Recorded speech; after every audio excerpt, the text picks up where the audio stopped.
Hi, Rachel.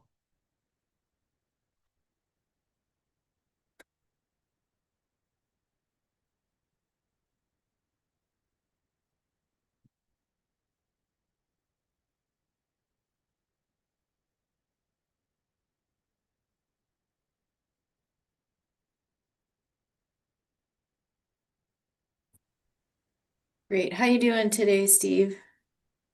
Can you hear me, Rachel? I can. Can't hear you yet. Oh, okay.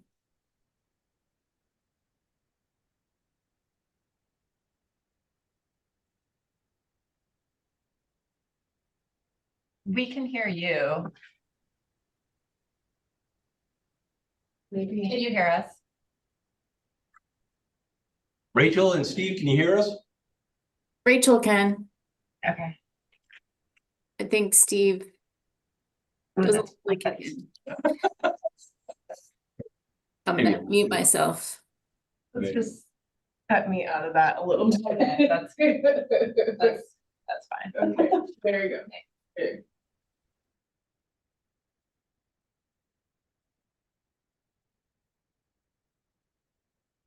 How about now? We can hear you. We hear you, Steve. Good. Good. Helps if you turn up the volume.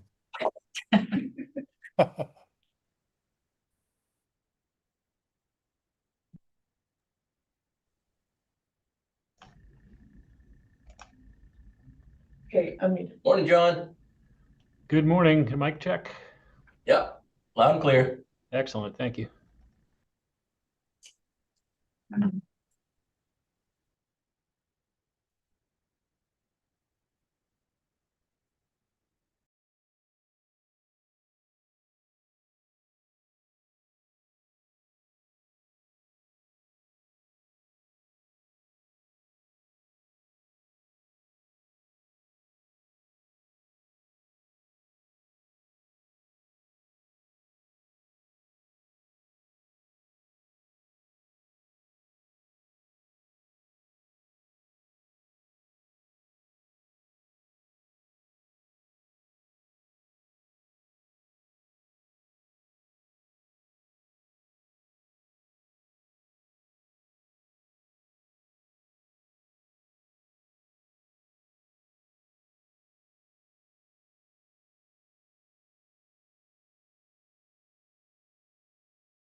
Can I just do an audio check? You're loud and clear. Thanks.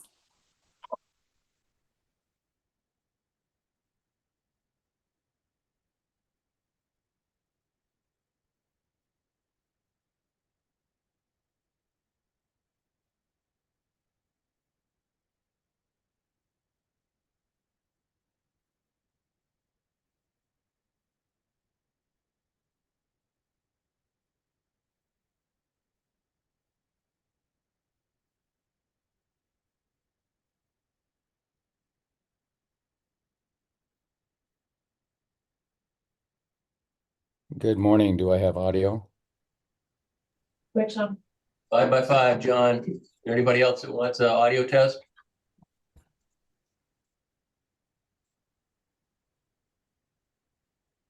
Good morning, everybody. I'm assuming you can hear me. Yes, we can, Nate. Loud and Thanks. clear.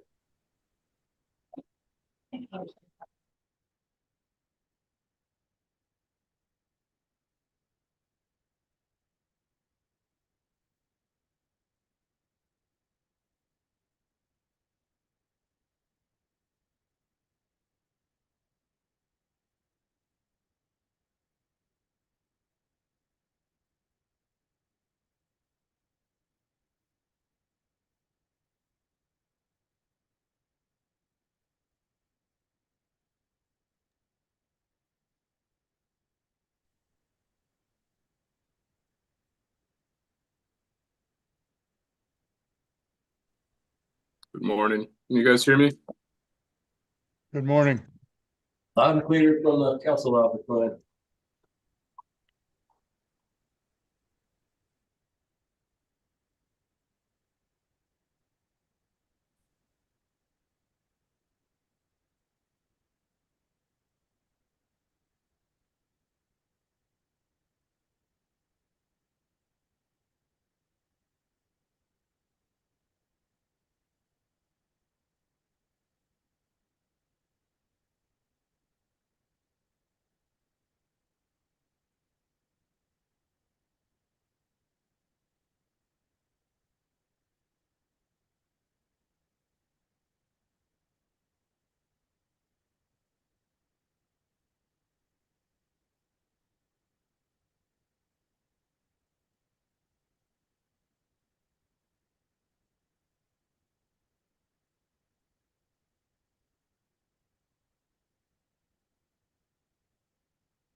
Hey, no fair eating in front of us, Brian.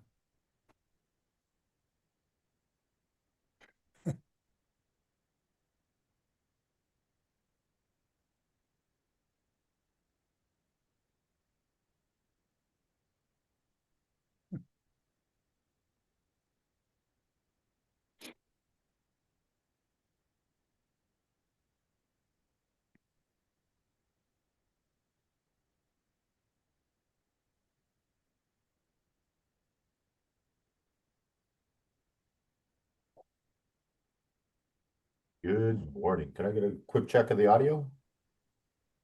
Loud and clear, Rudy. All right, thank you.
Good morning, everyone. I'll call this meeting to order.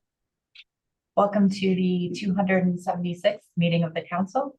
As our first order of business, I would like to ask the NMFS Regional Administrator, John Curlin, to swear in our two reappointed members, myself and Nicole Kimball. Thank you, Madam Chair. Good morning, everyone. So on behalf of the Secretary of Commerce, Howard Lutnick, it's my honor to administer the oath of office for new and reappointed council members. This cycle, Ms. Kimball has been reappointed for a third term and Ms. Drobnica for a second term. And for members of the public who are listening in, I'll just note that the oath is only required for council members appointed by the Secretary. So although Mr. Pamplin is joining the council at this meeting as the designee for Washington, he is not required to take the oath. So Ms. Kimball and Ms. Drobnica, if you are ready, we can proceed. Thank you. And just ask you to unmute and repeat after me. I, and state your name. I, Angel Drobnica, As a duly appointed member of a regional fishery management council, as a duly appointed member of a regional fishery management council, established under the Magnuson-Stevens Fishery Conservation and Management Act, established under the Magnuson-Stevens Fishery Conservation and Management Act, hereby promise to conserve and manage the living marine resources of the United States of America, hereby promise to conserve and manage the living marine resources of the United States of America by carrying out the business of the council for the greatest overall benefit of the nation. by carrying out the business of the council for the greatest overall benefit of the nation. I recognize my responsibility to serve as a knowledgeable and experienced trustee I recognize my responsibility to serve as a knowledgeable and experienced trustee of the nation's marine fishery resources, of the nation's marine fishery resources, being careful to balance competing private or regional interests, being careful to balance competing private or regional interests, and always aware and protective of the public interest in those resources. and always aware and protective of the public interest in those resources. I commit myself to uphold the provisions, standards, and requirements I commit myself to uphold the provisions, standards, and requirements of the Magnuson-Stevens Fishery Conservation and Management Act and other applicable law, of the Magnuson-Stevens Fishery Conservation and Management Act and other applicable law, and shall conduct myself at all times according to the rules of conduct prescribed by the Secretary of Commerce. and shall conduct myself at all times according to the rules of conduct prescribed by the Secretary of Commerce. This oath is given freely and without mental reservation or purpose of evasion. This oath is given freely and without mental reservation or purpose of evasion. Congratulations to you both. Thank you. Thank you. Timing was very challenging online. So even though Mr. Pamplin did not have to take an oath, I'll see if he has, if he'd like to address the council. Yeah, thank you, Madam Chair, and good morning, council members. I just wanted to take a moment to just express my appreciation to the council and to the council staff and just everybody in the broader council community that has welcomed me to this new role. You know, Bill Twite represented the department on this body for 20 years and 10 years as the vice chair. And I know he was a mentor to many of us on this call and around this table. To say that there was a lot of institutional knowledge that just walked out the door in August is a major understatement. I'm glad I've had the opportunity to work with Bill for a lot of years, but serving as his alternate since last December, just to get exposed to the issues and meet people engaged in this forum. As you all might imagine, I am on a steep learning curve and just appreciate everyone's patience as I've learned the North Pacific Council processes. Just want to close by just saying I'm a firm believer in good governance, using robust science and strong public engagement processes. Throughout my career, people have in other forums pointed back to the council process as a model, and looking at how it's structured with the SSC and the AP and the various public comment opportunities at those forums, as well as in the council prior to making a decision. This is right up my alley. I'm just incredibly impressed by this forum. It's clear this formula works, and I'm eager to roll up my sleeves and be part of it. So anyway, thanks for the privilege, Madam Chair, just to address the group. Thanks. Thank you, Mr. Pamplum. Welcome, and we look forward to working with you. So our next order of business is elections for council chair and vice chair, and I'll hand over the gavel to Mr. Witherall to accept nominations in the form of a motion. Okay, I'm opening the floor for nominations for chair and vice chair to serve the next coming year. Mr. Moeller. Hey, good morning, and thank you, Mr. Witherall. I nominate Ms. Drobnica as chair and Ms. Baker as vice chair. And with a second, I speak to my nomination. I'll second. Thank you, Richie. As far as the vice chair goes, I realize that this is a departure from the Alaskan / non-Alaskan split between the chair and the vice chair positions. That said, I think we are in a unique situation currently with the very recent retirement of a long-standing Washington Agency Council member, happened in June. In addition, this council is dealing with a lot of big issues this coming year with the transition of our executive director, the hosting of the CCC meeting in May, and the ongoing federal outreach on budget issues. So that's the reason for my nomination to nominate Rachel as the vice chair. I think someone with Rachel's experience and tenure will be helpful for this council process during this time. And I also think it's important for an agency representative to be in the vice chair role, which, as we all know, is a longstanding practice of this council. I also like to mention that we elect leadership positions annually, and I would consider this as a temporary one-year term departure while we navigate the next few months, as well as others having the chance to get up to speed. And I would expect that next year at this time, a non-Alaskan be elected as the vice chair. Thank you. Those are my comments, my nomination. Are there any questions for Mr. Moeller, or are there any other nominations to be put on the floor? Opening the floor for any other nominations. If not, are there any objections to the motion? Appears that motion carries unanimously. Congratulations, Angel and Rachel. Thank you. Thanks. It'll be an honor to serve in the chair role for every year. I appreciate everyone's support. So we are ready to proceed with the October meeting. We want to take this opportunity to respectfully acknowledge that the council regularly meets and its staff office is located in Anchorage on Dena'ina homelands. The council wants to honor the Dena'ina, the indigenous peoples who have stewarded this land across generations and continue to do so. We are glad to be part of this community and to honor the culture, resilience, and tradition of the Dena'ina people. Thank you. So this council is obviously holding this meeting virtually. Please note that we have planned for an adjusted meeting day. The council is scheduled to meet from 8 a.m. to 4 p.m. Alaska time to accommodate those participating from the Pacific Northwest. The council will meet today and tomorrow, then recess over the weekend and resume on Monday morning. We have an executive session scheduled for Friday afternoon. Members, we're asking you to please use your webcams during the meeting, particularly during public testimony, questions on staff reports, and discussion on council actions. Our agenda this meeting is available on the council's e-agenda site.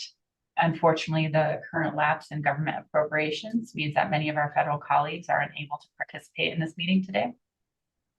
and we are uncertain when they'll be back to work. While we are fortunate to have John Curlin still at the table, the majority of his staff are unable to support the council's October agenda. As a result, I'd like to flag the following changes. So for B reports, written reports are provided for federal partners, but no opportunity for council to ask questions on NOAA, the NOAA GC report, the Alaska Fishery Science report, and the U.S. Fish and Wildlife Service reports. As far as C1, the MRA adjustments, the council is scheduled for final action. I still intend to take this action up. However, if there are any questions which we can't answer, we can't get answers to, and the council believes they're critical to resolve before final recommendation, then we'll refer final action if necessary. Hopefully this doesn't occur. As far as C6, EDR removal, the council is scheduled for both initial review and final action. I intend to take up this action as planned. And again, if the council does not have sufficient information for final action at this meeting, we can treat this as initial review and reschedule final action for December. B3, the EFH work plan. I intend to postpone this agenda item to a future meeting. The AP was also not able to take this agenda item up with NMFS presenters.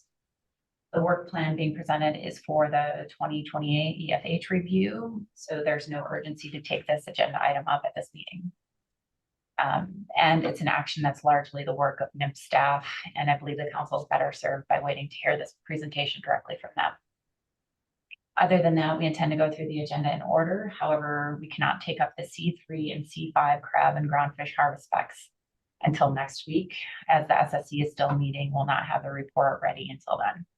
As such, if today and tomorrow go more quickly than planned, we may take up C4 crab C shares on Friday rather than Monday. Are there any objections or changes to the agenda? Seeing none, we have an agenda. So before we proceed with our agenda, the council would like to make a special presentation of the Bob Mace Distinguished Service Award. Bob Mace was known for his integrity, dedication, professionalism, and conservation ethic while serving as a council member for 23 years and representing the state of Oregon. In Bob's honor, the council established the Bob Mace Distinguished Service Award. This award is only occasionally given by the council to an individual that exemplifies the highest levels of dedication, professionalism, and conservation ethic necessary to make the fisheries off Alaska the best managed in the world. It is my pleasure to announce that the council selected Ms. Jennifer Mondragon as the recipient of this highly prestigious award. Okay, I think there's a slide on the screen here of Jennifer. So the council recognizes Jennifer for exemplary efforts in support of the sustainable management of Alaska's fisheries.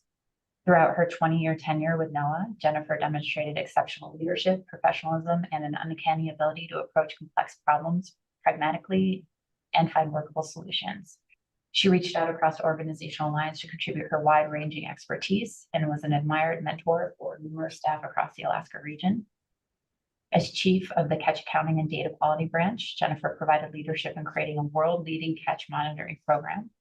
Due to her efforts, the Alaska region is able to deliver near real-time catch information, leveraging state-of-the-art technologies that provide robust monitoring and cost efficiencies. Jennifer is particularly recognized by the council for her work with fishery-dependent monitoring data, including the observer and electronic monitoring programs. She and her group were instrumental in the development of the restructured observer program and the electronic monitoring initiatives that followed, including both the implementation aspects and regulatory development and analyses. Jennifer played a key role in developing those programs through her direct involvement with the council and its committees, highlighting her extraordinary ability to communicate highly technical information to decision makers and the public, and to foster development of practical solutions. Finally, Jennifer also helped establish ACFIN as a core data provider of catch accounting products to the council and the Science Center, while also creating internal processes to streamline information workflows. These efforts significantly improve the transparency of the accounting processes and strengthen the implementation of council programs. I present the Bob Mace Distinguished Service Award to Ms. Jennifer Mondragon. So I will invite council members to briefly turn off their mute and give Jen a round of applause.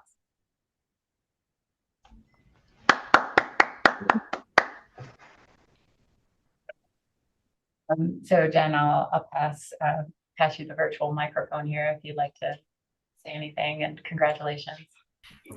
Good morning. Thank you, Madam Chair, members of the council.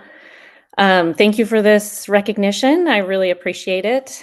I had the great fortune to work with multiple past recipients of this Bob Mace Award, and I have a lot of respect for those folks. So I'm humbled and honored to be in their company. So thank you.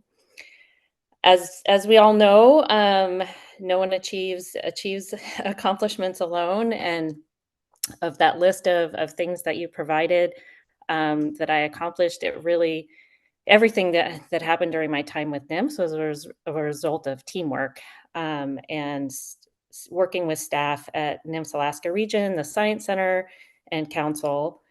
Collaboration with all these talented coworkers was really rewarding for me, and I'm proud of what we accomplished together. This is especially poignant right now as federal employees continue to really be unappreciated and threatened and disrespected, not in this arena, but more broadly. And so my heart is really with staff who have continued to demonstrate fortitude and dedication to fisheries management in Alaska and do great work, even while they're really under attack. So I'm super grateful to the council for this award, and I guess I'd like to share this small moment in the spotlight to really honor and thank my friends and colleagues at NMFS, which are a big part of anything that I accomplished at NMFS. So thank you very, very much. Really appreciate it. Thank you. Thank you, and again, congratulations. And we're sorry that we have to do this virtually. It would have been nice to celebrate in person, but it's nice to see your face on screen. So we're now ready to move on to the next section of our agenda, the B reports. We have 7 agency reports under this section, and we'll receive oral reports on the B1 Executive Director's Report, B2 NMFS Management Report, and the B6 Coast Guard Report. As a reminder to the public, we'll receive all the B reports and then take up public testimony. Please sign up on the e-agenda before the conclusion of the final B report. And yeah, obviously, as I just said, we will likely be going through the B reports a little quicker because of the lack of federal employee engagement during this section. Mr. Witherell. Thank you, Madam Chair. I have a number of things to report on.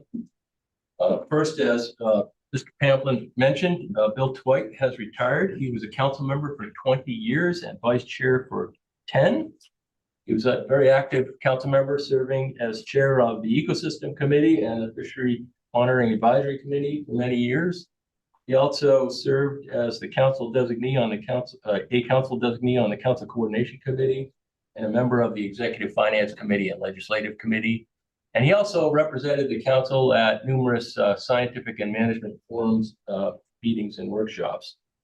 On behalf of the council, Bill, if you're listening, I just want to say thank you for your many contributions to the management and sustainability of fisheries in the North Pacific. It's been a privilege to work with you. I've learned a lot, just like Mr. Pamplin from you. I think many others have also feel that way. So we wish you best in your retirement, and hopefully we can have a small celebration for you in December. And as was noted, Mr. Pamplin was named the official Washington designee following Mr. Twite's departure. So welcome aboard, Nate, in this new capacity.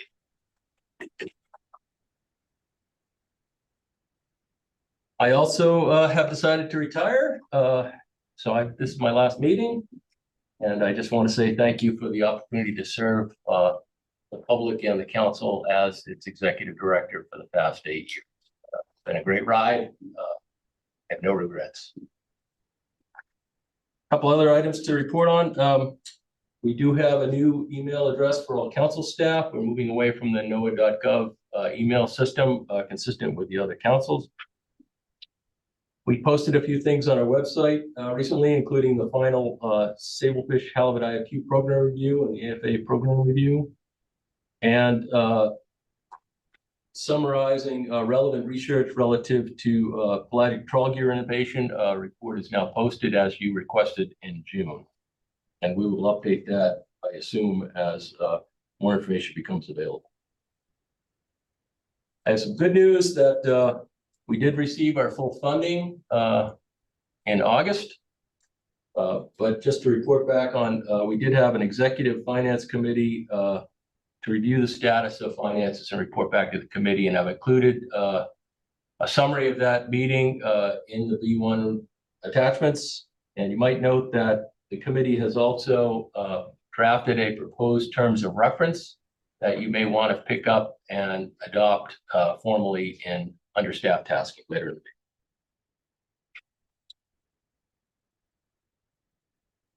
At its June meeting, the council indicated it did not intend to recommend harvest specifications for the Cook Inlet salmon fishery in EZ, and requested that NMFS implement these harvest specifications under secretarial authority. In deliberating the motion, the council noted the limitations on resources and time available, as well as the direction we had received from NMFS at the May 2025 CCC meeting to manage fewer stocks. Subsequently, the council received a letter from the NOAA Assistant Administrator directing the council to meet its statutory requirement to develop those catch limits, not exceeding the recommendations of its SFC. And I've attached that letter. So if the council wishes to take this up, you could potentially schedule the Cook Inlet salmon specification for a future meeting. Moving on, way back in February, we had a letter from the IPHC with a proposal that they had received at their meeting expressing concerns about the possibility of localized depletion of Pacific halibut around St. Matthew Island, and proposed regulatory amendments for the commercial fishing limits and regulatory areas C and 4C and 4D. The council had subsequently responded with a press request for more information, and we recently received a letter from the IPHC that basically concluded there were no specific biological concerns associated with continuing to allow regulatory 4C quota shareholders to harvest in a focused manner and as part of regulatory area 4D. So I don't know if the council wishes to take any further action, but if you do, you might want to schedule that to the staff tasking again.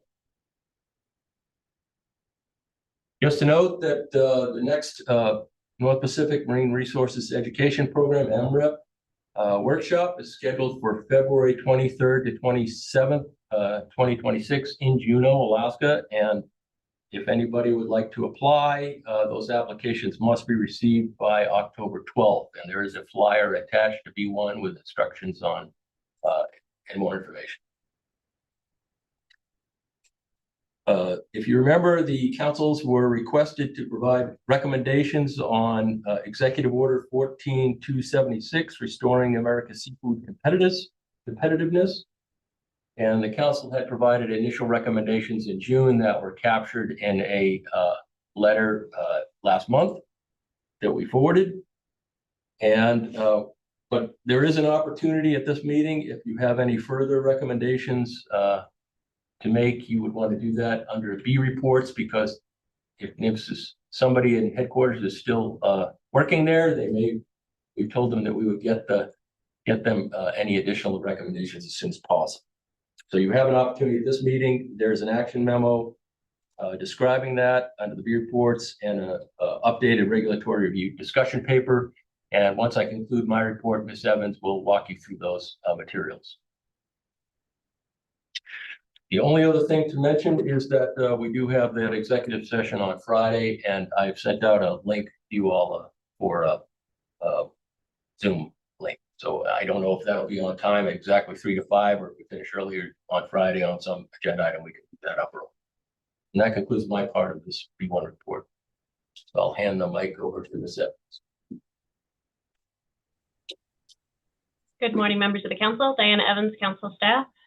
I'll just share my screen.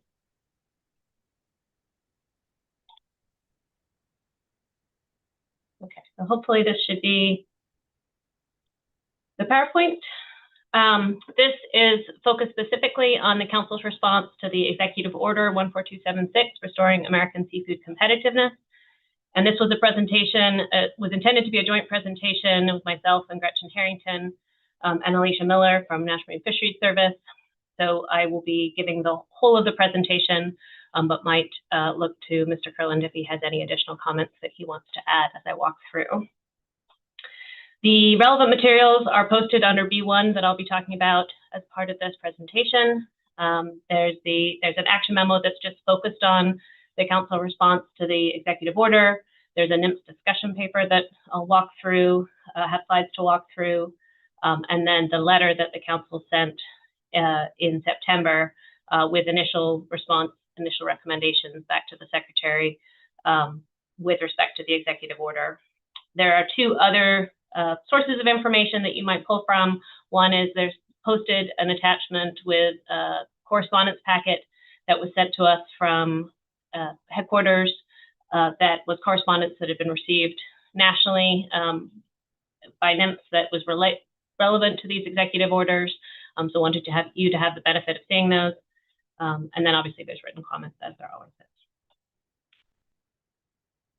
Okay, so just to provide a little bit of context, the executive order that was issued in April on American seafood competitiveness identifies a policy of the United States, as you can see on the screen, and identified a number of different actions for the Secretary of Commerce and partners to implement that policy.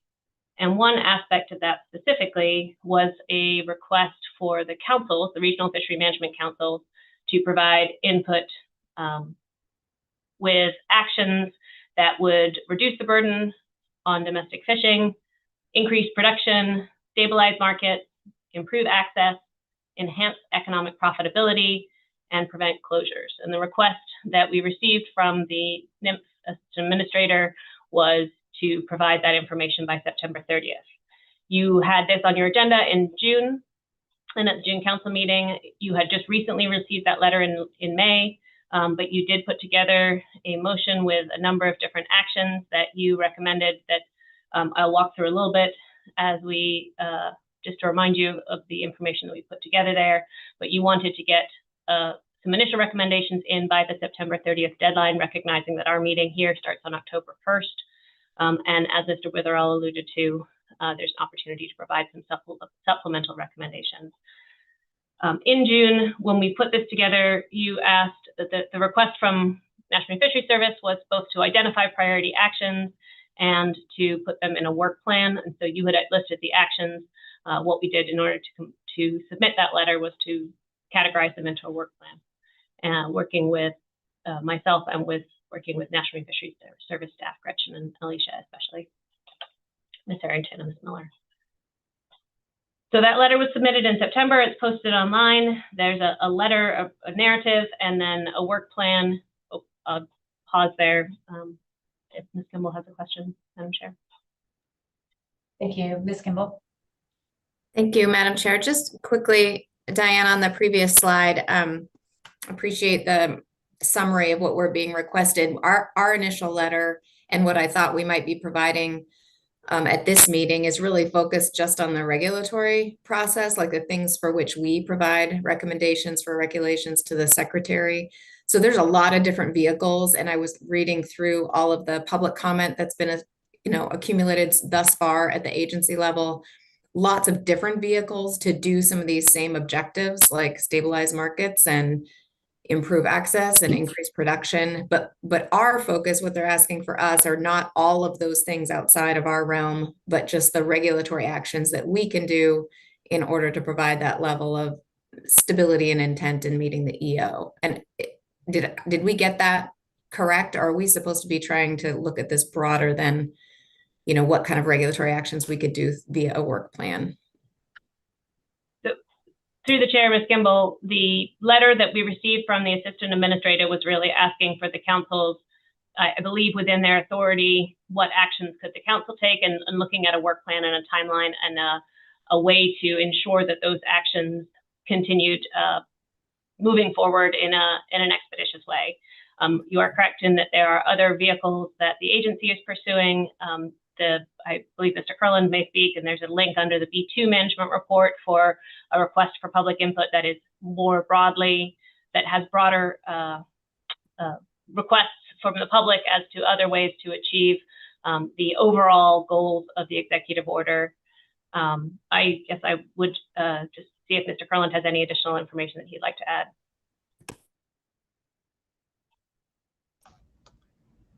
Yeah, thanks. Through the chair, you're both correct.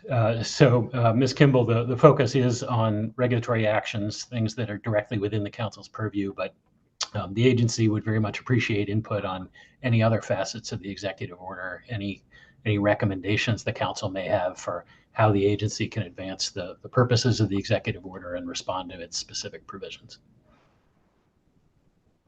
Thank you. Thank you for that explanation. Appreciate it.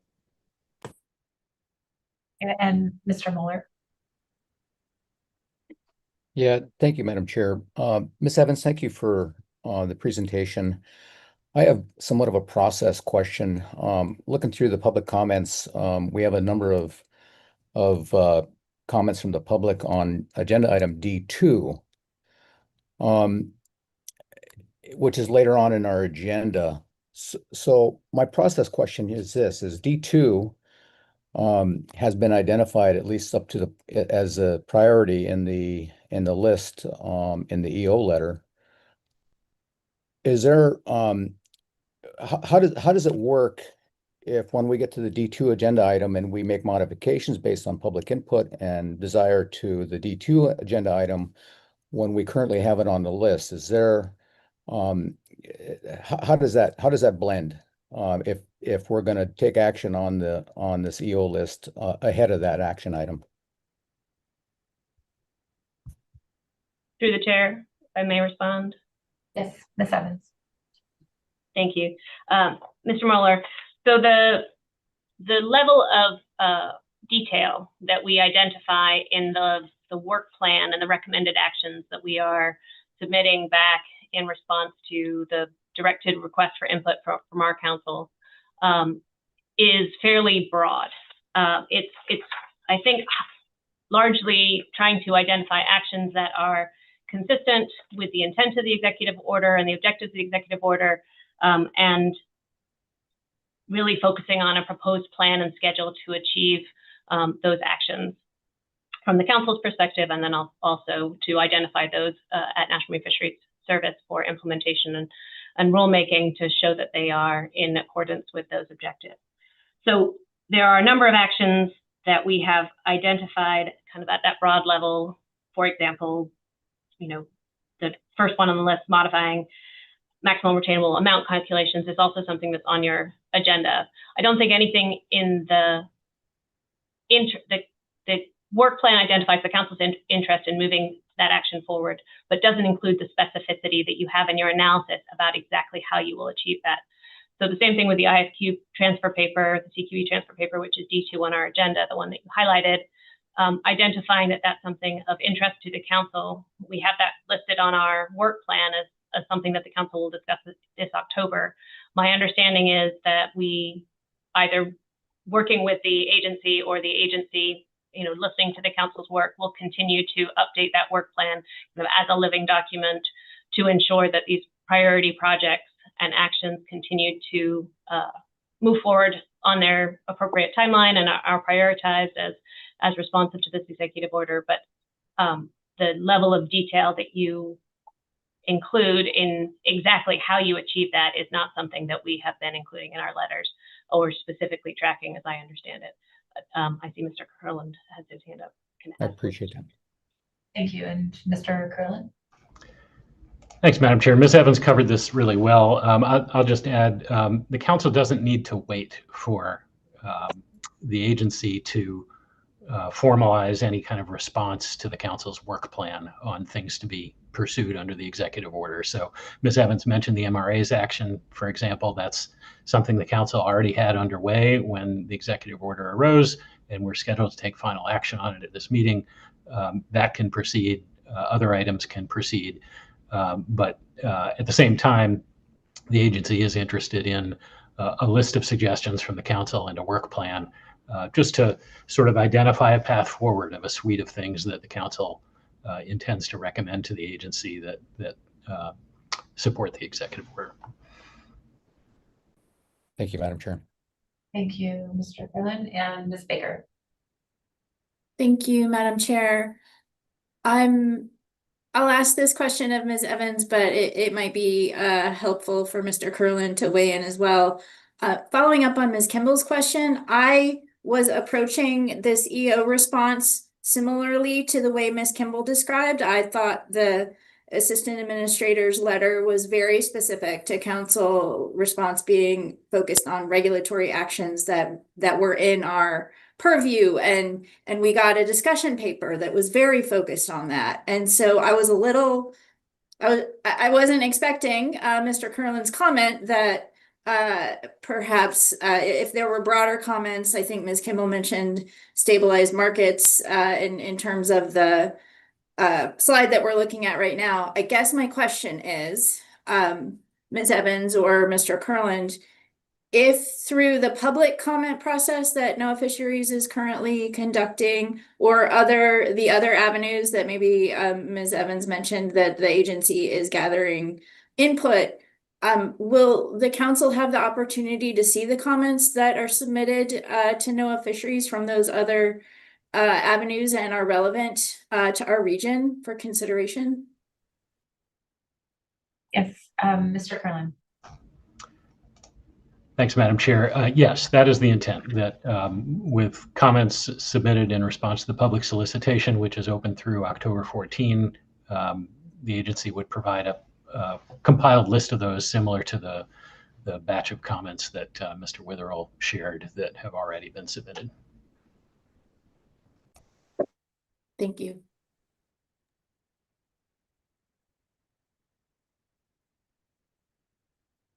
And I'm not seeing any other questions at this point, Ms. Evans. Okay.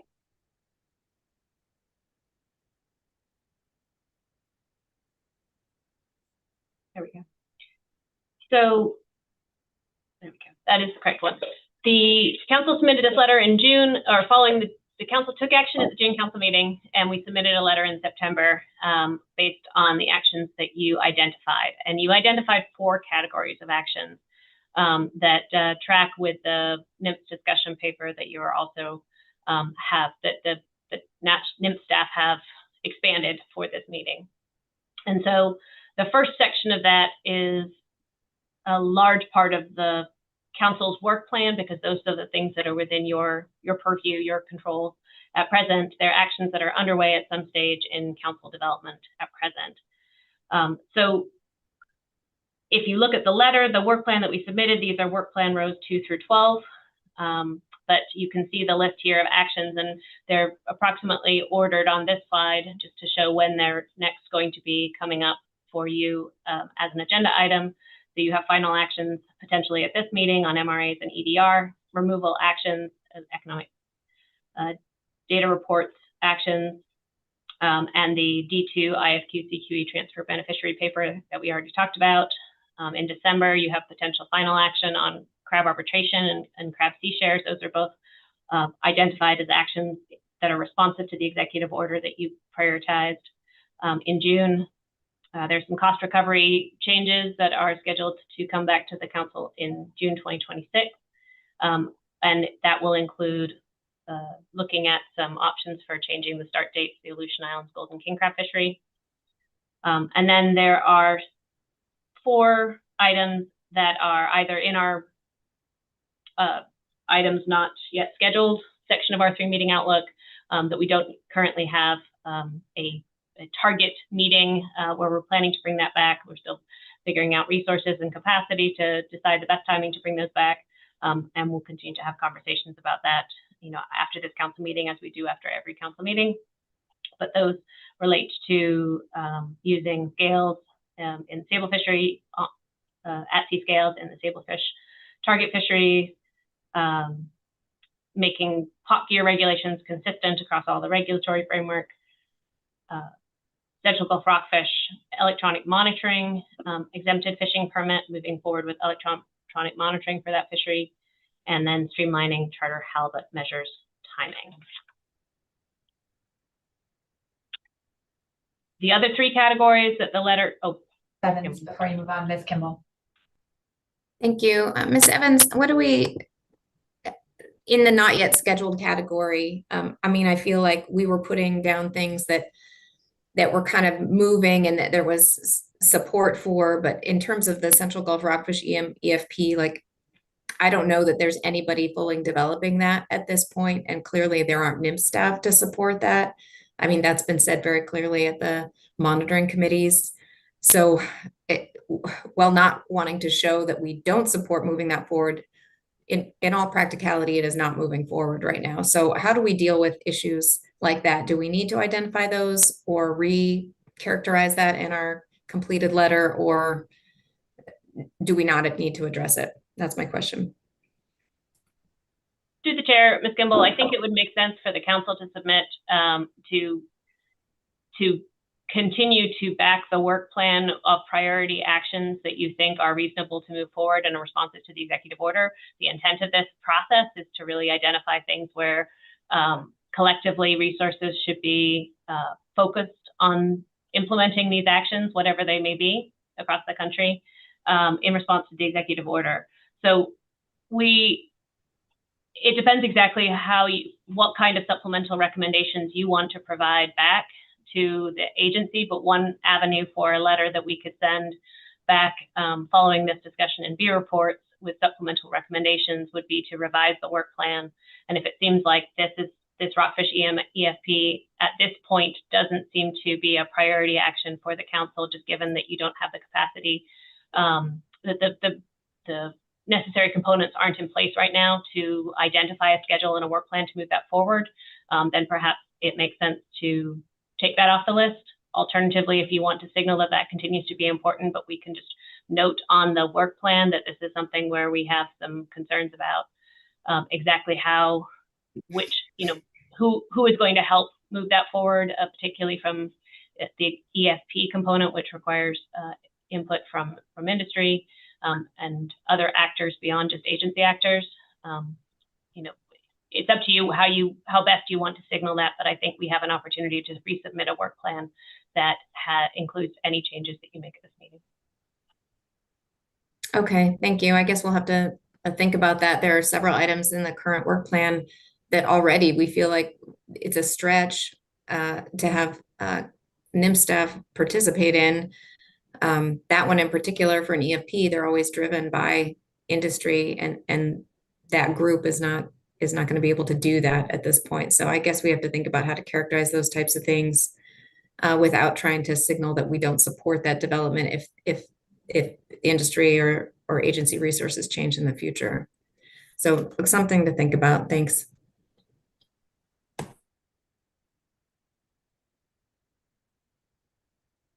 Moving on to the remainder of the letter, as I say, focuses on, I guess maybe just before I move off this slide, when we get to the discussion paper, one of the requests from National Marine Fisheries Service staff is that the council think about prioritizing amongst this category of actions, so actions that you have underway.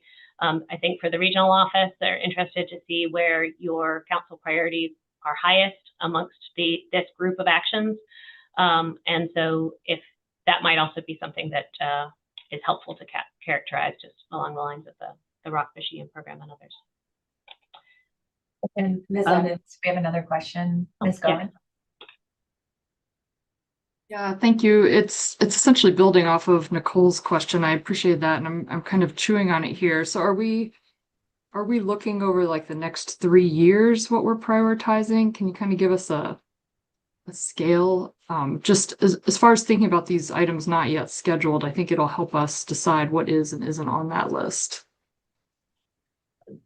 Through the chair, Ms. Goen, I don't believe that anyone has identified a specific scale, and Mr. Curlin can correct me if I have that wrong. I think the intent is really to immediately prioritize where should we go next and where should we be reprioritizing resources to achieve effective actions in the shorter term. That's, I think, the approach that the council took in June when you identified and prioritized actions that were already underway that were consistent with the executive order. So I think it's certainly up to you as a council if you want to identify both shorter term and longer term actions, but at least the conversations we've had to date, I don't think are thinking of a 3-year time span so much as next 6 to 18 months kind of time frame, understanding that implementation of the council's action adds extra time to, in addition to the time it takes our council to act on these individual actions. But I don't know, Mr. Kurland has any more sense of the timing. No. And Ms. Kimball? Thank you. I thought that was a good question, and I just wanted to follow up on that.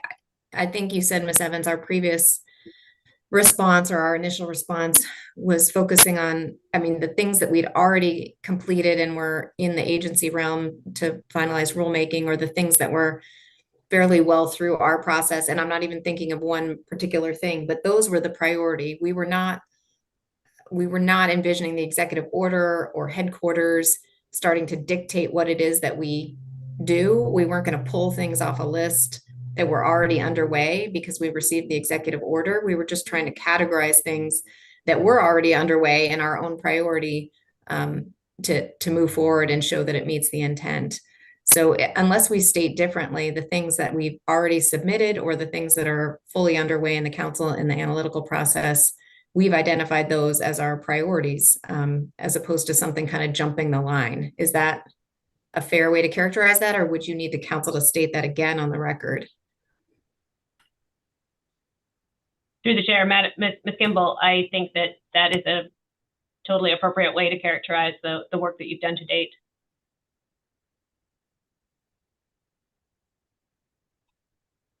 Okay, thank you. All right, so the other 3 categories that you included in your motion, one was identifying actions that the council has concluded work on and submitted to NMFS for rulemaking. They're still in various stages of the rulemaking process. At least one of those was one that you took final action on in June. So it was originally in that actions underway category and has now moved into the actions submitted for rulemaking. That was the pelagic trawl gear definition that was included in when we looked at this back in June. So those are characterized and the status is reported in the NMFS discussion paper. The third category were actions that are related to record keeping, reporting, monitoring, and streamlining of regulations. And so I won't talk about that in detail here because the slides on the discussion paper really capture that in much more detail, and the discussion paper that you received at this meeting really goes through a lot of those. And specifically looking at the 2 different implementation avenues, whether those can be done under 305D secretarial authority, which we'll talk about in a moment, or whether that requires council action to develop those. And then you had a final section on process improvements. The 3 items that you listed in your June motion, one was looking at 305D authority and how to use that more. That'll again come up in the discussion paper. You wanted to rescind the national allocation review policy, the requirement that we do periodic reviews of allocations. And we included that in our letter back to the agency. That's a national level change that would need to occur. That's not a regional change. So we did not specifically include that on our work plan. And then the final one was streamlining charter halibut measures timing, and then looking into that over the summer in a little bit more detail. And that's highlighted in the discussion paper. That is a discussion paper that you already have tasked. We haven't set a timeline for that, although our intention would be to bring that back sometime in 2026 for that discussion paper to look at some of that streamlining. So we added that to the work plan as kind of a council task underway. Okay, so that gets us through, where's my cursor here? The actions that you've taken so far are catching us up to this meeting. So what actions might you want to consider at this meeting? We've talked a little bit already about any supplemental recommendations or additional actions that you might want to include in a follow-up letter to National Marine Fisheries Service, and maybe taking another look at the items that are on your work plan with the view of priorities. And the one thing that was asked in the request from the assistant administrator when we received the request to undertake this task was also to prioritize among work plan actions. You identified kind of as a group the priorities of council actions underway. But if you have any more priority that you want to add amongst that group, that is something that we could also add in a follow-up letter. To act on some of those work plan actions, particularly the ones that have not yet been tasked, are not yet on our 3-meeting outlook in some form or other, even for the items not yet scheduled. Those are probably more related to that category of new actions on record-keeping, reporting, monitoring, and streamlining of regulations. And there's a couple different venues for that. If you want to pursue any of those, that's something that you could take up under staff tasking in detail, exactly how you want to move forward with those.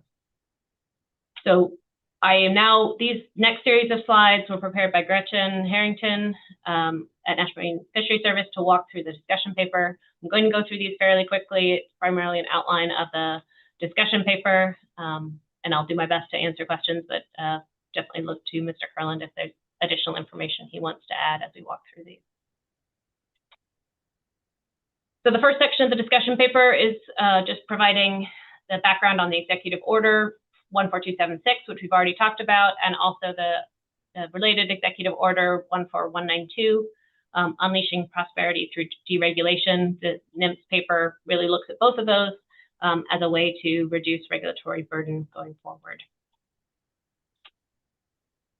Chapter 2 of that discussion paper focuses on how you, the council, might want to think about that action of prioritizing and making those priority recommendations, and identifies 5 different categories that you can think about, and then provide some information as we walk through the different actions along the lines of these categories.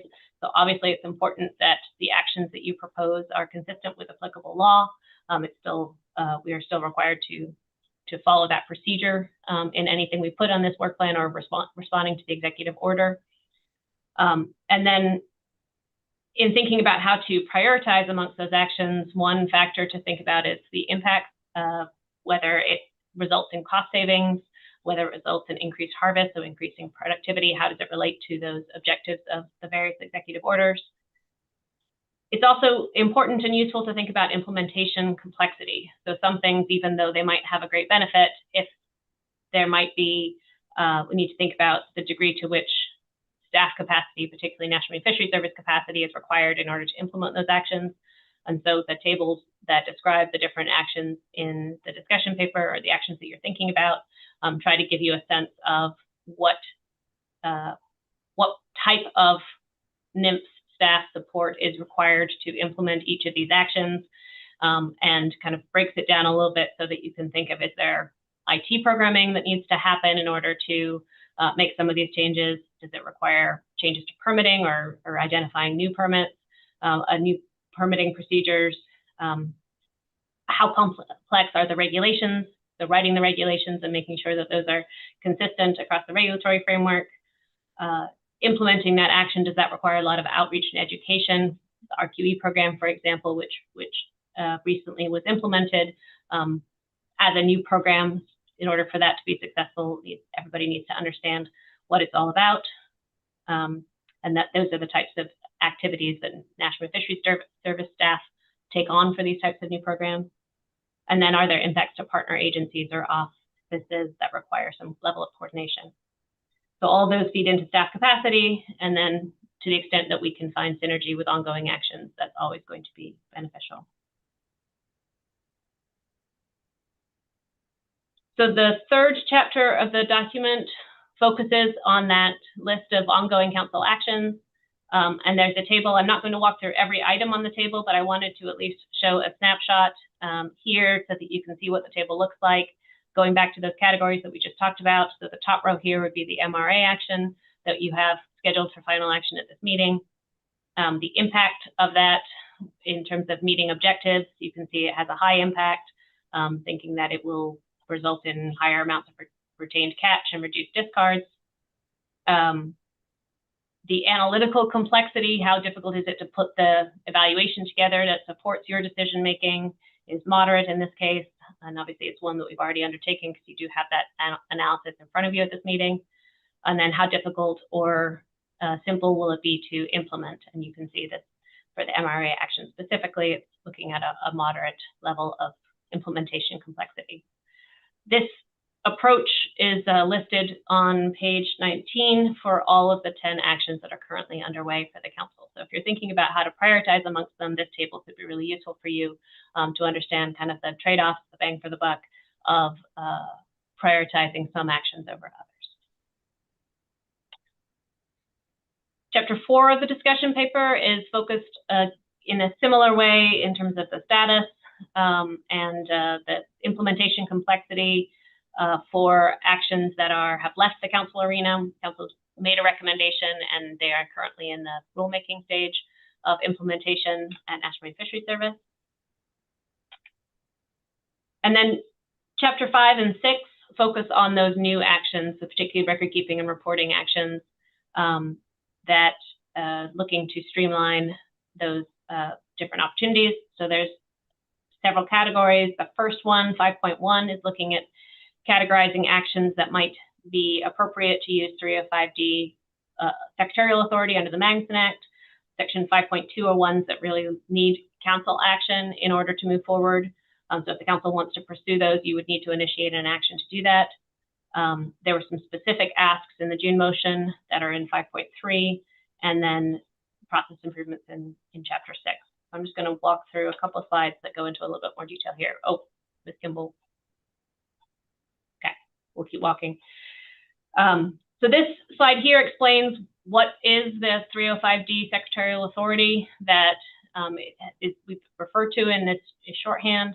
You can see quite a lot of the text on the left-hand side describes that under the Magnuson Act, there are distinct rules and roles for the council versus National Marine Fisheries Service, and there are some prescriptive rules about how the two will work together to implement rulemaking for fisheries. And it identifies that kind of the typical process that we undertake for most council actions is the council takes an action, makes a recommendation, and submits an FMP or an FMP amendment to the agency. You deem the necessary or appropriate regulations that will help to implement that FMP or FMP amendment. That's part of your deeming motion that you consider at final action on most actions. And then there's specific timeframes and review process back and forth for the secretary to review those actions before a final decision is made by the secretary as to whether they're approved and go forward for implementation. The 305D authority is separate from that in that it authorizes NMFS to promulgate regulations either to implement a secretarial FMP or FMP amendment or to carry out any other provision of the MSA. It doesn't come with those specific procedural and timing requirements, so it can be a versatile tool and specifically focused on the guidance from National Marine Fisheries Service is that you shouldn't use 305D when it's more appropriate to use the typical normal council process. So what would those situations be when it would be appropriate? And that's in the box on the right-hand side. And the primary one of those is if you have a pre-planned kind of framework type planning in your FMP. So there are examples in the paper that are highlighted where in our current groundfish FMPs, we provide a framework of, in these circumstances, NMFS should go ahead and do rulemaking to adjust things. Record keeping and reporting is one of those examples. There are a few others that are highlighted. The other examples are things like technical changes, corrections, administrative actions, or things that happen outside the council process or outside the agency that still need to be implemented. So I think the message here, and I'll look to Mr. Curlin to correct me if I'm capturing this wrong, but the message that I've at least understood from the paper and from Ms. Harrington is that frameworks, when you can put direction in your FMP as to when you want the agency to be able to make small changes to the fishery management program or the regulations, the more direction you can provide from a policy sense in your FMP gives the agency the authority to provide those changes using their 305D authority. Excuse me, Madam Chair. Thank you, Ms. Evans and Ms. Baker. Thank you, Madam Chair. Thank you, Ms. Evans. And I just have a question about that last point that you made. And I have really struggled with understanding this because as I read our FMPs relative to Section 305D authority, it reads to me like a framework under which the council recommends NIMS use section 305D authority. So I'm going to try to ask a really basic question. Do we have too much detail in our FMPs or not enough detail in terms of council intent relative to use of section 305D? It would really help me to understand what the agency is looking for there.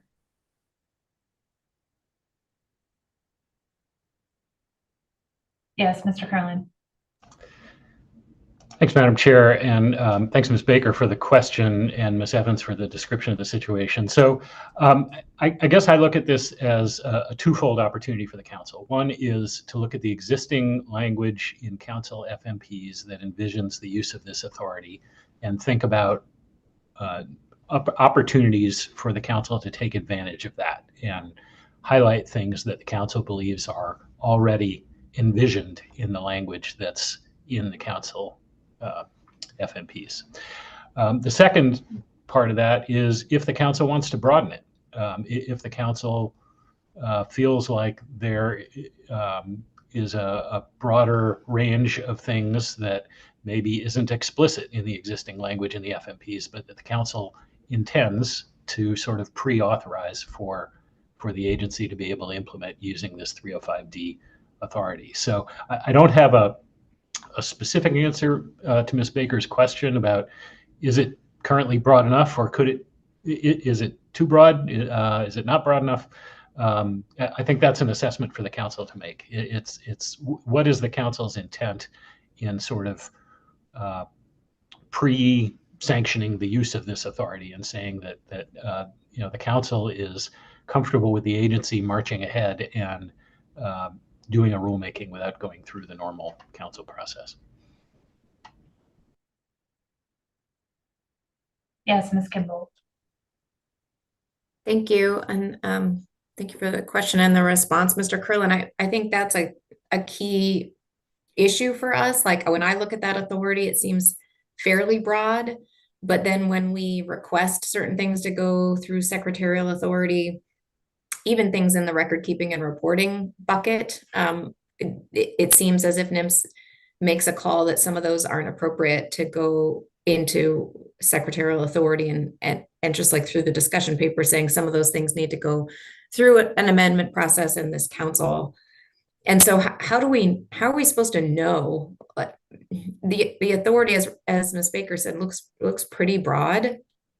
Do we just ask on an ad hoc basis if something might be appropriate under our current FMP language?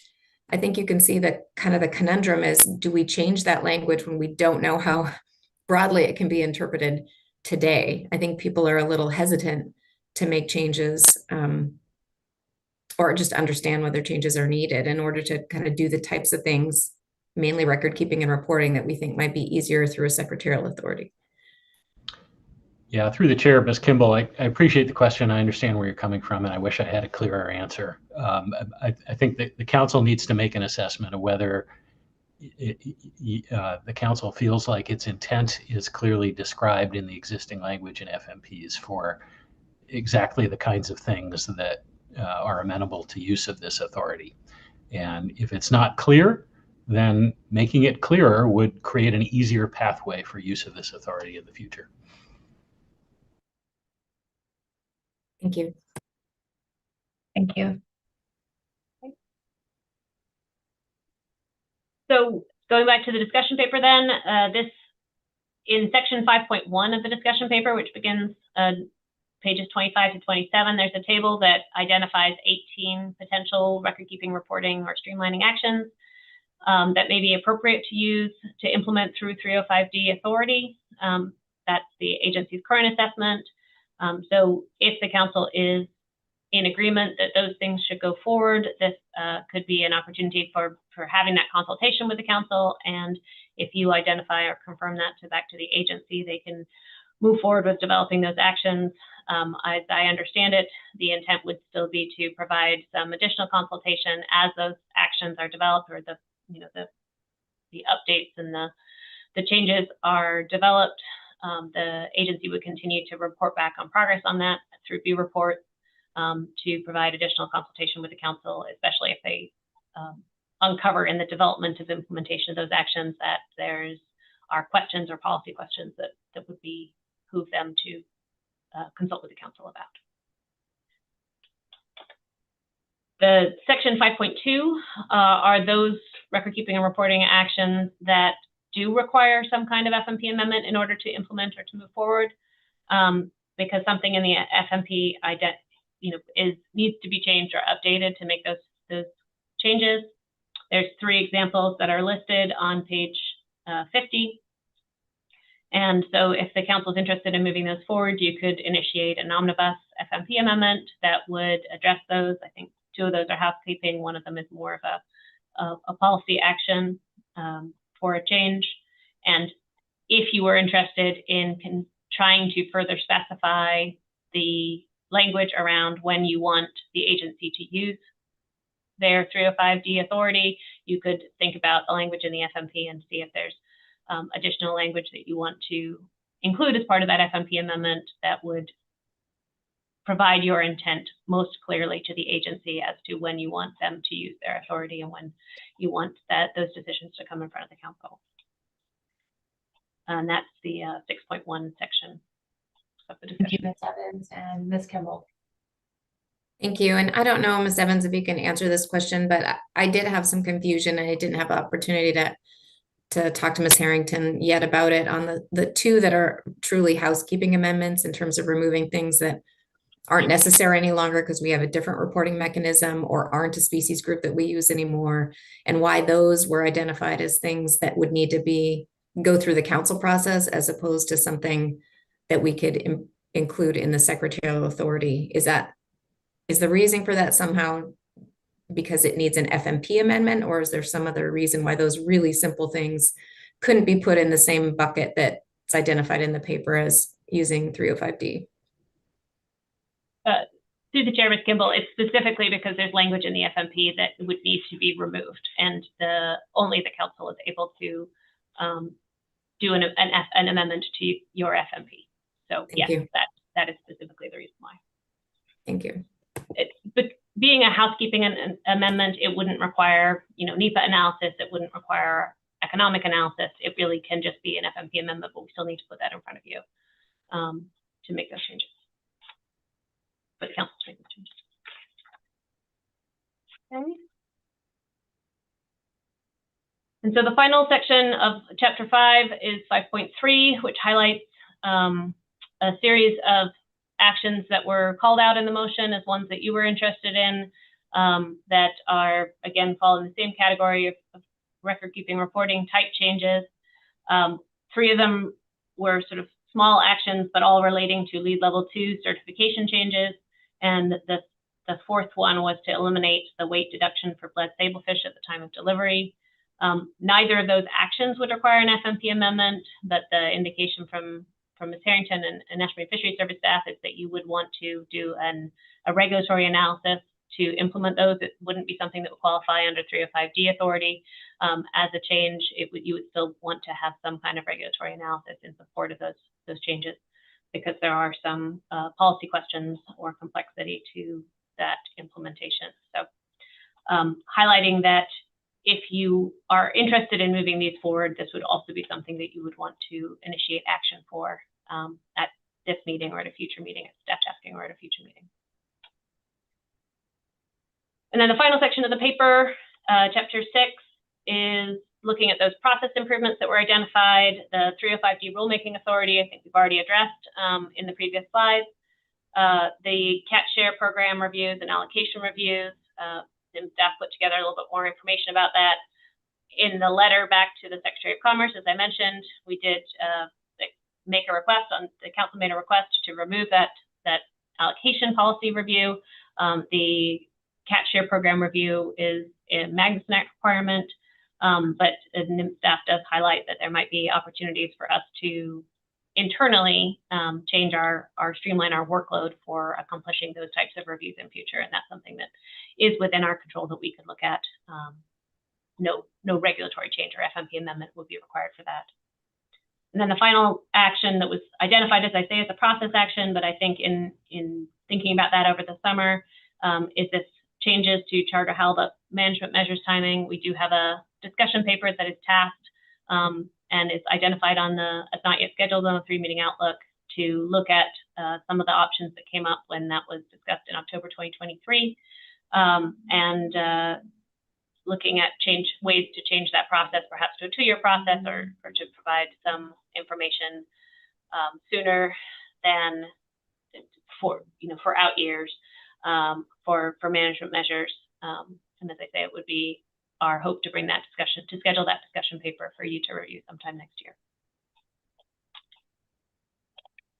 Okay, so this just takes us back to the slide that I already showed, just reminding you of what your actions are. As I say, looking at during the B reports, do you want to submit any supplemental recommendations, whether those are new actions to add to your work plan, or prioritizing or perhaps adjusting some of the work plan actions that you've already identified.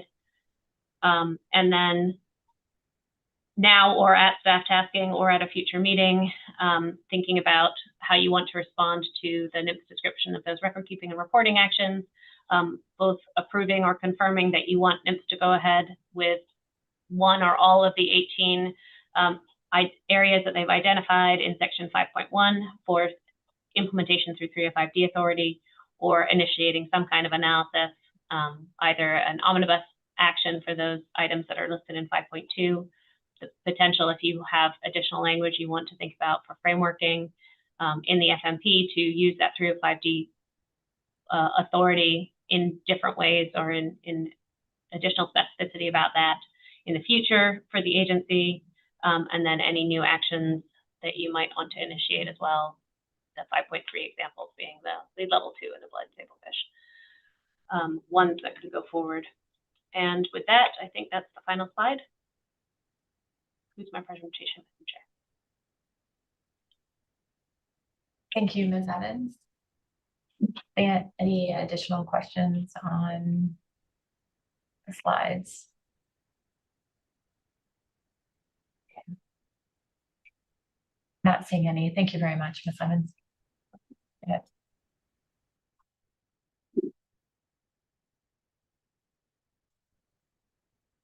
Before we move on to B2, Mr. Witherall very briefly mentioned his retirement.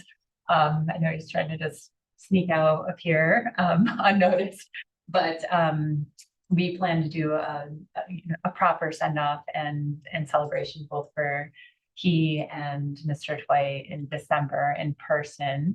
I'll request his presence or require his presence depending on how much pushback we get, but just really wanted to express our immense appreciation for his leadership over the years and his dedication in this process. So thank you, Mr. Witherall. With that, we will move to our B2 report. Mr. Curlin. Thank you, Madam Chair. So everyone is aware of the current lapse in appropriations. Most National Marine Fisheries Service staff are currently furloughed and not working. I am accepted from the furlough and am able to participate in the council meeting to maintain the agency's voting presence, but I do not have support from NOAA General Counsel or NIP staff during this meeting. So I'll do my best to answer questions for the agency that arise throughout the meeting, but I may not have all the answers. I just ask people's understanding with that. We'll do the best we can. I anticipate there are a lot of questions about what the agency is and isn't doing in our current posture with the shutdown, and I don't have a complete picture of that I can share with you, but I can provide sort of a general flavor for that. In-season fishery management is continuing. We do have a few staff who are able to continue with monitoring fisheries and closing fisheries as needed to avoid exceeding catch limits and preventing overfishing. The systems that support e-landings and prior notices of landings will continue to operate, and we have some contract help available for basic system maintenance and user support. If there are significant unforeseen problems, we will have very little limited capacity to address those, but fingers crossed. Our Restricted Access Management Division is not able to process quota transfers or other routine transactions during the lapse. I am, of course, aware of the scheduled opening of the Bering Sea crab fisheries. We have front-loaded the process for issuing quota as much as we can. Final steps need to wait for the council to recommend specs at this meeting and the Alaska Department of Fish and Game to provide the TAC. Cost recovery funds are not subject to annual appropriations, and in general, NMFS can charge certain types of activities to cost recovery funds to support the operation of the crab fisheries.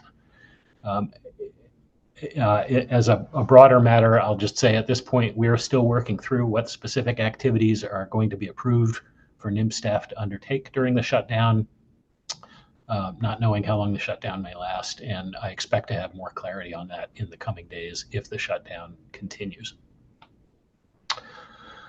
With that, I'm going to turn to the NMFS Management Report that is posted under B2, and I'll walk through that and encourage folks to follow along.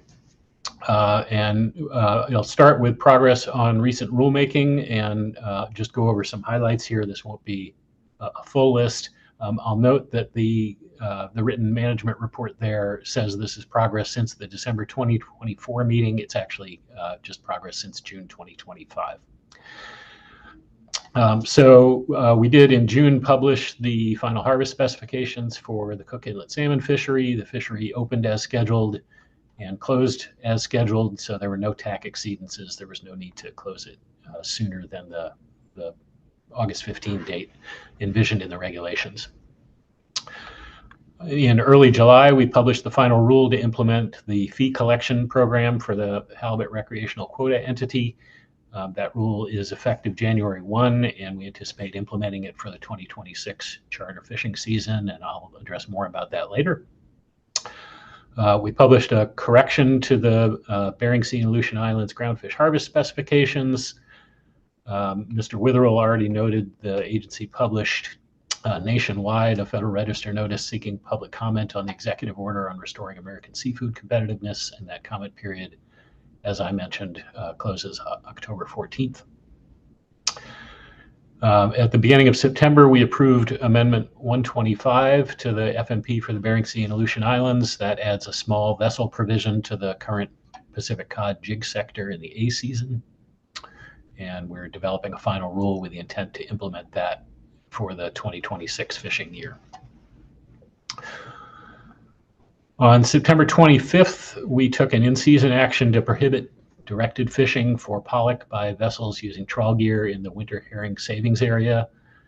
That was necessary to prevent exceeding the 2025 herring bycatch allowance specified for the midwater pollock fishery, and that closure will remain in effect through March 1, and more information on herring bycatch is available in the in-season management report.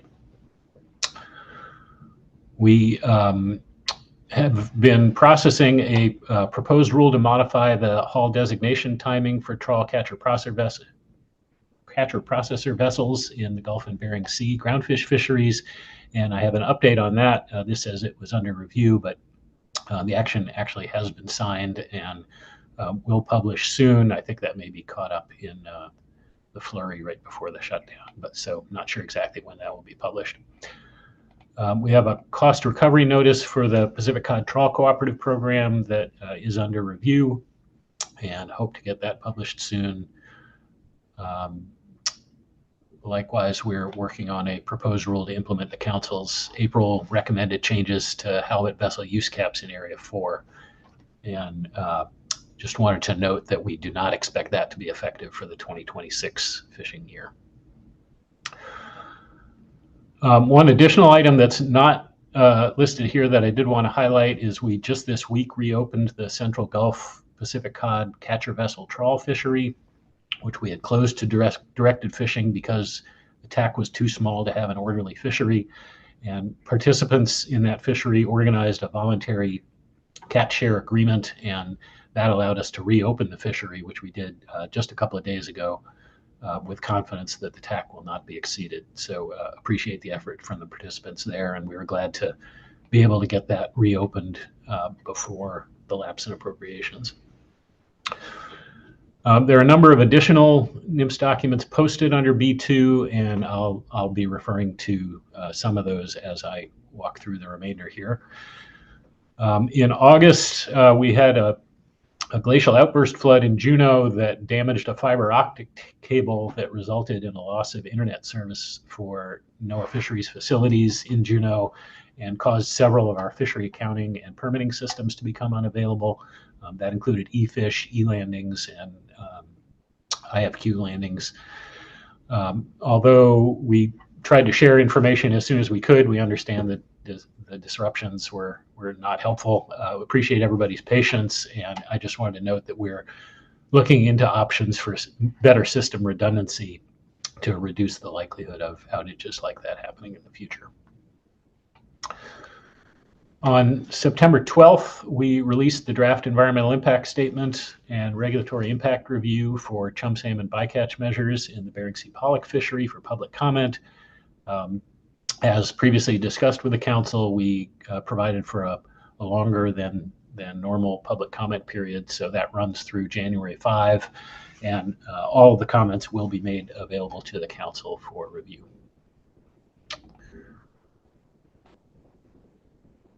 We've already discussed the Federal Register notice seeking comments on the Seafood Competitiveness Executive Order. The management report here notes some of the specific areas where the agency is seeking comment. We had scheduled 2 public listening sessions during the public comment period, one on September 25th and one yesterday. I believe yesterday's had to be canceled because of the shutdown. But again, the public comment period remains open for another couple of weeks. We have been collaborating with the Department of Fish and Game to implement the new halibut recreational quota entity halibut stamp requirements for 2026. As I mentioned, we are both agencies planning outreach activities to alert charter fishery participants, and we intend to provide more information on that at the December council meeting and an informational webinar prior to the beginning of the next charter halibut season.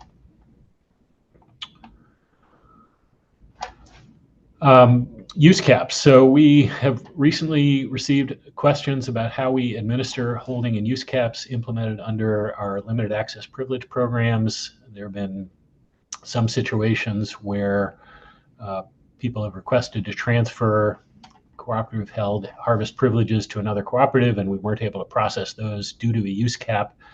Just wanted to highlight, if the council wants to receive additional information about use cap calculations, the council could request a discussion paper to explore those issues, and any changes would certainly require programming changes to existing software used to administer those programs, and could also require regulatory changes depending on the scope.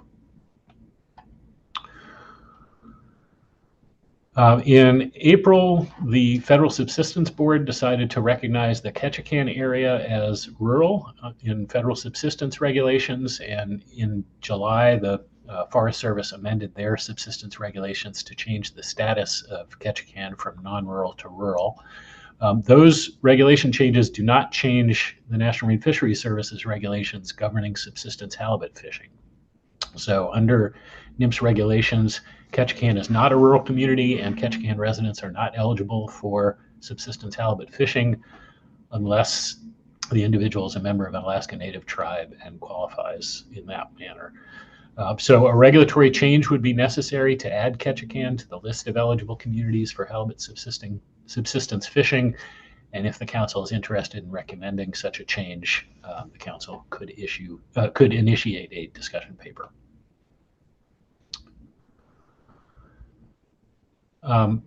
Cost recovery. In response to the council's April 2025 motion, we sent a memorandum to partner organizations that submit their incremental costs under cost recovery, and we informed them of improvements to our cost recovery process, and we held informational meetings with them to kind of walk through that.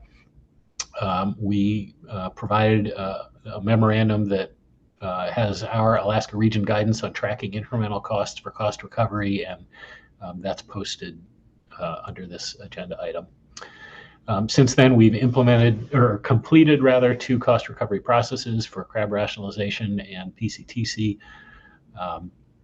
There's some tables here that provide a synopsis of costs and resulting fee percentages.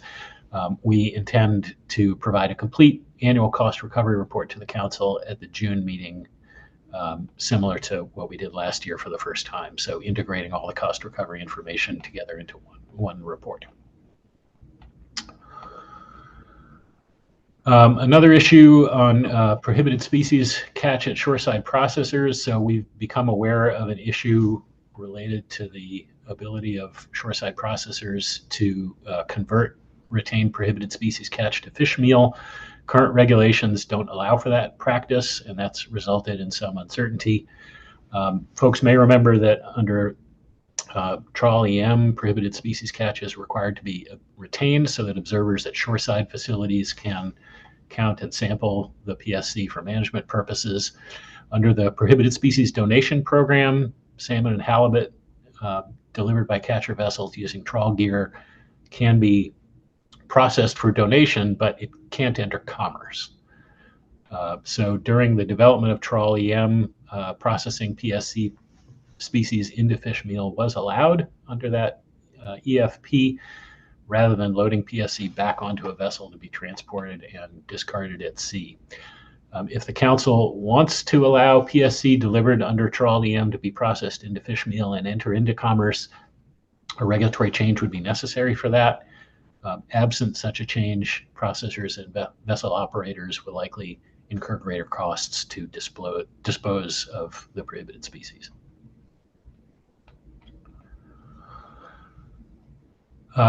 In May, NMFS held a virtual meeting for members of the Alaska Groundfish and Halibut Seabird Working Group, and there's a written report provided under this agenda item. For protected resources updates, we are completing a biological opinion on the effects of the Bering Sea and Aleutian Islands groundfish FMP on ESA listed species and designated critical habitat. I'm just going to put a marker in that and come back to it once I finish the management report here, and I'll go over that issue in more detail. In August, we received a petition to list the Eastern North Pacific gray whale population as an endangered or threatened species under the Endangered Species Act. Folks may remember that this population had been listed previously and was delisted, I want to say in 1993. It's been quite a while. Pursuant to Section 4 of the ESA, when we get a petition like this, we review it and need to determine whether it presents substantial scientific or commercial information indicating that listing may be warranted. And to the maximum extent practicable, we're supposed to make that decision within 90 days of receiving the petition. So that is currently under review. For the council's information, there have been some recent results of saxitoxin noted in fur seals stranded in the Pribilof Islands. We conducted necropsies on multiple dead stranded fur seals on St. George, and it indicated those results. We notified the Division of Public Health, the state veterinarian, and state wildlife veterinarian about the fur seal mortalities and test results, and of course, we've been communicating with our co-management partners about that as well. Last item here is the Chinook Salmon Endangered Species Act listing petition. Recall that we received a petition from Wild Fish Conservancy in January 2024 to list one or more evolutionarily significant units of Chinook in the Gulf of Alaska under the ESA. And we formed a status review team. The team has developed a report which has at this point undergone external peer review, and the agency is currently developing the required 12-month finding. And in May, the petitioner filed suit for our failure to issue a timely 12-month finding that technically was due in January 2025. And we are continuing to discuss that with the plaintiffs, the petitioners, and also continuing to work on finalizing that finding. And finally, there are a few personnel changes noted here in the report, and I won't go over those in particular. For other items posted on under B2, Mr. Witherell already noted the June 30 letter from the Assistant Administrator on setting the 2026 Cook Inlet harvest specifications. I'd just like to flag that as an issue for staff tasking and look forward to our discussion on scheduling that item for council action as required by Section 302H6 of the Magnuson-Stevens Act.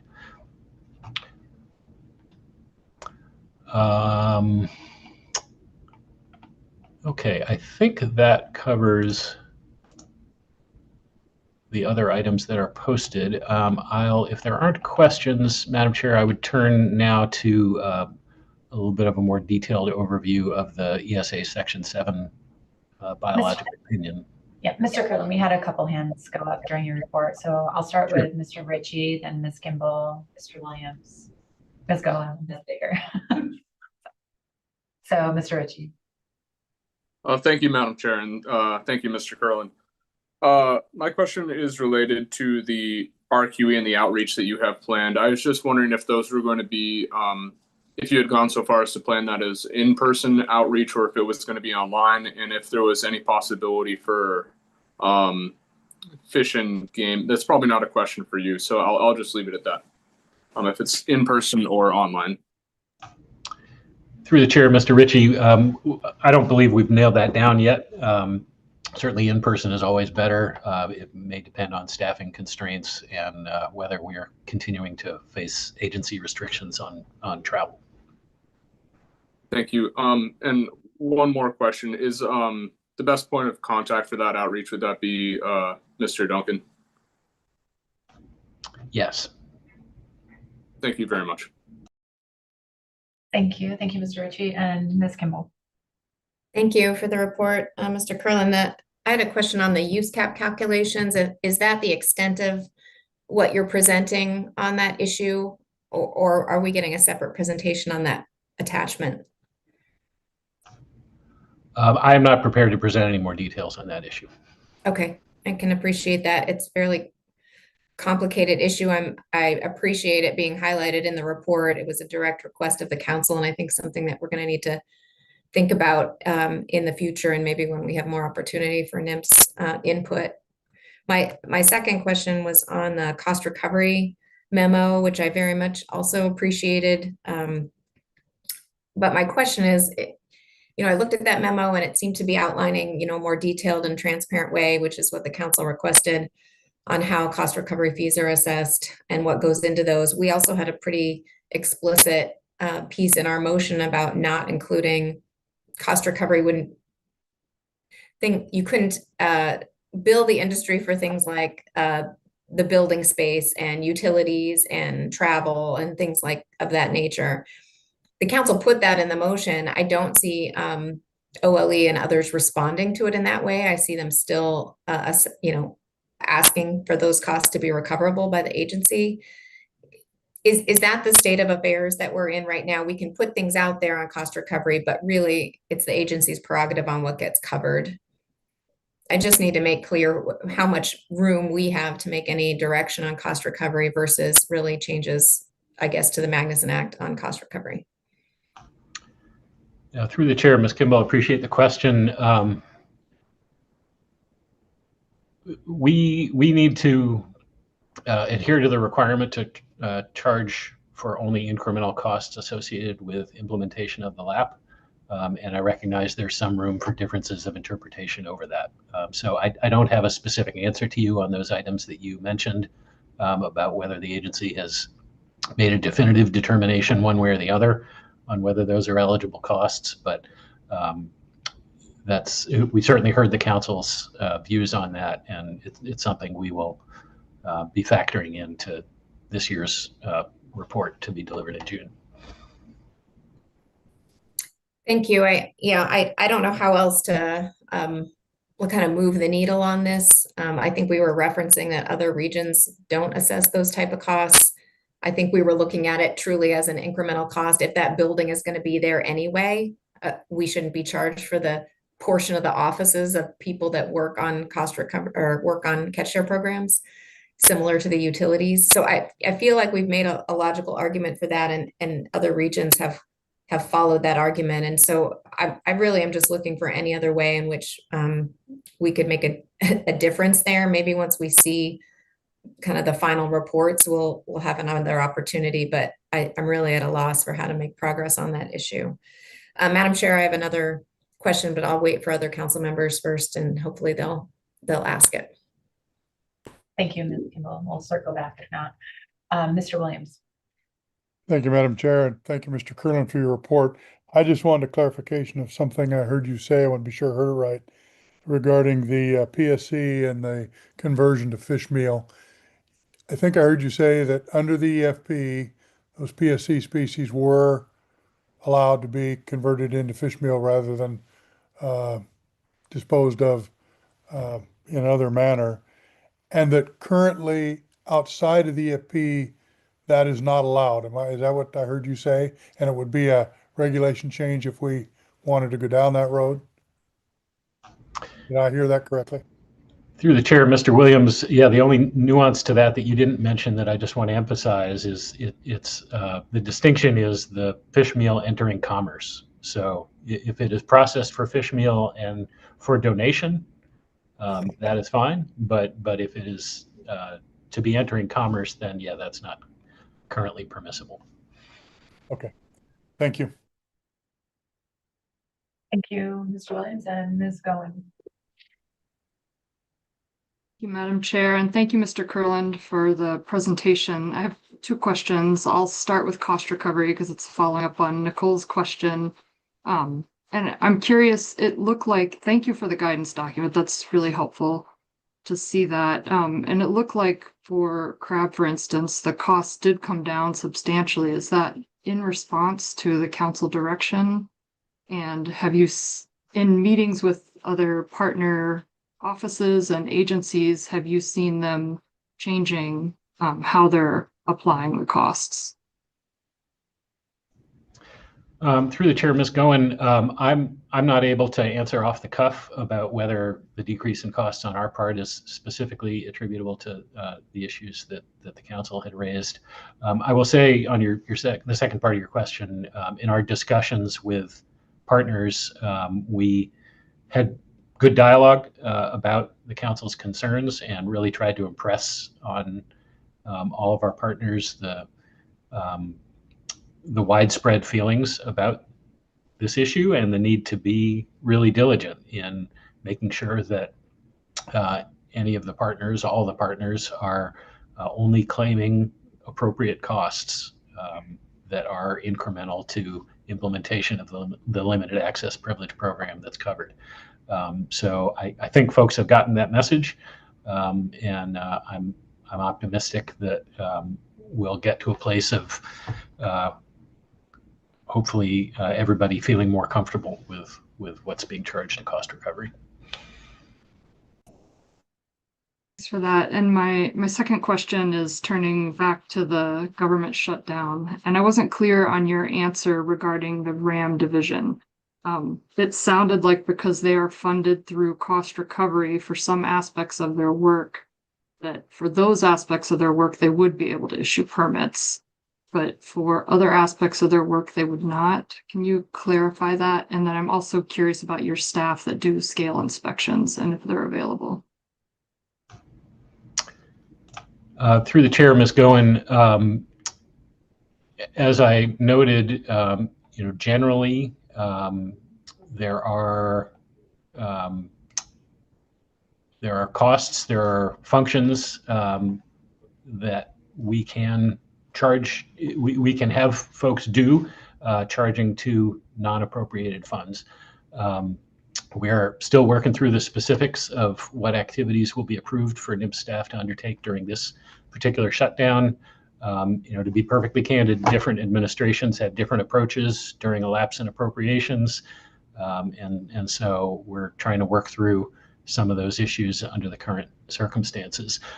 For scale inspections, I can say that that is an approved activity that our accepted staff can can carry out as they normally would. For that. So it sounds like for next week's permit issuance for the crab fishery, it's unclear whether those staff are available. Is that correct? That's correct. We're still sorting that out if we are still facing a shutdown next week.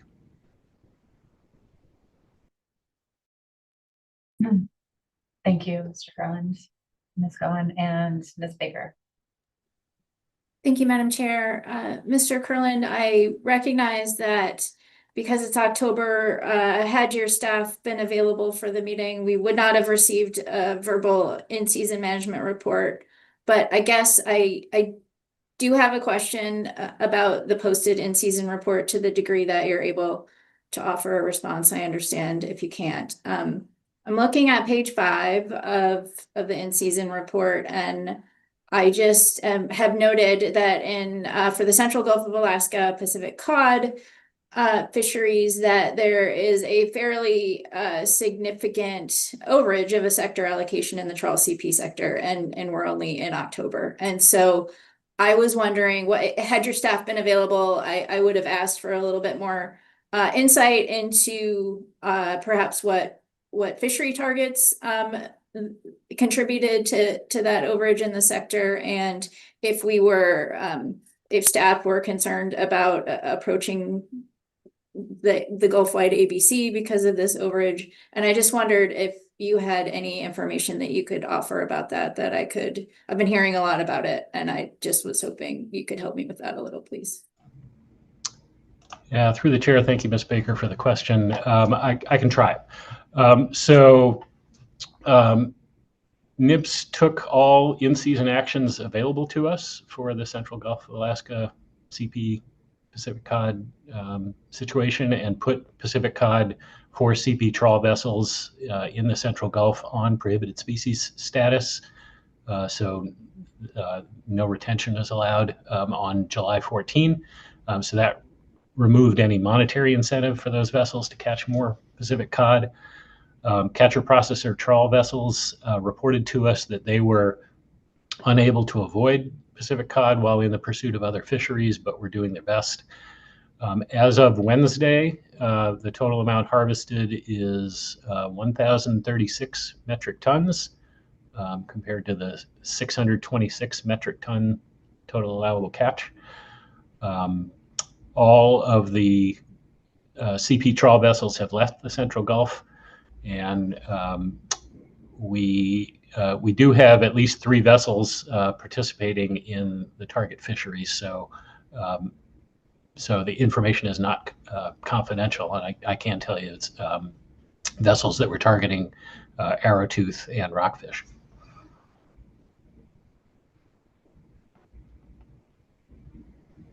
Thank you, Mr. Kurland, and hopefully, I guess just more of a comment, assuming that your staff are available to participate in the December meeting, just kind of a heads up, I would anticipate that it would be really helpful to the council and the public if the comprehensive in-season management report for December kind of covers that information, and or at least your staff can probably anticipate questions. Absolutely. Thanks. Thank you. And we'll go back to Ms. Kimball. Thank you. And a quick follow-up on Ms. Baker's question was, it would be helpful if we understood, maybe it sounds like in December is more appropriate, what additional tools the agency has to kind of prevent this situation, or if we don't. I think that's a good thing for the council members to understand. My other question was on the PSC, how to dispose of PSC at shoreside processors, and I appreciate you bringing up this issue. I think it is a really confounding issue and impactful issue for Kodiak. I think that the understanding I have is that those folks, that industry was under the impression from both the region and OLE that they were allowed to dispose of PSC once it was counted and sampled by an observer as required by regulations at the meal plant, and not just for trawl EM. And so it seems like a big change, kind of midway with maybe a different interpretation by OLE than we've had for the past 20 years. I think that's left people in a, not just a hard spot going forward, but a hard spot right at the time when they didn't understand that that wasn't being in compliance with regulations. So the overall question I think that folks have had is how do we clarify what the regulations are? And I think in your report, you're trying to do that, if I'm not mistaken, Mr. Curlin, and that's just what I want confirmation of. If the council asks for clarifying these regulations, it would be the new and current OLE interpretation such that no PSC could enter the meal plant. And I'm just looking for confirmation from you that that's what that if we ask to clarify, that would be the clarification, not our previous historical understanding of those regulations. Through the chair, Ms. Kimball, you're correct that that is the current interpretation. If the council believes that the intent was to allow PSC, processed into fish meal, to enter into commerce, and that is reflected in the record for that action, and perhaps NMFS just missed that in promulgating the regulations, that's something we could look at, and whether there was adequate support in the record to cover that, and perhaps a technical correction could be made if that were the case. I don't know whether that's the case, but that's something we could look at. But barring that, I think we would need a recommendation from the council to make a change to make that explicit. Thank you. And as follow-up, your statements there on a potential correction to the regulations, was that speaking only to the trawl EM portion, or generally as folks understood the regulations for all PSC? Through the chair, Ms. Kimball, again, it depends on what the administrative record supports. If it appears that it was a technical oversight and that NMFS somehow didn't capture the council's intent, and that should have been that intent should have been clear in the proposed rule, and we somehow missed that in the final rule, for example, we would have to look at whether there's a sufficient basis there to make that change as just sort of a technical correction. But to be honest, I'm not sure whether that's a promising avenue or not. It's something we could look at.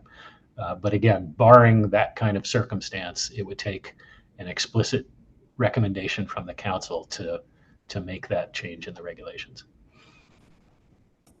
Thank you.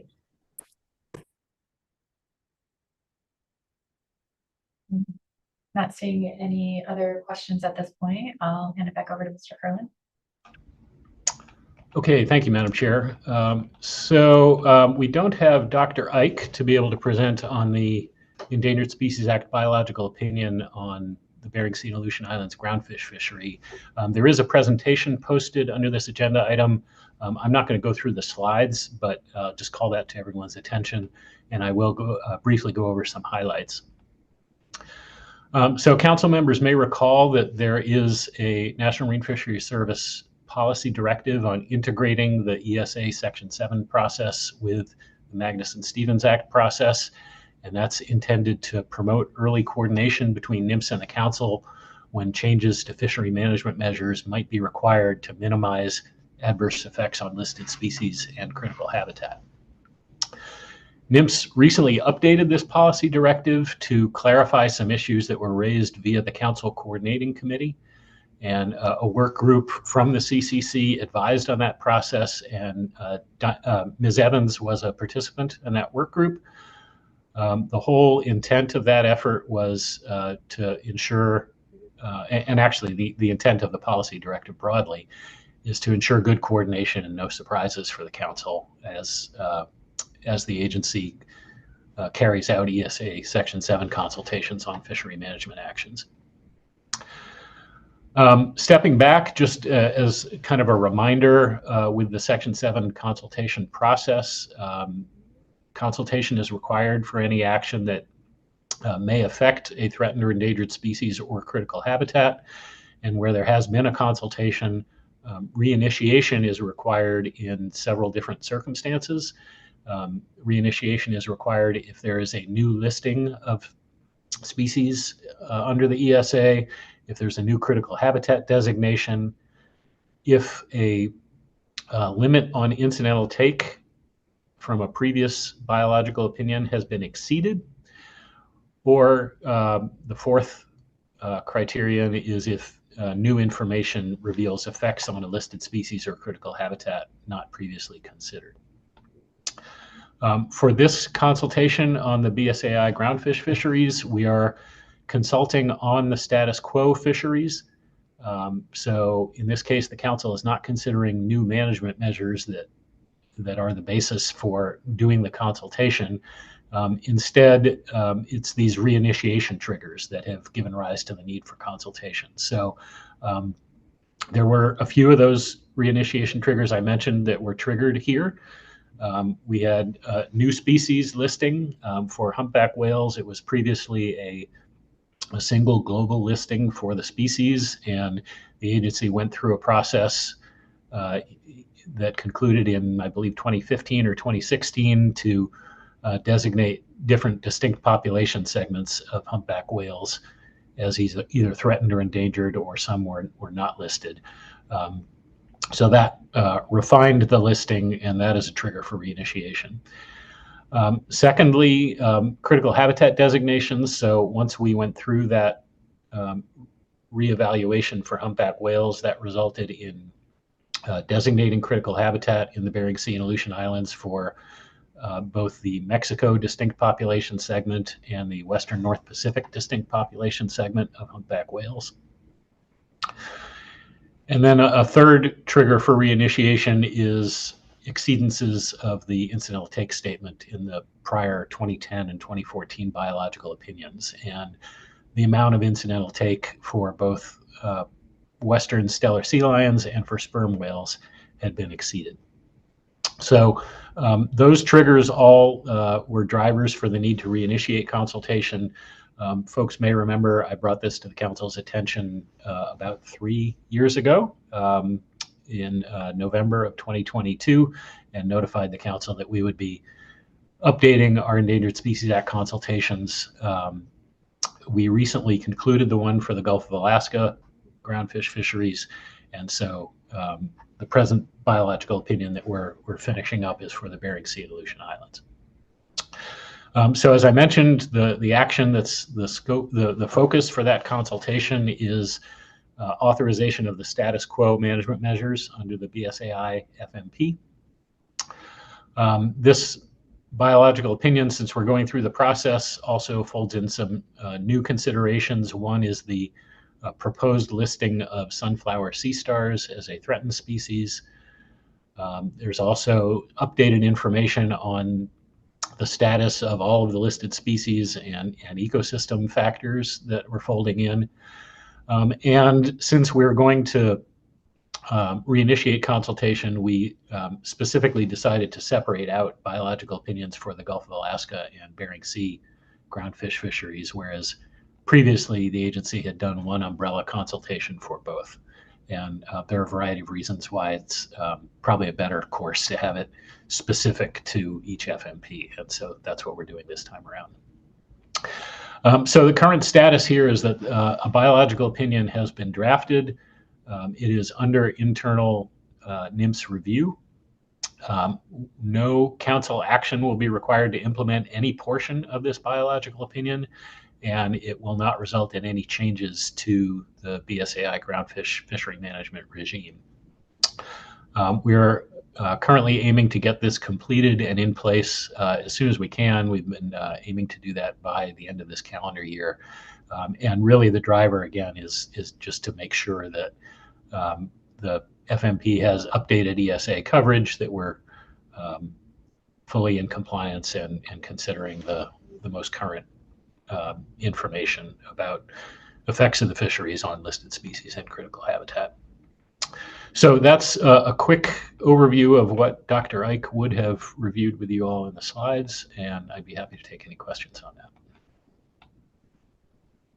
Mr. Kurland, Ms. Baker. Thank you, Madam Chair. Thank you, Mr. Kurland, for providing the update. I really appreciate that responsiveness to the request that we made in June. My question for you, I also appreciate you reminding us of the newly revised policy directive in terms of NOAA fisheries coordination with councils in terms of ESA implementation. And along those lines, I have a question kind of in the spirit of the policy directive. I appreciate your statement and it's actually in the slide presentation if folks are looking at it, that the no council action will be required to implement any portion of the biological opinion. And NOAA Fisheries said here very clearly that the biological opinion will not result in any changes to the BSAI groundfish fishery management regime. Understanding that and therefore not expecting any concerns to come out of this from a council perspective, I was wondering, however, in terms of the spirit of coordination and the council sort of doing due diligence in terms of things affecting the groundfish fisheries that we manage, would it be possible in your process of developing and finalizing the draft BIOP, perhaps for the council executive director and chair to do a very quick review of the draft BIOP? I'm really thinking a very high level review in terms of just evaluating the incidental take statement, conservation recommendations that presumably could be different given the things that have changed.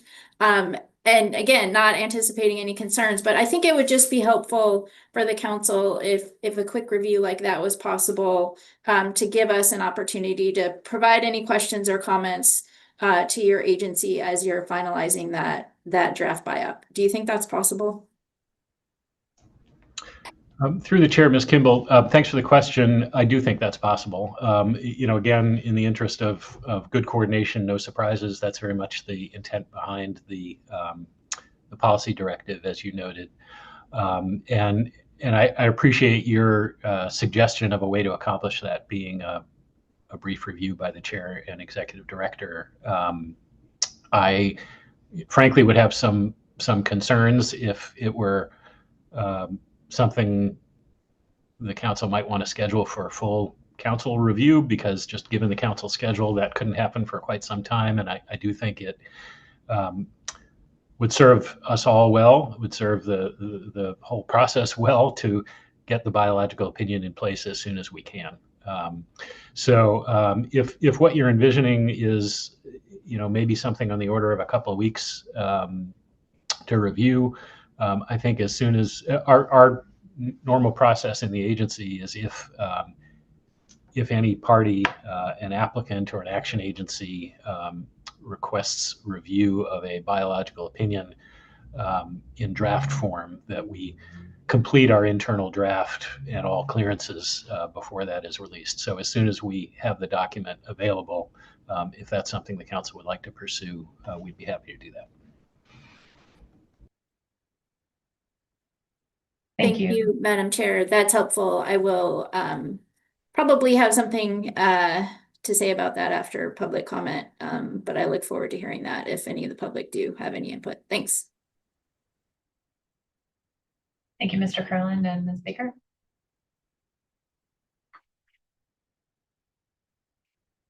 Any other questions at this point?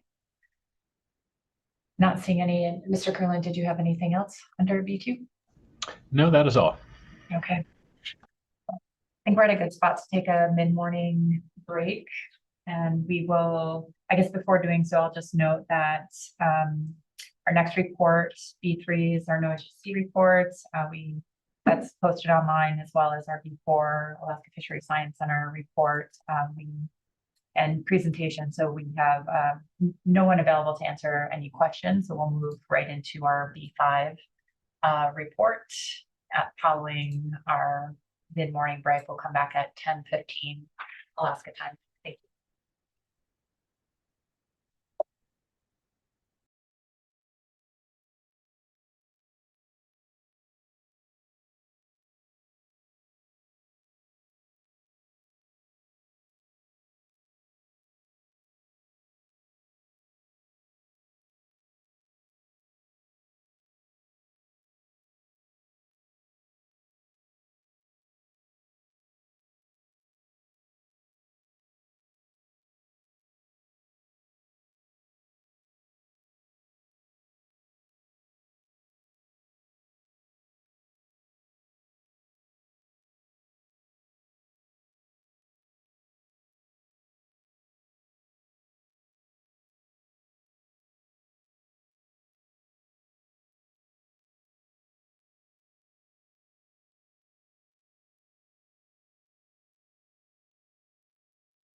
Is anybody in the room that can confirm if I have audio now?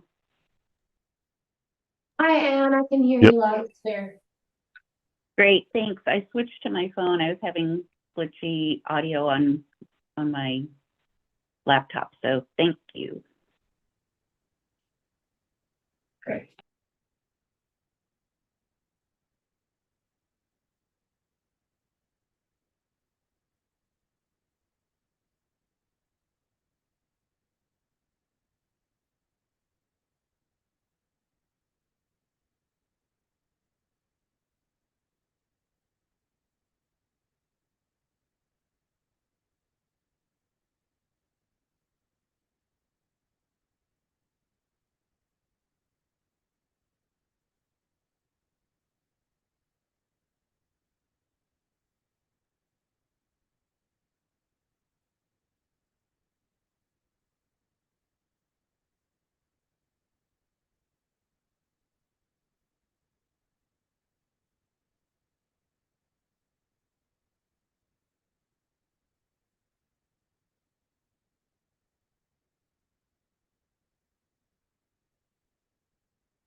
The little carrot next to it.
I'm testing my mic.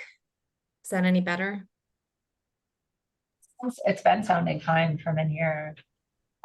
Hey, Nicole, do you want to give it a try again? Sorry, I had you muted. Can you say that again? Is my mic any better? it sounds good to us, I think now. We'll just have to see. I Okay. hear you fine, Nicole. Fine this Thanks. morning too. Yeah, I guess I'm getting not great from some people, but other people can hear me okay, so I don't know. Thank you. Nicole, this is Steve. You sound very clear on my end. Okay, great. I'll just talk to you and Ann. Thanks. Thanks. Well, that'd be fine. What the heck? Right, she doesn't need anybody else. She's got us. That's right.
Welcome back, everyone.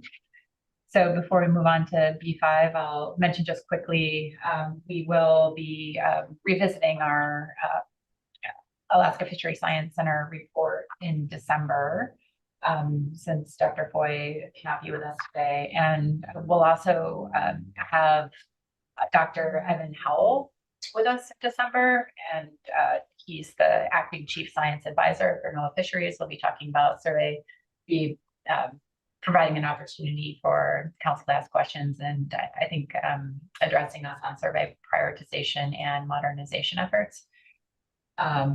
So we'll look forward to him engaging with us in person in December. So move on to our B5 report, ADF&G. It's a written report, and I'll see if Ms. Baker has anything to add. Yes, Ms. Baker. Thank you, Madam Chair. And we do have the expert Carla Bush online if there are any questions, but just in the interest of time and virtual meeting, the Alaska Department of Fish and Game report on fisheries managed by the state since the last report to the council in June, particularly crab, scallop, and groundfish. That report is posted under agenda item B5. And again, Carla is available if you all have any specific questions about the report. But I did want to highlight for the council, starting on the bottom of page 7 of that ADF&G report, that there is an upcoming Board of Fisheries meeting that may be of interest to the council. There is an Alaska Peninsula, Aleutian Islands, Bering Sea, and Chignik Pacific Cod meeting, October 30th through 31st. Written comments for that meeting on the proposals submitted are due October 15th, 2025. And I think as often occurs on the Pacific Cod cycle for the board, some of the proposals that were submitted could potentially impact council managed Pacific Cod fisheries. And so in order to ensure that communication is happening, Ms. Bush has been working with council and National Marine Fisheries Service staff in order to arrange some presentations for the Board of Fish at this Pacific Cod meeting. In essence, there will be, we're planning for some presentations to the Board of Fish on Pacific Cod stock status, how federal management occurs, and some recent tagging genetic research that kind of highlights the interconnectedness of the Eastern Bering Sea and Western Gulf of Alaska stocks.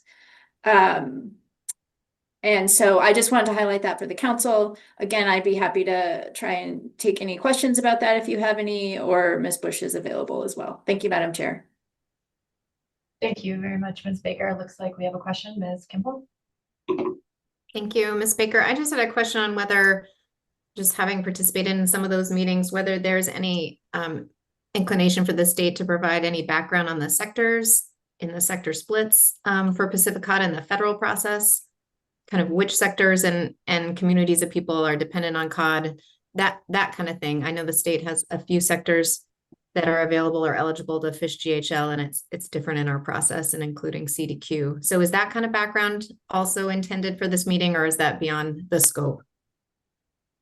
I would think that since we have requested, and I believe received confirmation of council staff presentations to the board, that if council members are interested in that kind of information being included, that certainly would be within the scope. I think that would be possible for council staff to do, maybe rather than state staff, but that's my initial response to that question, Ms. Kimball.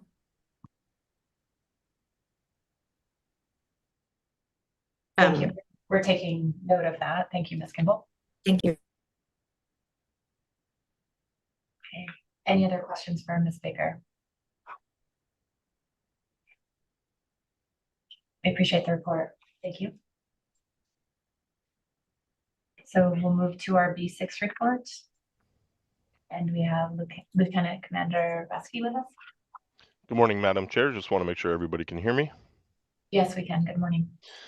Good morning. If the staff is able to pull up the slide. wait for that to come up. Okay. Good morning, Madam Chair, council members, and members of the public. I'm Lieutenant Commander Jed Rasky from the Coast Guard's Arctic District based in Juneau, Alaska. This morning, I'll be giving a short presentation on the Coast Guard's activities this summer in response to foreign government and military vessels in the Arctic, Bering Sea, and Aleutian Islands.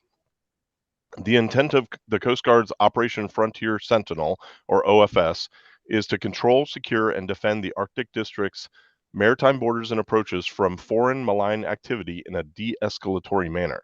So far in 2025, the primary adversarial presence in the U.S. Arctic has been 5 Chinese-flagged or owned and operated research vessels that operated over the U.S. Extended Continental Shelf, or ECS, from about July through September. These vessels included Zhuilong 2, Shenhai Yi Hao, GD, Tansuo Sanhao, and Zhongshan Da Zhuiji. Additionally, the Coast Guard monitored a Russian submarine rescue tug/tender vessel that transited through the Aleutian Islands in May. The persistent presence of 5 Chinese research vessels over the U.S. Extended Continental Shelf this summer was significant, as it's the greatest number of Chinese research vessels that has operated at the same time over the U.S. ECS in the Arctic to date. In response to this unprecedented activity, Arctic District tasked Coast Guard cutters Healy and Storis with executing Op Frontier Sentinel against the Chinese vessels while they were over the ECS. This is the first time that the Arctic District has executed Operation Frontier Sentinel within the ECS boundary in the Arctic using a surface vessel. In past years, we've executed Operation Frontier Sentinel over the ECS exclusively with Air Station Kodiak's C-130 aircraft. This is also the first time that the Arctic District has executed OFS with a USCG icebreaker, and it was Storis's inaugural patrol they had just commissioned back earlier in the summer. So this was their first patrol, and this is the first time that we executed Operation Frontier Sentinel with them. National Security Cutter Weishi also executed OFS in response to the Chinese research vessels and interacted with one directly north of the Bering Strait. Air Station Kodiak and their C-130s executed multiple interactions with the research vessels throughout the summer. This concludes my brief, but I'll be happy to answer any questions on this effort or on the council report that we submitted. Thank you very much for the report. See if there are any questions from council members. Yes, Ms. Goen. Thank you, and thank you for the report, Lieutenant Commander. I actually have a question on the shutdown and how it may or may not be affecting Coast Guard search and rescue operations while fisheries are ongoing. Yes, ma'am. I'll be happy to answer that question. Through the chair, there is going to be no impact to Coast Guard search and rescue operations in what we call Arctic District now, which is basically the Alaska area of operations. We used to be called District 17, but we just went through a name change.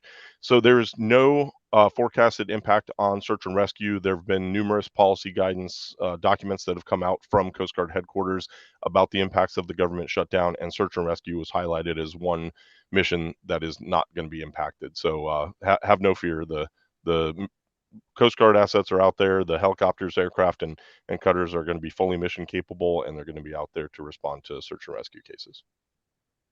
Glad to hear it. Thanks. Before we take this next question, I'll just flag for members of the public wishing to testify and view reports. Please do sign up before the end of this report. Thank you.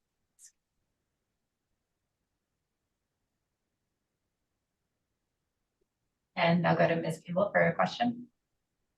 Thank you, Lieutenant Commander. I guess I just wanted to understand this slide better and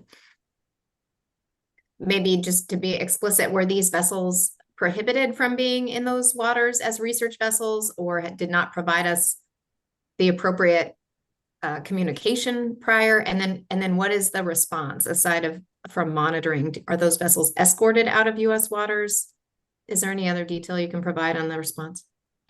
Thank you for the question, Ms. Kimball.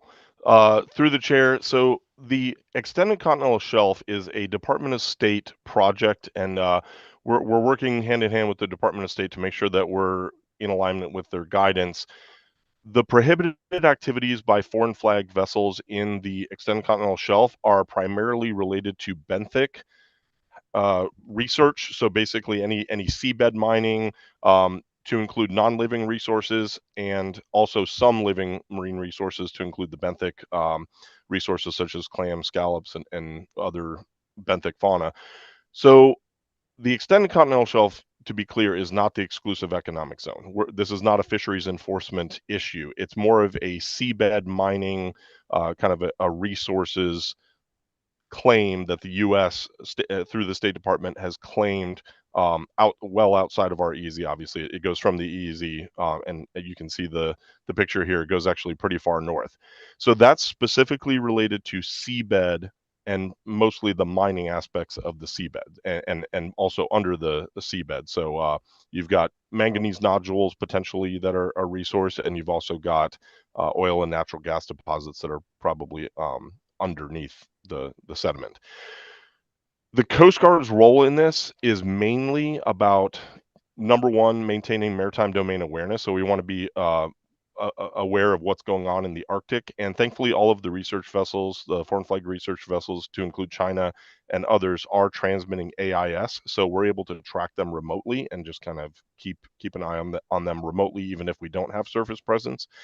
And then the response is primarily to identify, detect, and essentially monitor the vessel's activities. So with these research vessels specifically operating over the extended continental shelf, we tried to determine whether they were impacting the seabed or conducting research on the seabed, which is prohibited by the State Department and the U.S. government for foreign flag vessels in this area. So we were able to get pictures and query the vessels and read some approved Department of State language to them about conducting mining or seabed research in the ECS. And we told them to essentially contact the State Department to coordinate and deconflict the research activities. The response we tended to get from the Chinese research vessels was they were operating in international waters on the high seas, and they didn't specifically say they weren't doing benthic research. They didn't address exactly what type of research they were doing. If you looked at the AIS tracks from all of the vessels, which continued continuously to transmit AIS throughout the season, you would see that they were very obviously in the U.S. ECS, and there's there might be some reasons for that. They might be setting up a potential counterclaim to our claim of an ECS in the future. They also operated over the Russian ECS and up in the Arctic all the way to the North Pole, some of them. So I think the primary concern, and we received a lot of media inquiries when we sent out the press releases, a lot of people were asking why China is in the US ECS. I can't speak to why. I would defer that question to the State Department, but what we're concerned with is that they might be establishing a kind of normal presence in that area to potentially counter the U.S. claim of our extended continental shelf. Thankfully, we did not have any other U.S. vessels that had any negative interactions or otherwise with any of the research vessels or any government or military vessels throughout the Alaska EEZ. So I'm sure that some of the fishing vessels, the U.S. fishing fleet that was out operating on the fishing grounds, probably saw some of these vessels transiting through, but we had no negative interactions that were, or even just interactions period, that were essentially reported to the Coast Guard. So I think fishermen and other maritime stakeholders probably saw this as normal transit, through the Alaska EEZ up through the Bering Strait and then into the Arctic. So right now we're just trying to figure out exactly what next year might look like and what our potential responses will be. But most of this is gathering evidence and then talking to the Department of State to see if they're going to interact with China about potentially having China submit research requests to the U.S., or if they're not going to do that, then we need to make sure that they're not conducting that benthic research that's prohibited by our ECS claim. Does that make sense, Ms. Kimball? Yes, thank you very much. Any other questions? Thank you again for the report, Lieutenant Commander. Thank you. So our B7 US Fish and Wildlife Service report, it's a written format on our agenda. We have no one available to answer questions. So we'll move on to public testimony. Looks like we have 9 people signed up. As a reminder to the public, companies and individuals will have 3 minutes, and associations and organizations 6 minutes to testify. Start with Chad C, followed by Craig Lowenberg. Thank you, Chairman Drobnica. Can you hear me? Yes, good morning. Good morning. My name is Chad C, Executive Director of the Freezer Longline Coalition. FLC represents the hook and line catcher processor vessels that participate in the Pacific cod fishery in the Bering Sea, Aleutian Islands, and Gulf of Alaska. I'll be speaking to FLC comments submitted under B1 on Council's response to the executive order on restoring American seafood competitiveness. FLC appreciates the Council's action at the June Council meeting to include on its list of recommendations 3 measures to address challenges with maintaining a sufficient pool of qualified level 2 observers to monitor and sample catch in full coverage fisheries, including on our fleet. These measures included to 1, modify endorsement criteria to allow hull samples at the at-sea Hake Observer Program and/or shoreside plant offloads in Alaska to count towards the minimum sample hull requirement of a level 2 certification in Alaska. 2, modify the minimum sample hull requirement to obtain level 2 endorsements on trawl vessels to 60 sampled hulls rather than 100 sample hulls. And 3, to grant the Observer Program the authority to waive fixed gear level 2 requirements when no fixed gear level 2 observers are reasonably available. The full coverage program is continuing to face a crisis in the ability to generate a pool of level 2 endorsed observers for deployment and to maintain affordability of the program for operators, including our fleet. With the program facing additional pressures on its resources, FLC and our observer provider partners, Alaskan Observers and Saltwater, are asking Council to initiate action to move forward with these measures expeditiously as part of a holistic approach to help the full coverage program meet its obligations while creating funding efficiencies for the agency and industry participants to ensure its long-term sustainability. Moving forward, we would ask that Council incorporate one revision to the first recommendation related to the at-sea Hake Observer Program. Specifically, we ask that Council consider modifying the level 2 endorsement criteria to allow for both sampled hulls and cruises from the Hake Observer Program to be applied to experience requirements for the level 2 endorsements. As I expect you'll hear from a following testifier, only applying sampled hulls from the Hake Observer Program without applying cruises would not, we expect, achieve the desired benefit of utilizing experience from the Hake program to address level 2 challenges in Alaska. Vessels in the West Coast Hake fishery all also participate in the North Pacific fisheries, and we believe would serve as viable platforms for observers to secure their 2 cruise experience requirement. When taking action, we would ask that Council consider moving to initiating an analysis on these recommendations. Each of these measures were already identified as recommended actions by the Council in June and taken up in the agency's expanded discussion paper on the EEO released ahead of this meeting. The discussion paper offered some recommendations on additional points for analysis, but also determined that these level 2 measures proposed by Council would have low complexity to both analyze and implement. Given that and the continued challenges we are facing on level 2 issues, we believe it's both important and reasonable to move ahead to an analysis.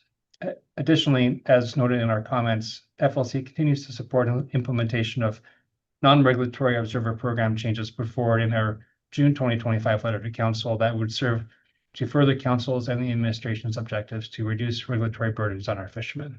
Thank you for your consideration. Thank you for your testimony, Mr. C. Are there questions?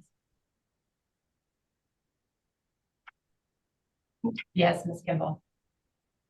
Thank you. Thank you, Mr. C, for your testimony. I just had a quick question on the letter and the previous ask and what the Council's included. And that's on the ability to waive the fixed gear level 2 requirements. My question is, like, how important a component is that? And is there a reason to have the specificity to fixed gear, or would that apply to any sector that might have a level 2 requirement? Sure. Thanks, Nicole, through the chair. We believe that as an interim measure, before other measures that are included here could be adopted, in particular, that would be a very important piece to be adopted for our fleet. We've been facing the most challenges in terms of maintaining our pool of level 2 observers. We having to voluntarily put additional observers on our vessels just to maintain that pool. We want to prevent vessels from being kept at the dock, and that action would help ensure that until this shortage of available observers is addressed in a sufficient way, that we can have some assurance that we can go to sea, provided that the observer program makes a determination that that would be allowable and that they could grant that authority. So I think it provides a necessary backstop to ensure that we can continue with our operations when there's a sufficient non-lead level 2 observer available. And Madam Chair, and then I don't know if it's appropriate to ask, the other part of my question was if that should just be applied to fixed gear or other sectors with the same requirements should be in that waiver process. Yeah, I'm sorry. Yeah, we've promoted it with fixed gear because that's just specific to our fleet, and we believe that's we're facing the it's important for us. If the council would choose to expand it to other fleets, we don't have a concern with that. Thanks. Thank you for your testimony, Mr. C. Thank you. And our next testifier is Craig Lowenberg, followed by Bob Alverson. Good morning, Madam Chair. Can you hear me okay? Yes, good morning. All right. Well, good morning, Madam Chair and members of the council. For the record, my name is Craig Lowenberg. I'm here today on behalf of the Bering Sea Pot Cod Cooperative. The BSPCC is a trade organization that represents stakeholders in the BSAI greater than or equal to 60-foot Pacific cod pot catcher vessel sector. We appreciate the opportunity to comment today under the B reports, specifically B1, North Pacific Fish Management Council letter to National Marine Fisheries Service with Executive Order 14276 work plan. Upon review of the letter to NMFS, I was concerned and disappointed to see that the development of a LAP for the over 60 BSAI Pacific cod pot catcher vessel sector was not included in the list of recommended priority items under consideration. Maybe this was an oversight, and I encourage the council to consider adding this issue to the work plan in the final version of the letter submitted to NMFS. Excuse me. We are all aware of the benefits provided by LAP managed fisheries in the North Pacific, as there are many examples to point to. Specific to our sector, and in response to Section 4AI of the Executive Order 14276, we believe development of a LAP is appropriate and complies with the Executive Order for the following reasons. Implementation of a LAP is expected to reduce burdens on domestic fisheries by ending the race for fish, increasing production, stabilizing markets, and enhancing economic profitability by way of development of new product forms, improve quality of existing product forms, and improve stability in the harvesting and processing sectors with increased flexibility in fishing plans. A LAP would also provide benefits across sectors, specifically the PCOD and BSAI crab fleets, by improving safety, allowing harvest at optimal times to increase efficiency, and slowing the pace of the fishery. In addition to the benefits I just stated, a LAP program meets the national standards as described in the MSA and is in line with the recommendations made by the Alaska Bycatch Review Task Force. Finally, this is not a new issue. It's been under consideration in the council process since 2019.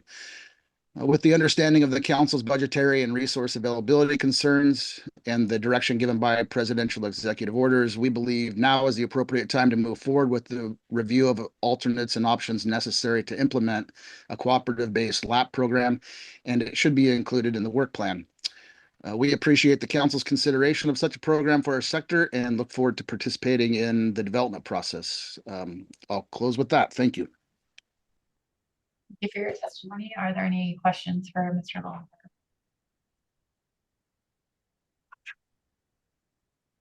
Seeing none, thank you for joining us this morning. Thank you.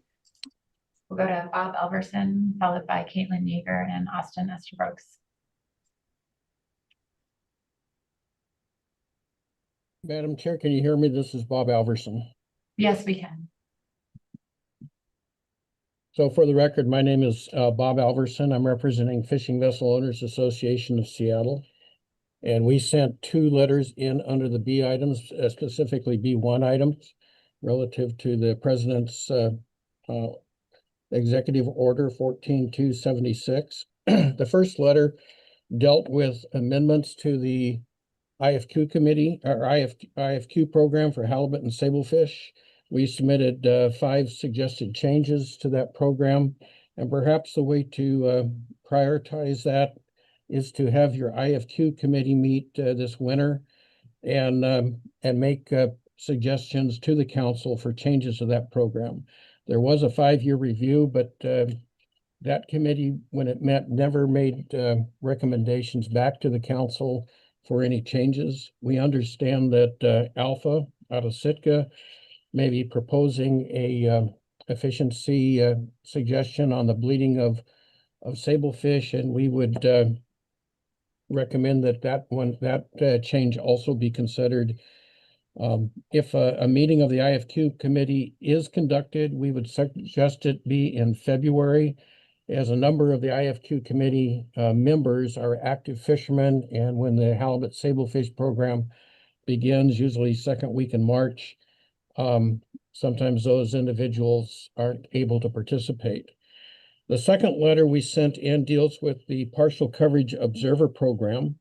You will learn under agenda item C2 that when you chose as a council to have 100% EM on the pollock partial coverage vessels doing pollock, that's resulted in $843,000 of new cost. And in order to make that money up in the program, the bottom trawl observed in the Gulf of Alaska will be reduced from 24% to 13.5%, and fixed gear will go from 19% to 7.45%. The current cost per day for the federal contract runs $1,600 to $1,700 a day, while other rates to us seem much less. The factory trawler rate, the factory ship rate, according to the review of the Observer Program in May 2025, listed it at about $400 per day. And we understand there are efficiencies. Observers are hired for 30 to 90 days. And so that number can be much less.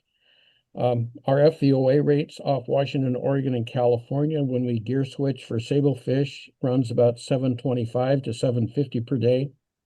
And we would like the council and NMFS for the 2026 season to allow a few of the partial coverage fixed gear fleet to directly access the observer market and test the per day rate when the odds process chooses their vessel for an observer. This may expose a lower cost alternative, which would allow for higher coverage rates on the trawl and fixed gear rates in the Gulf of Alaska for partial coverage vessels. I have been told in the past this suggestion would not require an EFP. NMFS could either reimburse the vessels in this test or pay the observer company that the vessel ends up with a new negotiated rate. Anyway, those are our 2 proposals, Madam Chairman, and thank you for the time. Thank you for your testimony, Mr. Alverson. I may have misunderstood you, but I think you mentioned a letter that you submitted on the executive order, and I don't see it under our B reports. Is that under, maybe submitted under a different agenda item, or did you submit that directly to the secretary? So, Madam Chair, we sent 2 letters in, but your portal doesn't allow for 2 letters to go in. So the second letter we sent by mail. And so I don't know if that got into your correspondence or not. Thank you for that clarification. We'll work with staff on that and see if we can look at that letter. And we'll communicate with you about how to submit 2 letters under the portal in the future. Thanks. Any other questions for Mr. Alverson? Yes, Ms. Cohen. Thank you, Madam Chair, and thank you, Mr. Alverson, for the testimony. I'm curious if you could speak a little more to this idea of testing, I guess, open sourcing observer coverage with among a few vessels in your fleet. You mentioned you've talked to NMFS about this and that it could be doable. Can you just speak a little bit more to how that might work? Through the chair, Ms. Goen, FVOA 4 and 3 years ago submitted NIFWIF grants proposals to address this. And we were told it would not require an EFP. And we suggested picking out 10 vessels and having those vessels operate in the manner that I've testified to. An example of that we have a boat in our organization called the Polaris, and he does probably 16 to 18 trips each year. He fishes in all of the Gulf of Alaska areas for halibut and blackcod, and then he also fishes in 4B and 4D. So he spans. If a vessel like that was picked, and when he logged into odds, his responsibility for an observer, he would have to contact one of the 3 observer companies and set up arrangement and for whatever price he negotiates. And we believe that would be much less than the $1,600 to $1,700 per day that the federal contract is. You know, if it comes in higher than that, then you shut down the experiment. But if it's less than that, and we think it would be considerably less than that, then maybe you let it go and see what that would allow the observer committees to redesign or suggest back to the council in terms of a different format. Does that answer your question, Ms. Cohen? Yeah, thanks for that. Thank you. And Ms. Kimball. Thank you, Mr. Alverson. I follow up on that letter. I think you're aware that council already endorsed testing such a project, or maybe even twice in relationship to a NIFWIF proposal.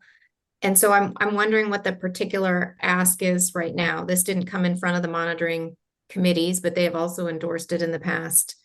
Is the ask to have NMFS test this out as opposed to vessels contacting individual observer providers to see what that cost differential might be? Through the chair, Nicole, we didn't submit an NIFWIF suggestion on this, but we believe National Marine Fisheries Service, through their administrative authority, could conduct this experiment on their own as an administrative experiment, and still be within the bounds of the laws. We don't think a regulatory amendment is needed. And so we thought that we would pursue this and just ask NMFS if they could conduct it on their own. And we would encourage the council to ask them to look into it. Thank you.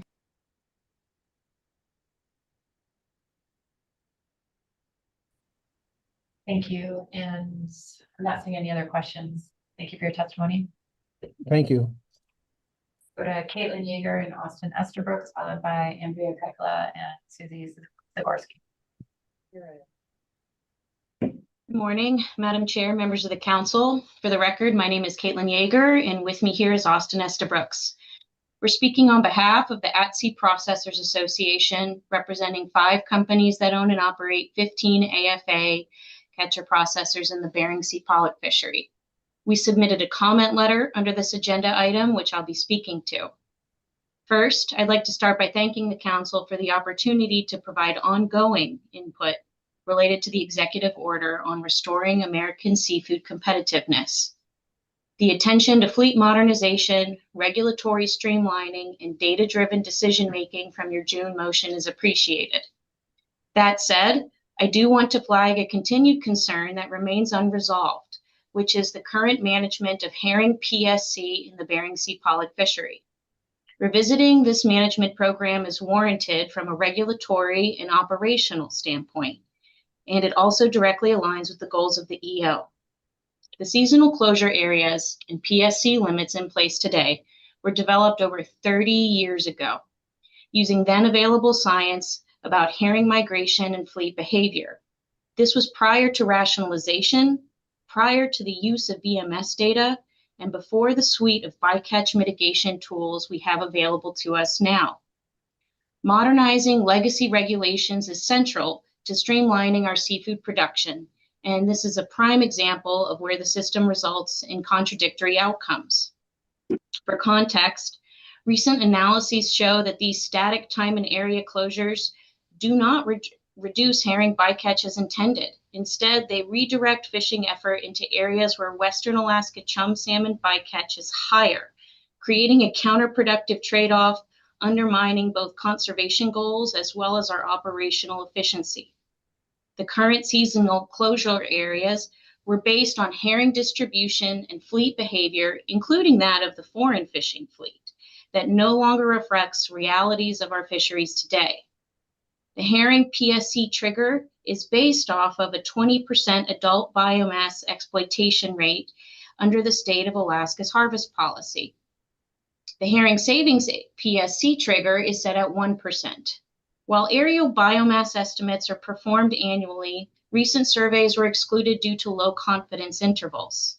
Additionally, full stock assessments have not been completed due to their reliance on sex, length, and weight data collections from the directed commercial herring fishery, which has not seen participation in recent years.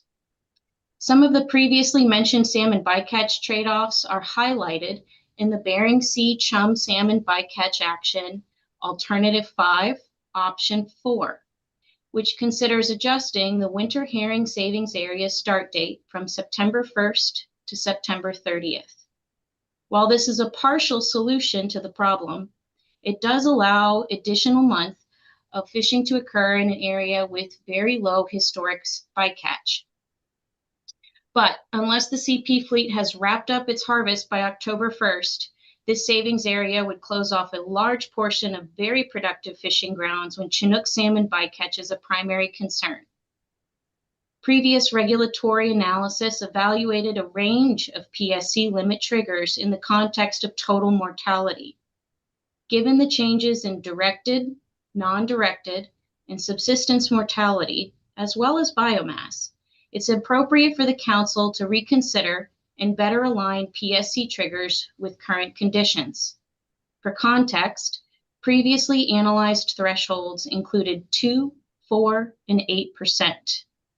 We do not suggest a reduction in oversight or accountability, but we are suggesting an opportunity to modernize this regulation in a way that reflects current ecosystem dynamics and today's fishing practices. These closures are based on old assumptions that no longer reflect ecosystem conditions or fleet behavior post-rationalization. As stated in our written comment, this request is consistent with the EO's directive to review and update these outdated rules, and we also recognize the competing demands placed on agency staff and council time, so we are mindful of the trade-offs that come with each additional ask.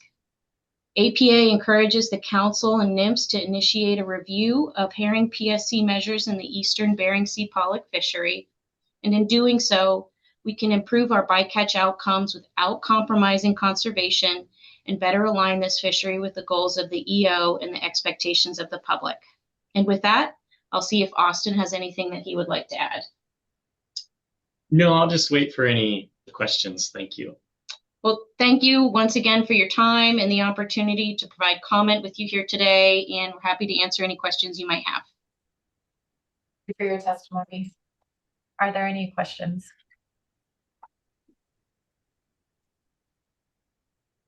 Yes, Mr. Sakata. Yes, thank you, and thank you for your testimony. I think at first glance you had mentioned that only 30% of the herring bycatch actually occurs in the herring savings area. talking to some folks, at first blush, that seems like a good thing. If you're trying to save herring and the less caught there would be better. But so could you expand on why that, the fact that we're only catching 30% is an argument for the fact that it's ineffective, that you mentioned in your comments? Through the chair, Mr. Sakata, I think our comment letter references how some of the spatial and temporal herring migrations have changed through time, in that the amount of sea ice extent and the cold pool extent may have resulted in these closure areas being somewhat misplaced. But that being said, I'm looking at Austin, and I'll let him clear things up a little more effectively for me. I think that the letter was just supposed to highlight that the majority of the herring that's being caught is actually outside of areas and times that are intended and in regulation to protect herring. And so, I mean, the example of this is that the catcher processor fleet had only 26 tons of herring bycatch this entire bee season prior to the winter herring savings area being closed. And they were fishing primarily within the winter herring savings area before it closed. As soon as they were moved out of the winter herring savings area, the herring bycatch essentially doubled. And so it just, within a week, the herring bycatch doubled within a week. And so essentially, these herring savings areas are not having the intent that they were originally put in place for. In addition to the CP fleet bycatch doubling within a week after the winter herring savings area getting closed, I'm still getting bycatch alarms on a daily basis with herring being caught in the Unimac area, which is fully within the winter herring savings area and is never going to be closed this time of year where herring is being caught presently. And so that's sort of the summary of how ineffective and almost they're having the opposite effect. They're increasing herring bycatch rather than reducing it. Thank you. Thank you. We'll go to Ms. Baker and then Ms. Kimball. Thank you, Madam Chair, and thank you for your testimony. I just want to follow up on an issue in your letter and that you brought up today in terms of the management actions already underway to address the problems that you're describing with herring bycatch. And the proposed solution in the chum salmon bycatch action, Ms. Yeager, you clearly stated is a solution to the problem only if all catcher processor bee season fishing operations in the Bering Sea is concluded by October 1st every year. We just heard from Mr. Estabrooks with the current closure of the winter herring savings area. It sounds like catcher processor fishing is still going on for pollock. Is that typical? How can you help me understand? Are there some years in which fishing is completed before the 1st of October? Or is it more the norm that you're still fishing at this time of year? Through the chair, I can start that one off and let Austin chime in later.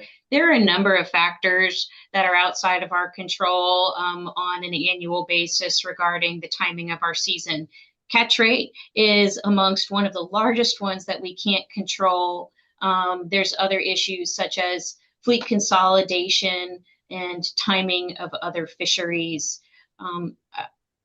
With regards to chum salmon, why this is particularly meaningful is because that the overlapping area of the winter herring savings area is historically very low percentage for Western Alaska chum salmon bycatch. And Austin, do you have anything further to add on fleet timing for the bee season? Sure. For the CP fleet, I would say in roughly half the years we are done before October 1st, and in half the years we're not. Typically, we're close to being finished, but there's been a handful of years. I mean, COVID, the 2020 bee season was particularly challenging, obviously due to extemporaneous factors, but and 2011 were both years where the fishery extended well into October. But generally speaking, I would say half the time we're done before October 1st. And just to follow up on some of the spatial constraints as a reminder for other folks in the room, the CP fleet is excluded from fishing near shore during the bee season, whereas there are a number of difficulties for the inshore fleet to fish as far out as the CP fleet can.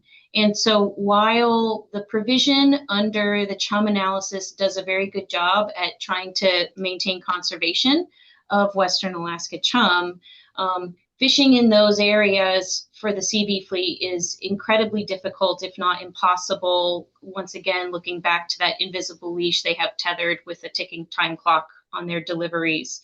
And I'm sure you'll probably hear a little bit more from UCB in that regard in terms of the kind of their flexibility constraints. Thank you.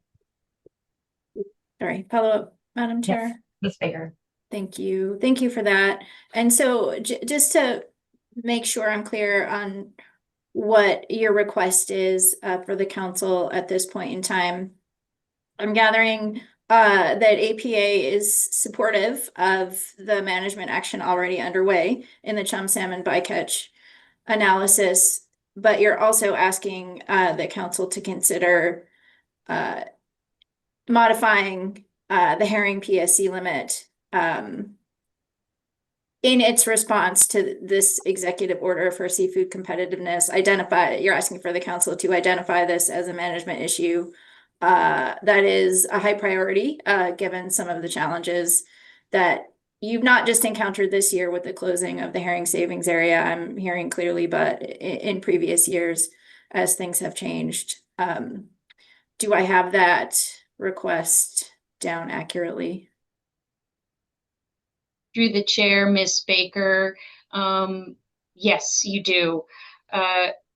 While the item under consideration under the chum action is particularly helpful for the CP fleet, it provides limited aid to the catcher vessel fleet.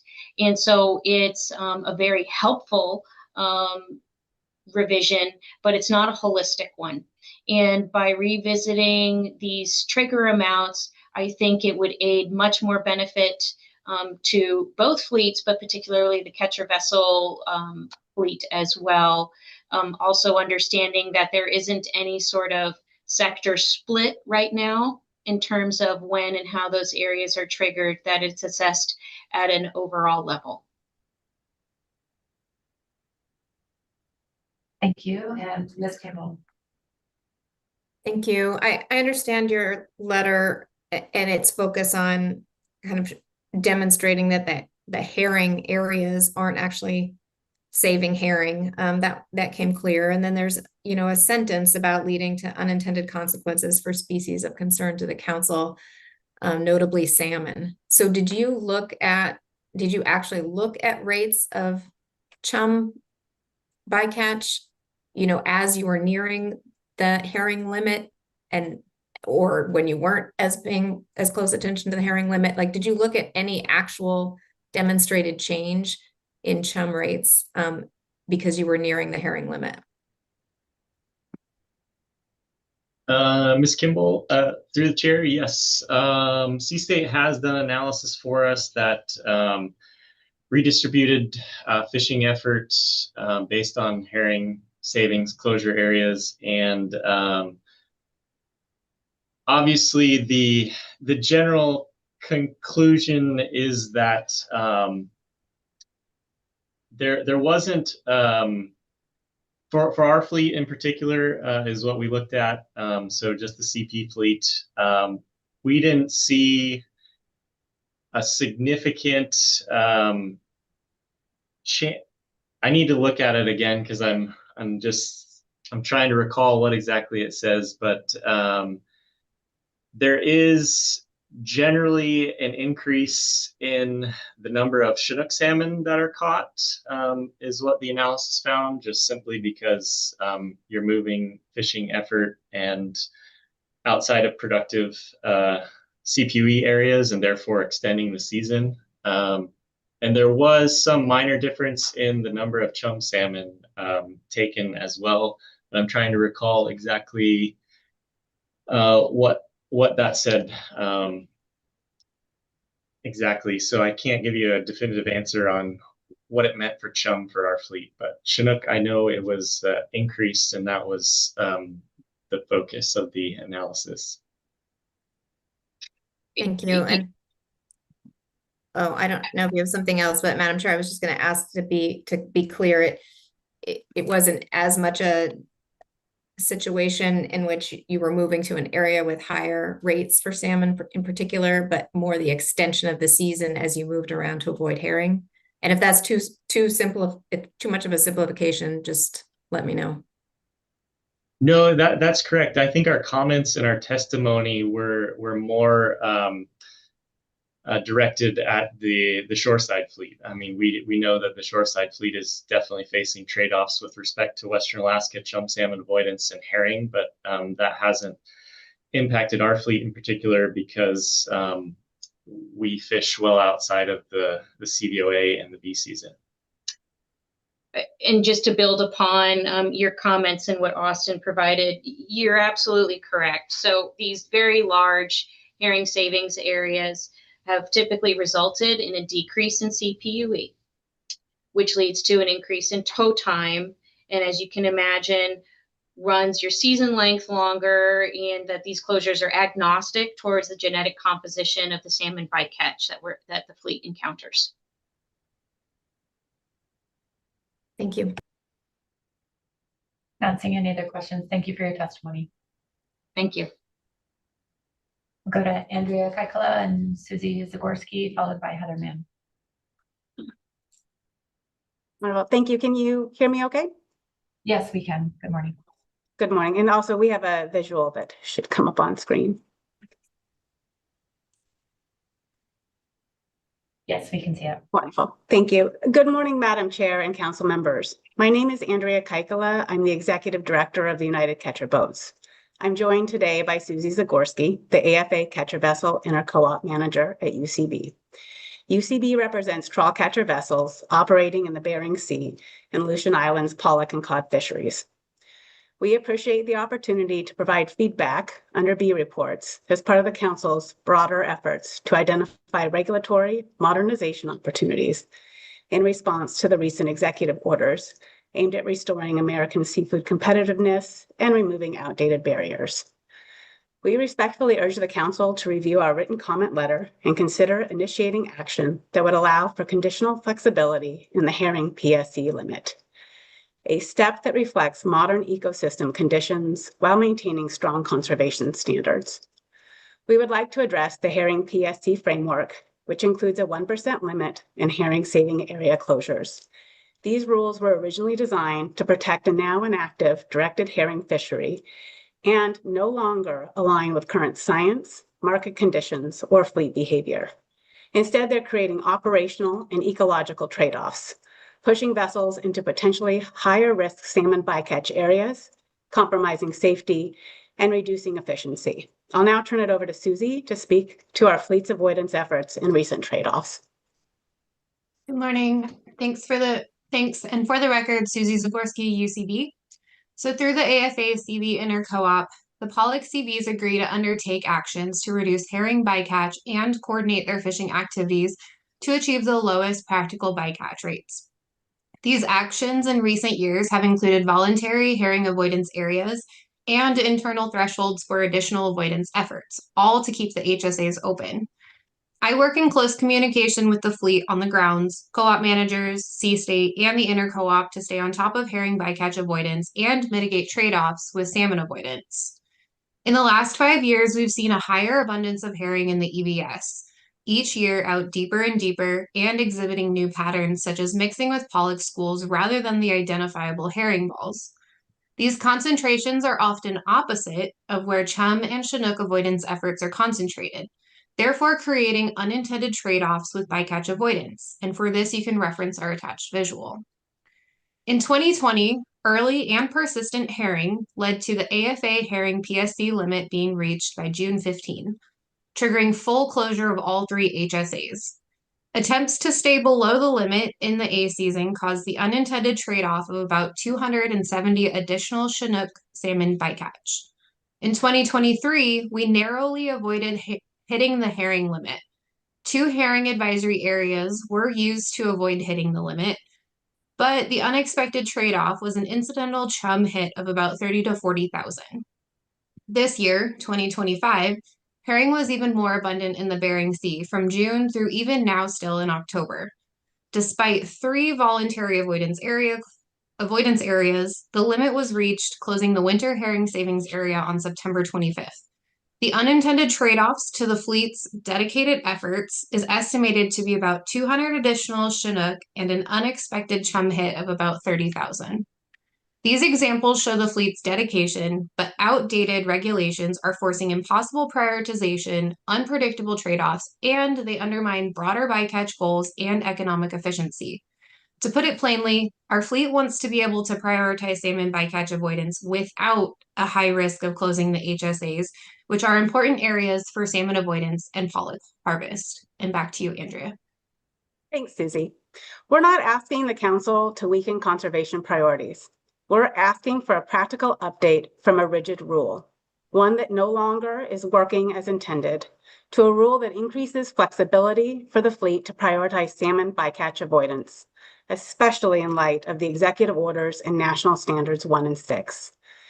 As you heard from Caitlin from APA earlier, the 1% herring limit was adopted more than 30 years ago.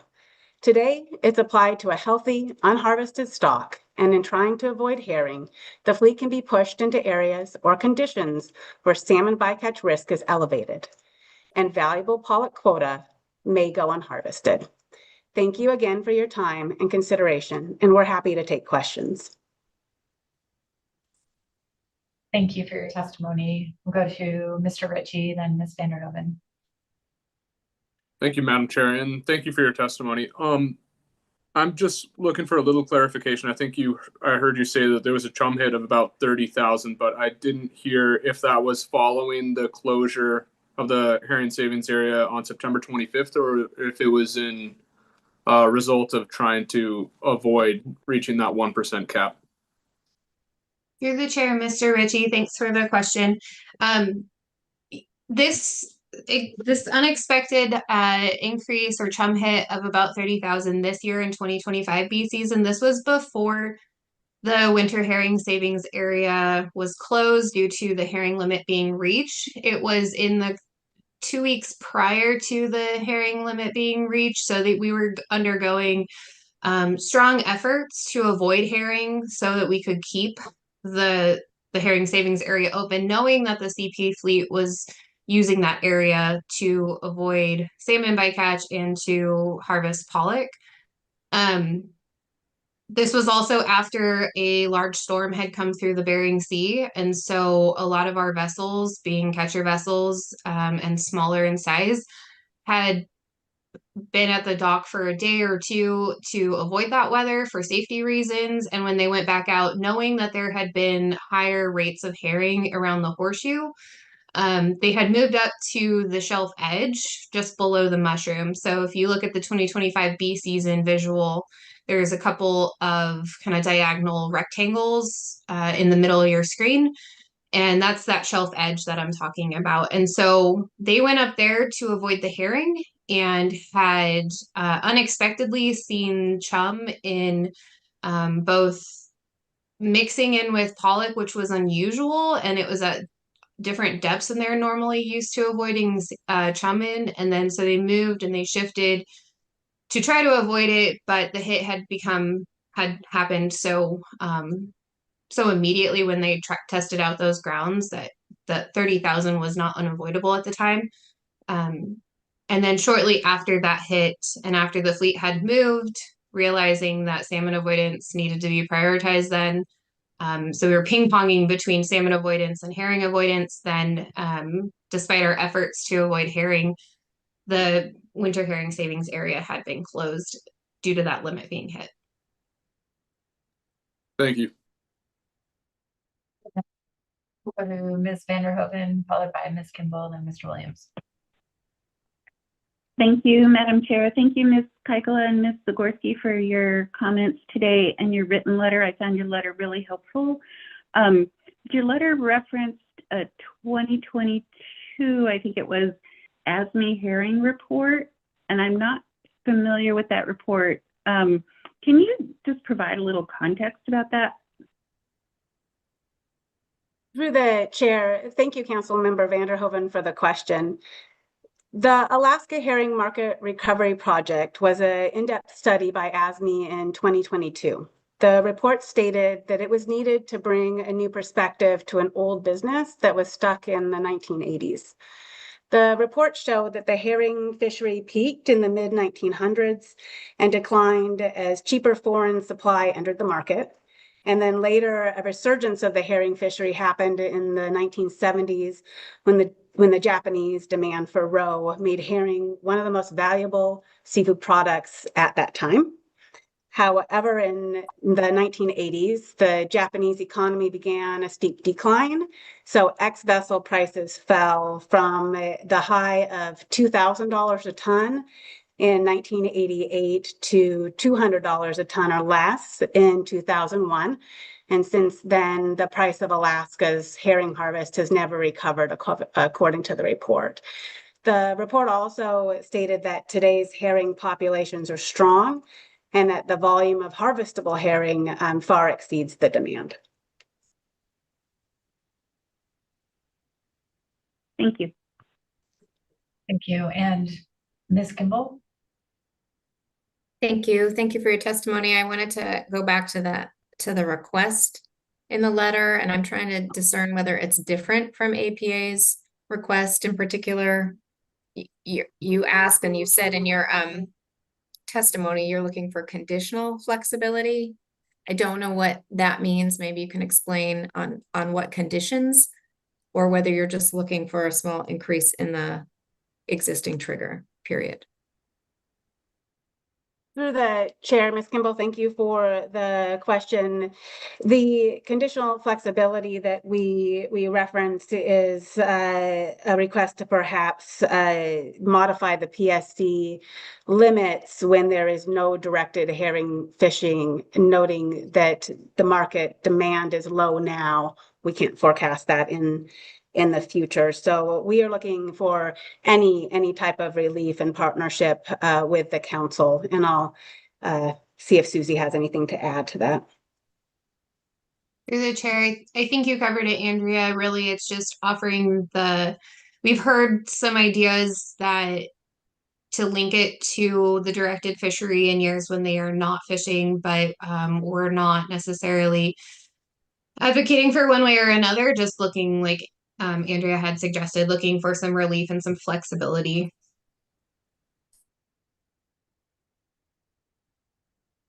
Thank you. And Mr. Williams, is your hand down at this point?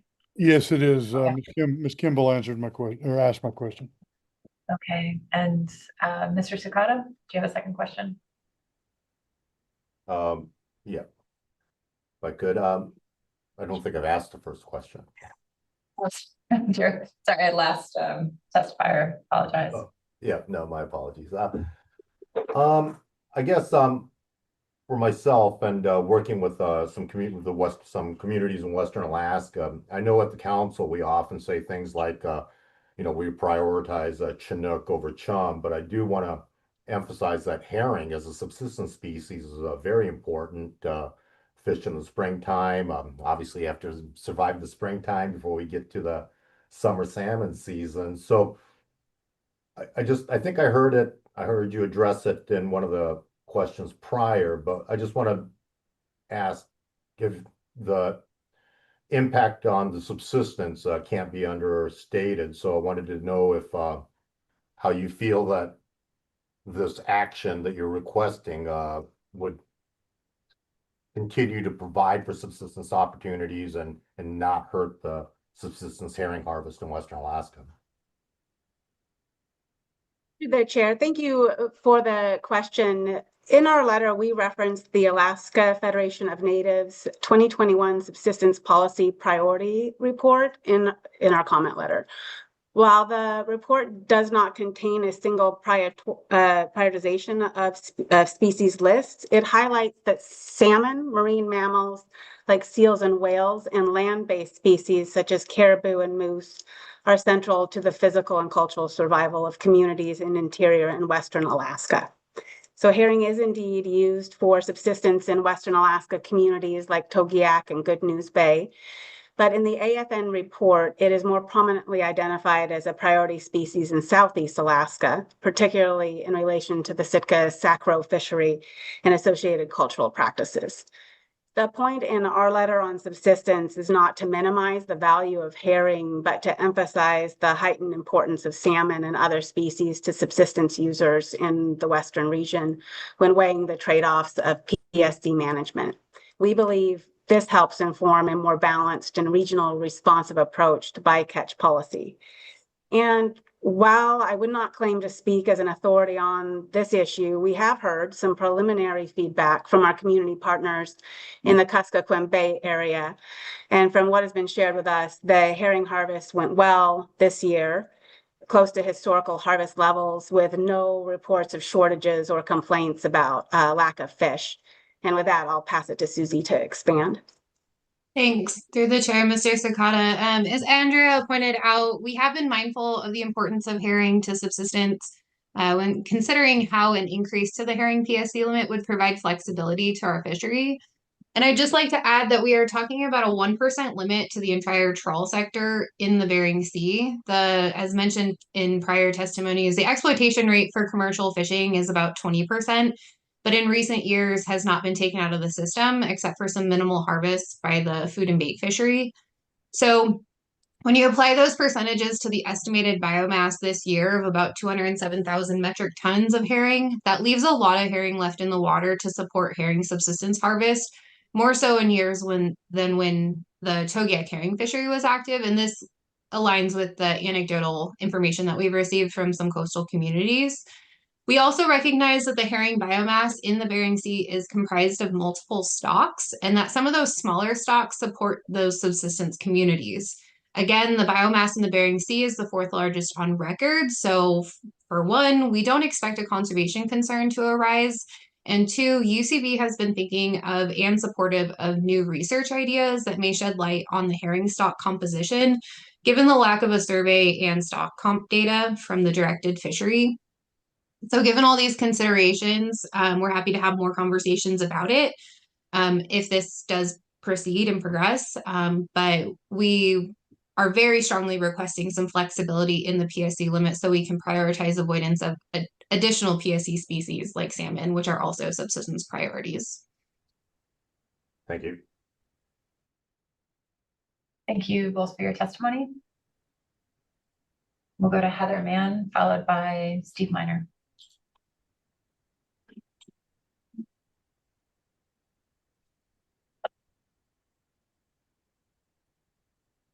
Is Heather online? Good morning, Madam Chair. Can you hear me? Yes, good morning. Thanks so much. Madam Chair, council members, my name is Heather Mann. I'm the Executive Director of the Midwater Trawlers Cooperative. I will be brief. I have two comments to make. First is I wanted to publicly thank the region's in-season staff for shepherding me through the development of the voluntary cod catch share for the Gulf of Alaska, and then to headquarters for providing the clearance to get that fishery open prior to the government shutdown. And I'm excited to say that that fishery will open tomorrow at noon. And so big thank you there. The other topic I wanted to comment on was cost recovery. Appreciate the letter that was shared in the e-agenda. A couple thoughts though. That letter is dated May 1st, and I'm wondering sort of why we're only seeing that now. This issue came up as a result of a letter being submitted to the council by several trade associations, including mine. And it seems like it could have been helpful to have that letter either in June at the council meeting or and or shared with the folks that signed on to that trade association letter. My vessels that participate in the PCTC program, so the trawl cod catch share program in the Bering Sea, were not just surprised but really alarmed by the bill that they received. We were under the expectation that our cost recovery fees were going to be going down. I'm glad to see that that happened for the crab industry. Ours almost doubled with no transparency as to what those costs are. So I hope that we can continue this conversation into the future. It's kind of frustrating to have to wait until June to see a report because we have to pay these bills now. And based on the exchanges we saw in April with council members and OLE and others, both on the council floor and also in the AP, we have serious concerns about some of the charges that we do not believe are incremental, but are being put back out on the fleet. So I just wanted to get that on the record. Hope we can do more there. But again, thanks for the help with getting the cod catch share program going. And I'd be happy to answer any questions, Madam Chair. Thank you for your testimony, Ms. Mann. Are there any questions? Ms. Goen. Thank you, Madam Chair, and thank you, Ms. Mann, for your testimony. And I appreciate your comments on the cost recovery guidance. But actually, my question is on the voluntary catch share program for the Gulf. I'm impressed that you pulled that together voluntarily with the group, and I'm curious if you can give a little more detail on, how you brought that group together and how it's going to work, just briefly. Yeah, through the chair, Ms. Goen, thanks for the question. As folks know, the management associations are sort of in flux in the Gulf as Ms. Bonnie is preparing to retire, and I've never put together a cod catch share program, but we were made aware that the only way we could have a cod fishery was to have a voluntary catch share. And we were able to pull together one quickly. It's equal sharing. There's 28 vessels participating. There's certain requirements everybody has signed on to. And the participants just really wanted that opportunity. Pollock has not been great. The price has not been good. There is no flatfish market. And based on recent ex-vessel value, this 2,500 metric tons of cod could result in a couple $1 million of ex-vessel value alone, and that will bring a lot of economic benefit to harvesters, processors, and the community of Kodiak. Thanks for that. Thank you. I'm not seeing any other questions. Appreciate your testimony. Thank you. So we'll move to Steve Miner, followed by Julie Bonnie. Yes. Good afternoon, Madam Chair and council members. This is Steve Miner. Can you hear me? Yes. Thank you, Steve Miner, for the record, for the ADAC Community Development Corporation. After hearing the exchange between council members and staff about B1, the executive order this morning, we are going to defer our comments to D2 to move this meeting along. You'll hear from us in more detail during D2. In the meantime, we would like to encourage the council to make the CQE IFQ package a priority in Section 3. And with that, we'll wait for D2 unless there are any questions.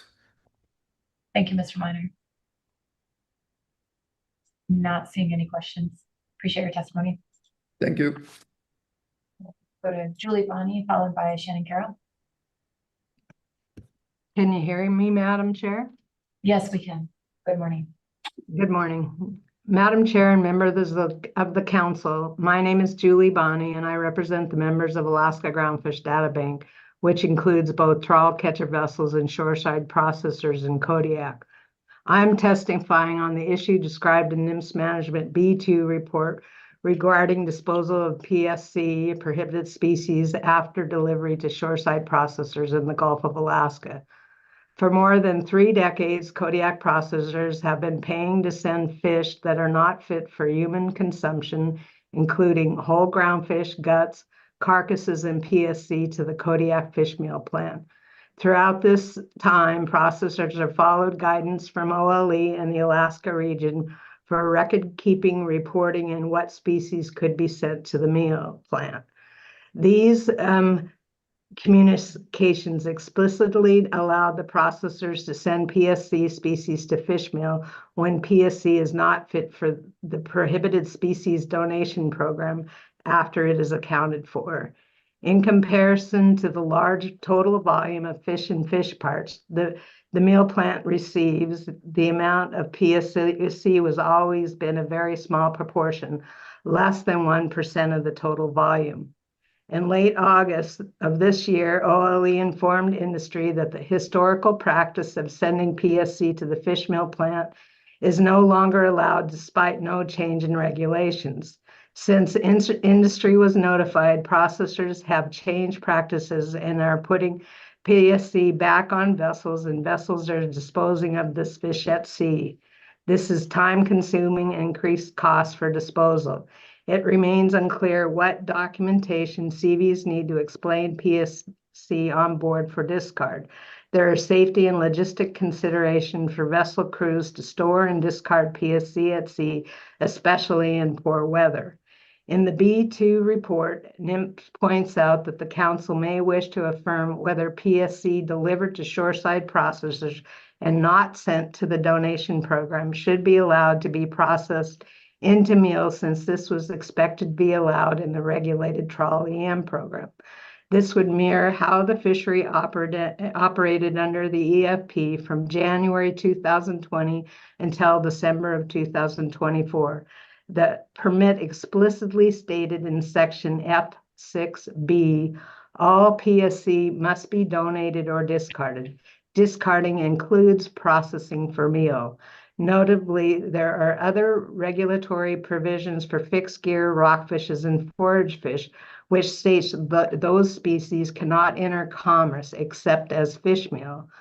While we appreciate the suggestion to allow PSC from trawl EM trips to be sent to the fish meal plant, operationally this creates challenges.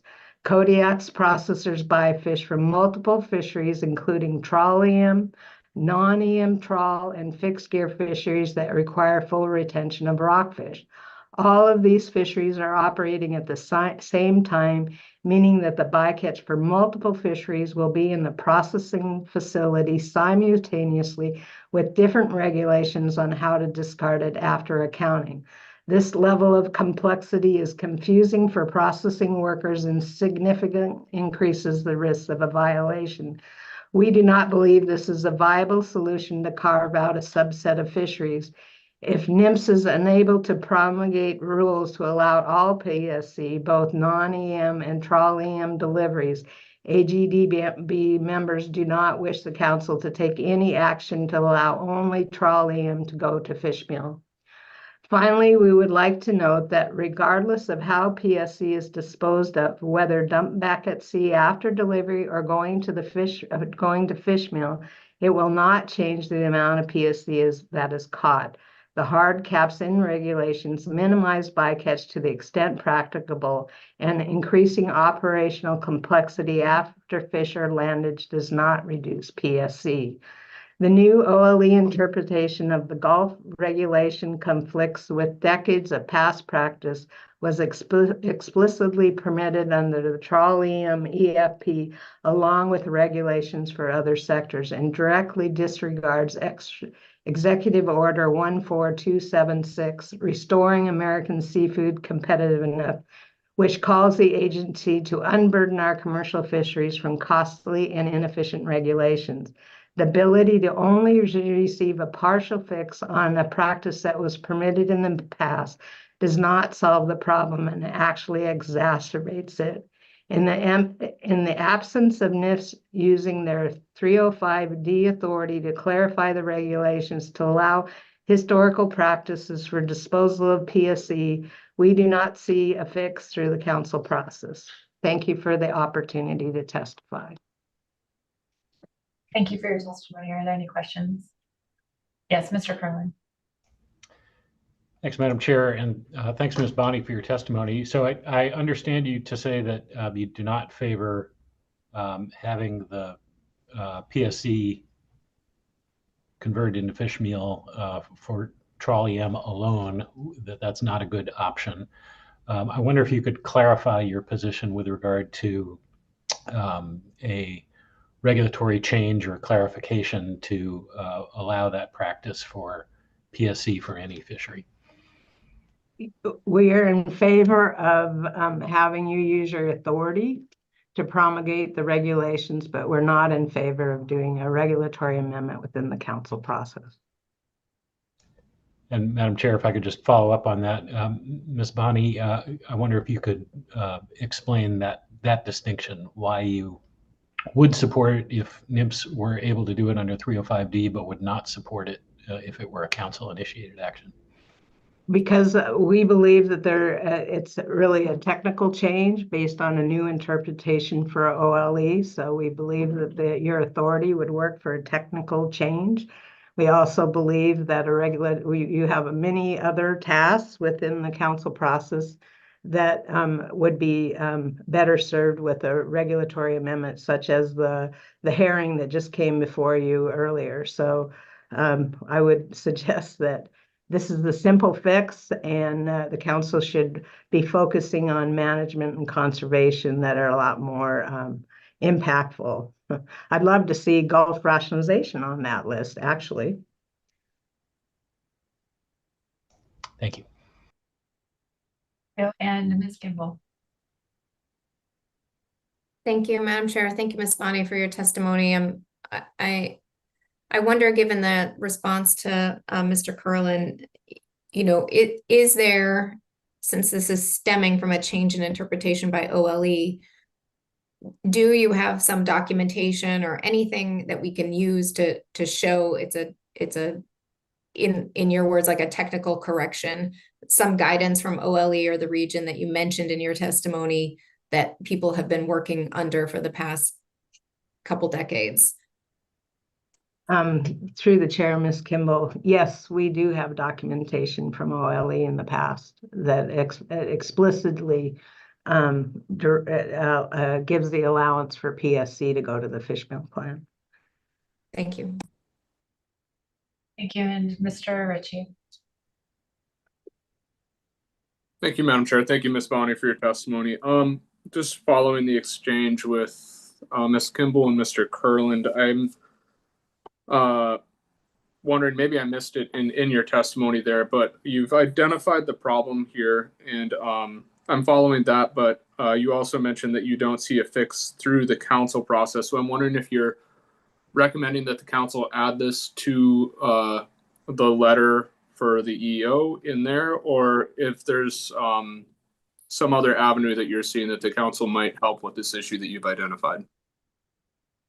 Through the chair, Mr. Ritchie, if you can allow, or you're allowed to allow, or you're allowed to add this under one of the provisions that uses the 305D authority, yes, we'd be in favor of that.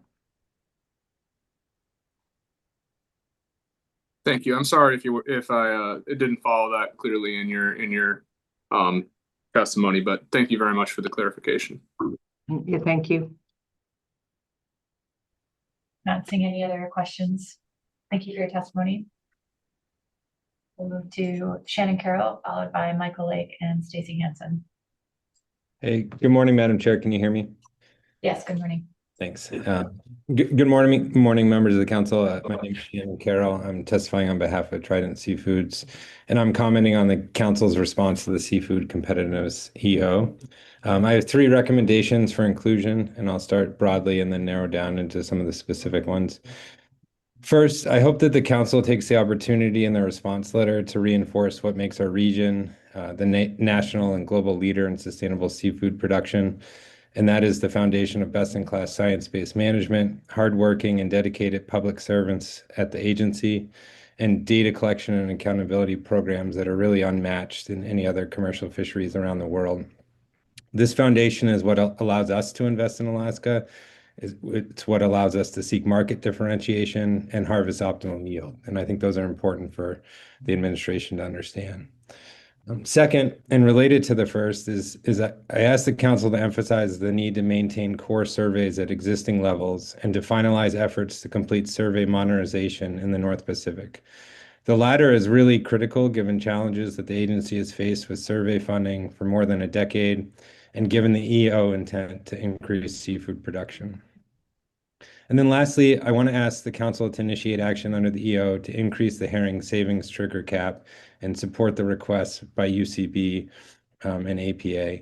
The loss of a herring survey coupled with a dramatic increase in herring abundance has resulted in an extremely high biomass of herring on the pollock grounds with a trigger that is not reflective of that abundance. Efforts to avoid herring have pushed the fleet into areas with much higher chum salmon rates, and this is a poor conservation trade-off. Likewise, the impact to shoreside communities is severe. In 2025, our plant had several days of zero production due to herring avoidance and challenging fishing conditions. And this is really crippling for all shoreside dependent businesses. So with that, I'll close and take any questions. Thanks, Madam Chair. Thank you for your testimony. Are there any questions? Seeing none, thanks again. We'll go to Michael Lake and Stacy Hansen, followed by Lauren Hines. Thank you, Madam Chairman. And my name is Michael Lake, for the record, the owner of Alaskan Observers. And my cohort is Stacy Hansen. She is the operations general manager for Saltwater Incorporated. And I'm going to be speaking to the FLC letter dated September 26th. And Chad C. had testified earlier with regard to that. Full coverage observer providers, which is myself and Saltwater, the last 2 standing here, essentially have really faced some challenges with the ability to generate a sustainable pool of LL2 endorsed observers for deployment and to maintain affordability of the program for operators. With the program facing additional pressures on its resources, we agree with FLC, and Saltwater and I are asking the council to initiate action to move forward with the measures expeditiously that have been provided in the September 26th letter as part of a holistic approach to help full coverage observer providers meet our obligations while creating funding efficiencies for the agency and industry participants to ensure long-term sustainability. As the council moves forward, we're asking that there may be one small change. And I guess the confusion for myself and us is this may be a procedural question, because the council did in June at the June council meeting come up with a motion to address some of these things. Subsequent to that, we have come up with some other issues that may hinder some of these things. And specifically, in the June letter, Chad's letter of September 26th here, on page 2, there's a request, if the council chooses to amend its June letter, we would offer the following language, and that's to modify the endorsement criteria at 679.53A5, Rosenet, I guess that's 4, to allow hulls sampled in the at-sea hake observer program, and please strike the letter or the word or, but include and shoreside plant offloads in Alaska to count towards the minimum sampled hull requirement of a LEED level 2 certification in Alaska, and to allow all hake at sea cruises to count towards the 2 crews requirement of a LEED level 2 certification in Alaska. And I'm not sure that that can be achieved simply unless the council does readdress this situation. But we feel it's very, very important. We have a very consistent group of vessels that participate in the hake fishery, and of course, in the North Pacific fisheries, almost identical vessels, and they all have viable platforms for observers to secure their 2 crews experience. And with that, I'll end my comments and see if Stacy wants to inject anything at this time. No, thank you. I have no additional comments. I think Michael really addressed the concerns very well. Thank you. And I'll address any questions, Madam Chairman, if there are some. Thank you. I'll see if there are any questions. Okay, Ms. Kimball. Just quickly, thank you, Madam Chair. Thank you for your testimony. So what occurs if there is not a LEED level 2 observer available? What's the process there? Oh boy. Well, it's on. And it's a brief response, Mr. Lake. Okay, well, if we don't have one, then I'm not sure what the criteria is. I'm going to have to get my staff in here specifically because we haven't run into that problem yet. And one of the reasons we haven't is because of our planning.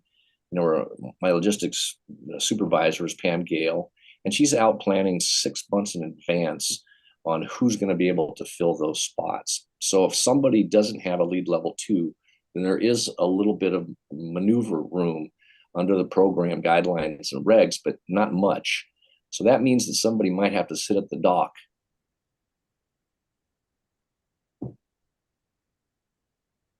Thank you for that, Mr. Lake. I am not seeing any other questions. Oh, yes. Oh, excuse me. Mr. Pamplin has a question. Thank you, Madam Chair. Mr. Lake, thanks for commenting on this. In the NMFS expanded discussion paper, they mentioned that there may be other types of criteria that could be used, performance-based criteria that could be used or amended. Do you have thoughts on what those might be, please, from the industry? Thanks. Thank you, Nate, and very nice to meet you. Your first meeting here. Congratulations. I don't have that letter in front of me. There was some back and forth. We wrote a letter. When I say we, Saltwater and myself, back in May of 25 here. And, we asked for this ask fairly specifically, but again, it's been expanded. I don't know, but I want to make sure I'm answering your question. I think that there's a lot of hand-wringing going on what we're doing now with regard to fulfilling our obligations. It's becoming a little more expensive. We're just had a new union agreement, which has got to be renegotiated here in December. So it could raise some prices. It could also affect who is continuing to work as observers going forward, especially experienced observers. So can you ask me the question one more time, and I'll try to, because I'm looking at some notes here and trying to find that letter, quite frankly. Thanks. Yeah, it was in that expanded discussion paper. I don't have it up right now, but I want to say from memory, it was like page 56 or so. It was towards the end. And there was like a bold section that said that perhaps there's some additional kind of performance-based criteria or performance-based metrics that could be used to augment the LEED level 2 observer endorsement criteria. So just thoughts, if there was something that you're seeing performance-based that could be added in from a regulatory perspective so that individuals are demonstrating that they're competent to serve in that with that endorsement. All right, thank you very much for the clarification, and I apologize. I'd like to actually look at that again if I could. I'll have to dig through some stuff and get it, but can I address your question offline or here in about 30 minutes or so? That'd be great. Thank you. Thank you. I'm not seeing any other questions. Appreciate your testimony. Thank you. So we'll go to Lauren Hines, followed by Linda Benkin. Good afternoon, Chair and members of the council. Thank you for the opportunity to speak today. My name is Lauren Hines, and I'm testifying on behalf of Oceana. As most of us here know, in April, the President issued Executive Order 14276, which is aimed at restoring American seafood competitiveness. This EO is seeking to strengthen U.S. fisheries, increase seafood production, and reduce burdens on our fishermen. And these are really important goals on the surface and ones that we share in some ways. But we do have some concerns about potential negative impacts to our fisheries, especially here in Alaska, and when considering it in tandem with the second EO aimed at deregulating U.S. fisheries. The sustainability and success of U.S. fisheries are built on the science-based framework of our federal fishery laws and regulations, which should not be simplified as burdens. They have acted as safeguards for fish stocks, coastal communities, and economic sustainability. And while we absolutely agree that there are some outdated rules that can and should be modernized to reduce burdens on fishermen, broader deregulation would risk undoing decades of progress. Core requirements like setting strong catch limits, monitoring programs, rebuilding depleted stocks, reducing bycatch, and protecting essential habitats are why U.S. seafoods are globally recognized as sustainable. If we want to boost competitiveness, we need to double down on science and management. And that means investing in reoccurring data collection, stock assessments, climate-informed science, as well as improving our data systems. But right now, NOAA Fisheries is facing budget cuts and staff losses, among other challenges that limit its ability to meet core responsibilities. Attempting to increase seafood production and deregulate fisheries while the agency's capacity is largely reduced only increases the risk of overfishing, threatens coastal communities, and undermines ecosystem health. To push to increase U.S. landings by 1 billion pounds, likely falling heavily on Alaska's fisheries, should not come at the cost of removing the guardrails that ensure sustainability. So we're just asking that the council remain committed to its federal mandate under the MSA to protect or to prevent overfishing, reduce bycatch, and protect essential fish habitat, even amid pressure to deregulate our fisheries while also boosting landings. Thank you. Thank you very much for your testimony. See if there are any questions. Yes, Ms. Vanderhoven. Thank you, Madam Chair. Thank you, Ms. Hines. I guess I'm looking at the list of things the council is proposing, and nothing that I'm seeing on the list to me fits what you're describing as concerns. And so I guess my question is there something that we're proposing that you see as particularly concerning in regards to your concerns about stability or sustainability and weakening protections? Thank you, Ms. Vanderhoven. Through the chair, that's a great question. And I also thought about this a lot after reading our letter regarding this EO. And I think the concern comes from, sometimes public comment or that this process is continuous, it can change. This is our first step in this process for this EO. And so we're just asking that there are some precautionary measures taken, that does not change, that we do not start removing observer requirements that are necessary for our management, that we don't reduce data collection, that we're not removing species from FMPs. These are things that we're seeing happening in other management bodies, not in Alaska, but we're just asking that that does not occur here and that we protect the fisheries. Thank you. Not seeing any other questions. Thank you for your testimony. We'll go to Linda Benkin and Nicholas Jacob and Megan to be our last testifiers. Thank you, Madam Chair. Linda Benkin testifying today for Alaska Longline Fishermen's Association. Thanks so much for the opportunity to comment. We have commented on this agenda item before in June and then provided you written comments again for this meeting. You might notice the comments are getting longer as time goes by. Turns out when you ask fishermen what fishery regulations should be revised, the ideas keep coming. I'll not try to cover all that is in our letter, just hit the highlights and mention one issue that we did not comment on, but I wanted to address today. First and foremost, Alpha maintains that the U.S. seafood industry would benefit from a renewed commitment to NOAA, the Council system, and to your science-based resource management that incorporates local and traditional knowledge, safeguards the health of Alaska fisheries and of fishing communities. Opening fisheries on time or closing fisheries when catch or bycatch limits are reached is something our organization certainly supports. We hope that the Council will continue to communicate the importance of these processes and actions, along with your clear support for the foundation of our fisheries, comprehensive surveys, state-of-the-art stock assessments, and efficient in-season management. In our comments, we recommend a number of actions that would increase the competitiveness of U.S. fisheries that are not under the Council purview. I recognize that it's not your focus today, but wanted to highlight 3 items we consider particularly relevant to the EO call to modernize U.S. fisheries.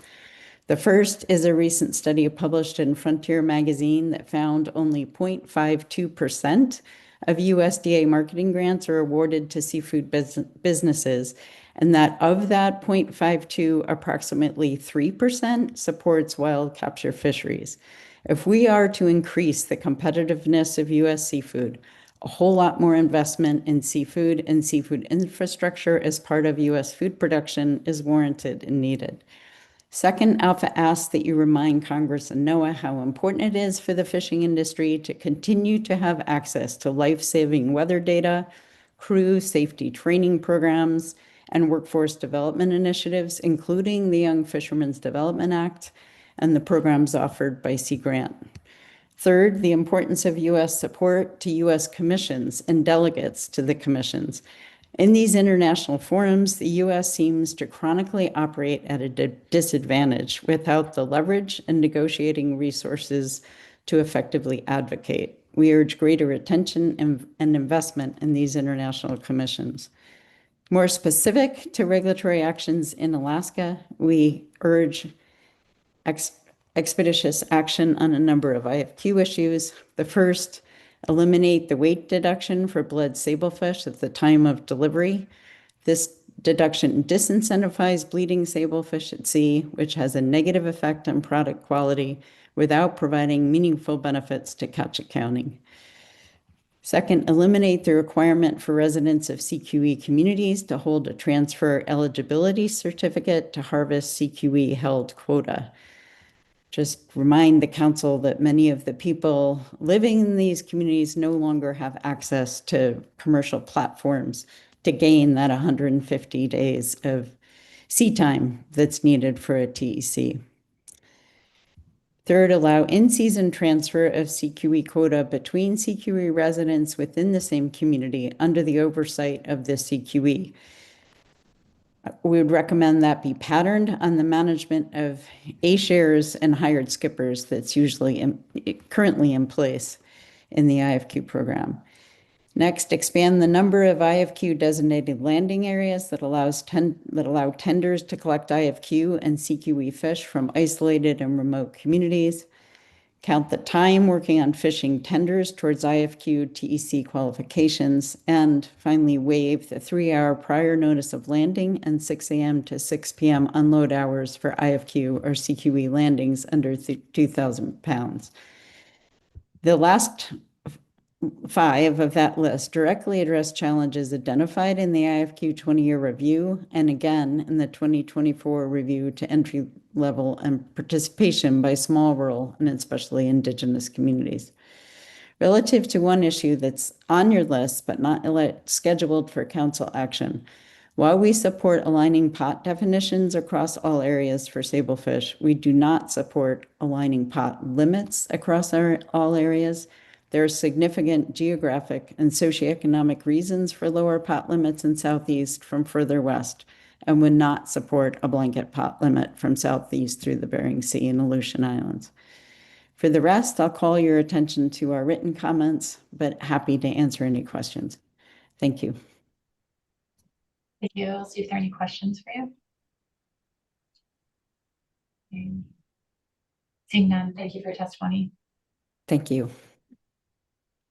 And Nicholas Jacob and Megan Williams.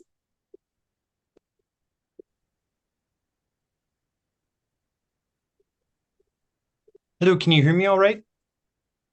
Yes, we can. Welcome. All right, just seeing if Megan is on as well.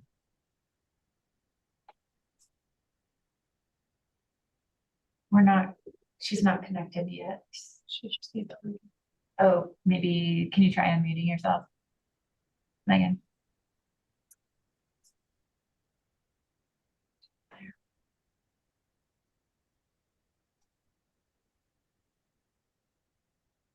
Yeah. Ooh. She's there. We can see her on the screen, but can't hear her yet. So, Nicholas, would you like to begin?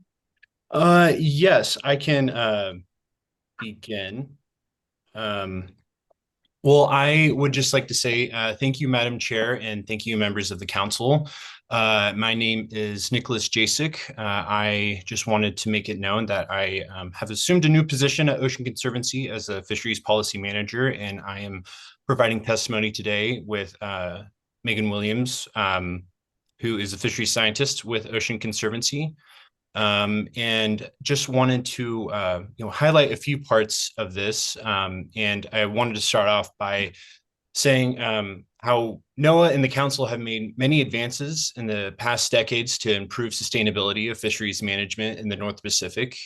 As our ecosystems, including our communities, face dramatic changes and unprecedented declines, this is a time to continue to make forward progress, not move backwards with deregulatory measures.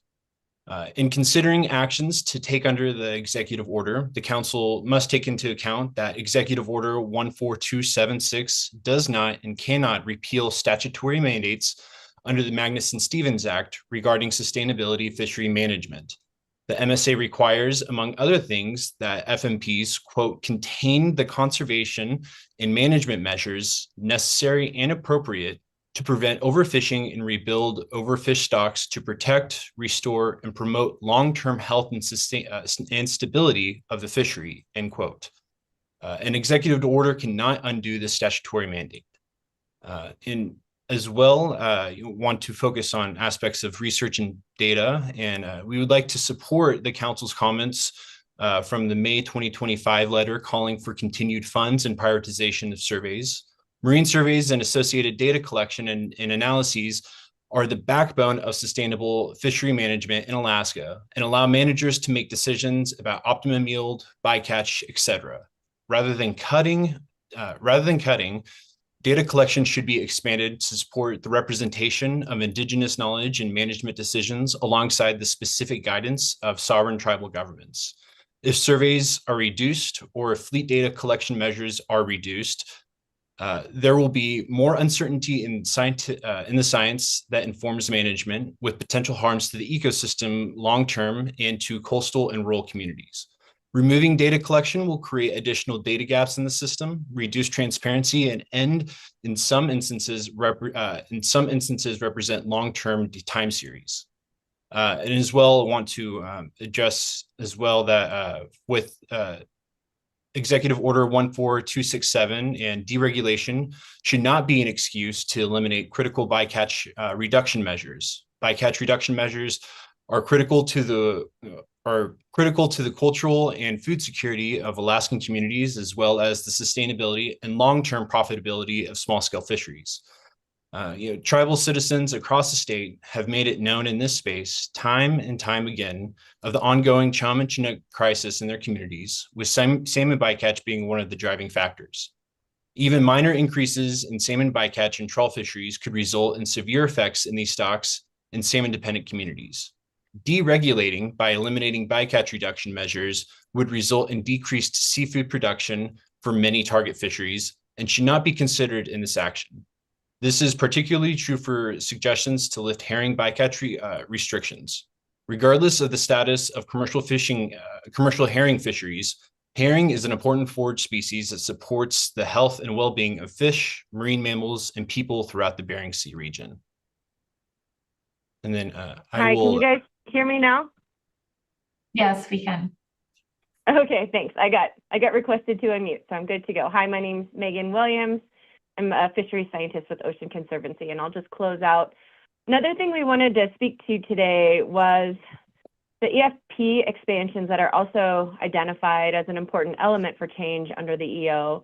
And we'd urge the council to tread cautiously here as well. While EFPs can be a very effective tool to advance scientific research and test new fishing gear types for more sustainable fishing, they must not become an excuse to allow fishing which would not otherwise be allowed under the conservation and management requirements of the MSA. In particular, EFPs should not be a way to allow commercial fishing in areas closed to fishing or particular gear types. The council has invested significant time in the past in identifying closed areas and ensuring that ensure the long-term sustainability of ecosystems and fisheries. And these areas should remain protected as both a potential habitat refuge and risk reduction buffers against the impacts of climate change. So there are, of course, and always opportunities to reduce inefficiencies in fisheries management systems, which we of course support.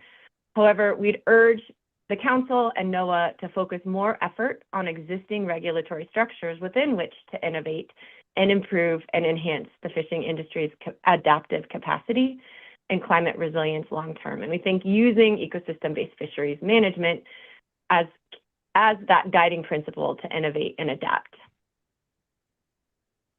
So as the council navigates environmental variability associated with climate change and political changes associated with administrations, we urge you to both retain and construct management processes that are equitable and precautionary. This requires supporting all commercial industries, both large and small, while considering the well-being of cultures and communities that depend on the land and the water for subsistence and traditional ways of life. To close, science and regulation provide the underpinning that supports fisheries and fisheries management in Alaska. This is a time to invest in these resources to the extent that we can to ensure the viability and sustainability of our fisheries.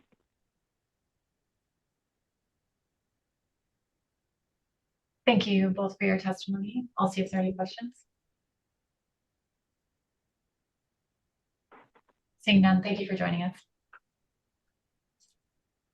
Okay, that concludes public testimony on B reports. We'll break for lunch and come back at 1:10 or 1:20 Alaska time. And we'll see if any follow-up discussion or actions that the council would like to take on our B agenda items. Thank you. So I'll see you back at 1:20.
Welcome back, everyone.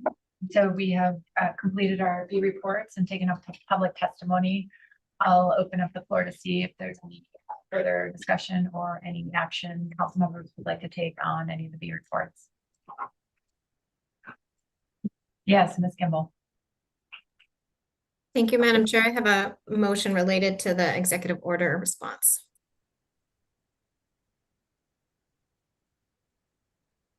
We'll wait for that to get pulled up. Okay.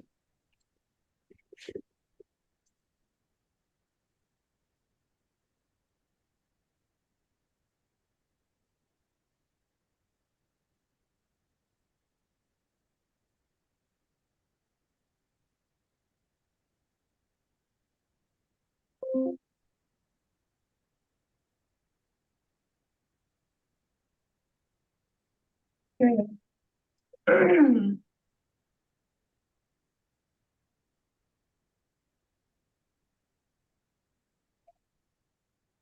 See it on the screen? Yep. Thank you, Madam Chair. The motion reads, the Secretary of Commerce requested each Regional Fishery Management Council provide recommendations, a work plan, and timelines pursuant to Section 4A1 of EO 14276 to reduce burdens on domestic fishing and increase U.S. production via regulations under the Council's purview. A completed response from the North Pacific is due October 3rd. The Council reaffirms its June motion in response, including the actions currently under development by the Council and currently in the rulemaking process, and provides the following additional direction to complete the response and work plan. The response should also include explicit support and need for core marine survey. Oh, sorry. It's okay. There you go. The response should also include explicit support and need for core marine surveys in the North Pacific, survey modernization, fisheries-dependent data collection and monitoring, and NOAA staff to support agency functions. Number 1, use secretarial authority. Include in the work plan an omnibus package on record keeping and reporting, monitoring, and correcting and streamlining of regulations developed and implemented by NMFS, acting on behalf of the Secretary of Commerce under the Magnuson-Stevens Act 305D authority. These actions are listed in Table 3, Section 5.1 of the discussion paper, and should include the following additions if possible. 1, the item to remove unnecessary reporting requirements for active inactive periods for CPs should include removing requirements for CVs to submit the daily fishing logbook during periods of fishing inactivity or closed seasons. And 2, clarify correct regulations to reflect past guidance for PSC disposal at meal plants. Number 2, include in the work plan the following actions which need to go through the Council, initiated and staff tasking per the normal process. A, an omnibus record keeping package to include reduce regulatory burden on vessels that catch small amounts of groundfish described in Section 5.21 of the NMFS discussion paper, remove weekly production reports described in Section 5.22, remove short rigger rough-eye species group described in Section 5.23, add a framework mechanism in the FMPs to establish when NMFS should use the MSA Section 305D authority to take future actions described in Section 6.1, housekeeping changes to remove obsolete or duplicative FMP language, or to simplify the FMP so that modernization in record keeping and reporting could more easily occur under MSA Section 305D authority in the future. B, evaluation of removing the 2% IFQ deduction for sablefish delivered as bled. C, evaluation of lead level 2 observer certification changes.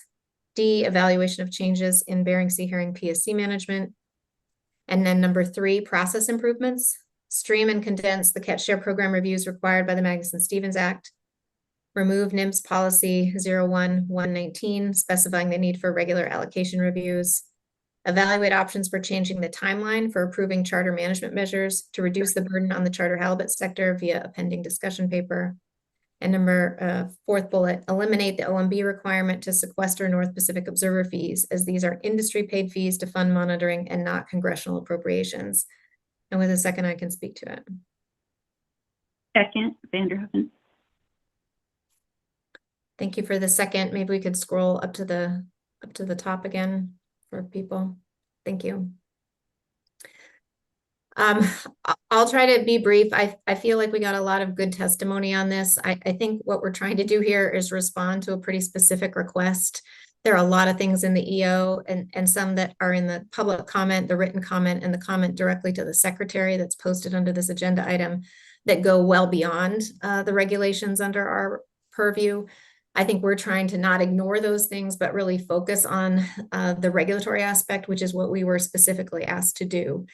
That said, we got good testimony, and I think we've been on the record previously about how important it is to express our support for all of the things that are going to make any of this possible: surveys, data collection and monitoring, our own budget, and then all of the NOAA staff, federal staff, without which we can't do any of this work. So I added that in here just to ensure that we continue to provide that explicit support.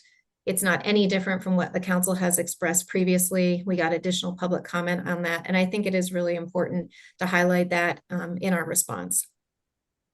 Under number 1 on secretarial authority, I really just picked up exactly what we had said previously in June, and that NIMS had put into a package for us on things that they think we'd be able to use 305D authority for. I added 2 things I heard in public comment. One is from one of the letters on, hey, we looked at reducing reporting burdens for CPs, for catcher processors. They shouldn't have to report things or turn in reporting requirements when they are inactive. Similarly for CVs, I would like the agency to see whether under secretarial authority, they can remove requirements for catcher vessels to have to submit the daily fishing logbook when fishing activity is not happening or when the seasons are closed.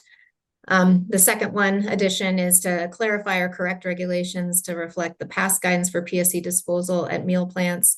I think we had a good discussion of this issue, and the intent is really to see if we can find a technical correction to regulations such that we can continue the practice that had been provided as in guidance from OLE and the region to dispose of PSC at meal plants when that's available. That would be reflecting not just trolley MPSC, but other. Number 2 is including in the work plan the things that we've identified already from June, but it's been clear through the discussion paper that we need to do a purpose and need statement and alternatives. And so that discussion paper was pretty specific in saying we should be doing that in staff tasking. But I think it was important to list those things here so that we know that if someone wants to continue to make this happen and facilitate that work, we would need to see a purpose and need and alternatives in staff tasking. And those things are this omnibus record keeping reporting package. NIMS put that in a bucket of things for us that I think make sense. Nothing different from our June motion. The evaluation of the 2% deduction for sablefish delivered as bled. I was really hoping we could move that into secretarial authority along with the lead level 2 observer changes. But the discussion paper made it pretty clear that that would not be possible. Those are 2 substantive issues and may have some things to sort out that shouldn't be done through secretarial authority. So I'm just identifying those as things we continue to support under the EO and we would list in our work plan, but we would need to initiate those in staff tasking. And I think the public is actually caught up with us on that and seem very well aware of this process, even though it's quite awkward. And I'm just kind of proud of all of us for getting to this point where we can sort out what we're doing here. Evaluation of changes in herring management. We heard that in testimony. I think that's worth evaluating, at least highlighting in this work plan. That also, if someone was going to bring that forward, would need to be a purpose and need and alternatives in staff tasking. But I think in terms of big potential impacts on our ability to meet OY and impacts on chum management, which we, at least at this council, has made pretty much our #1 priority. Those things necessitate putting it on this list as part of our work plan. And then the process improvements, these should not be different from what we saw in June, with the exception of the last bullet. And this came up, unfortunately, we'll hear about this in our monitoring committee reports later in the agenda, but just the ask, if possible, to eliminate the OMB requirement to sequester North Pacific Observer fees. Those are fees that are not appropriated by Congress. They're paid directly by industry. And when they're sequestered and then delayed, which has been the practice for the past several years, the delay in receiving those sequestered funds, we have fewer funds to go toward observer coverage. That's period. So that ask, I think, should be included. Don't know if I've covered everything sufficiently, so I'd be glad to answer questions. I realize that the discussion paper asked us to prioritize things. I didn't include the work plan list in here and prioritize things. I feel like what's consistent with our past statements in June is that we are prioritizing the things that we have already put through our process. They are in the queue or ready for final action. We have a couple of those at this meeting, MRAs and EDRs. Those are the kinds of things when they're all the way through our process that should be prioritized, as opposed to things kind of jumping the line. So I realize we don't get a say in exactly how work gets done based on staff resources and what staff expertise goes with what issue. So things come on our agenda at different times that maybe don't always make sense to people. But I think for this general response, we can say that the things that we take final action on, that we've already submitted are on the secretary's desk in terms of final rulemaking, those are the first priorities. And I think that that's sufficient for this exercise, and really be glad to answer questions or see if council members have other ideas on how to better address the prioritization issue. Thank you, Madam Chair. Thank you for the motion, Ms. Kimball. Before we move into questions, I'll just note for the public and other council members that this motion is posted under B8 on the E agenda. So I'll go to Mr. Moeller first. Do you have a question? Yeah, thank you, Madam Chairman. Thank you, Ms. Kimball, for the motion. So if I heard your comments right relative to prioritization, so if the public or council members feel that some items should be prioritized over others, do you envision that being possibly taken up or addressed or commented on under staff tasking? I do. Thank you for the question, Mr. Moeller. I feel like it's in this motion. If we have to send this by October 3rd. So if we want to provide some prioritization to the secretary, we had better do that under this motion. Otherwise, we always try to make statements in staff tasking on prioritization. And I think we can always put that forward, and then whatever staff resources available, we're kind of at the whim of that. So if there's specific things in our current work plan that we want to say is the highest ranking thing, aside from what I've already said, things that we've taken final action on or are about to, then I think it needs to go in this motion. And I think just to explain a little bit more too, in reaffirming our June motion, you can see the language in the first paragraph, including the actions under development and currently in rulemaking. That means all the things that were captured in the current staff paper in that chart, including the CQE things, including all of those other things, those are still included in our response. I just didn't need to put them in number 2 down below because they're ongoing or they already have an agenda item associated with them. I hope that helps. Yes, thank you.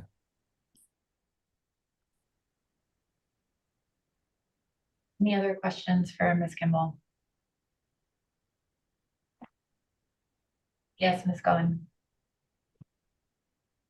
Thank you, and thank you for your work pulling this together, Ms. Kimball. I agree, this is impressive how it's come together, and all the different asks from different aspects of the industry and stakeholders. Thank you for coordinating this motion, putting this forward. I see there's some things we heard in public testimony that I'm not seeing in here. I know some of them will come up under staff tasking or later in our agenda. But one in particular, I'm not quite sure what to do with, and I'm not sure if this is a question for you or for Mr. Kurland. But we heard from the sablefish fleet on this idea of potentially allowing vessels or a subset of vessels to source observers potentially at a cheaper rate, which could increase our coverage and reduce the industry's costs, both of which comply with our directives and with the executive order.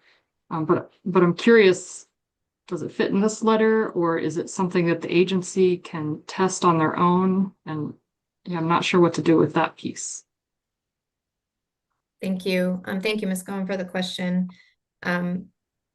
Yeah, I tried to, and I said in the introductory paragraph here, tried to focus on the regulations that are under our purview right now and really focus on kind of our work plan for the next, year or two. But it doesn't preclude us doing anything else or working on other things. I just didn't know how to, and it doesn't preclude other actions fitting under this EO.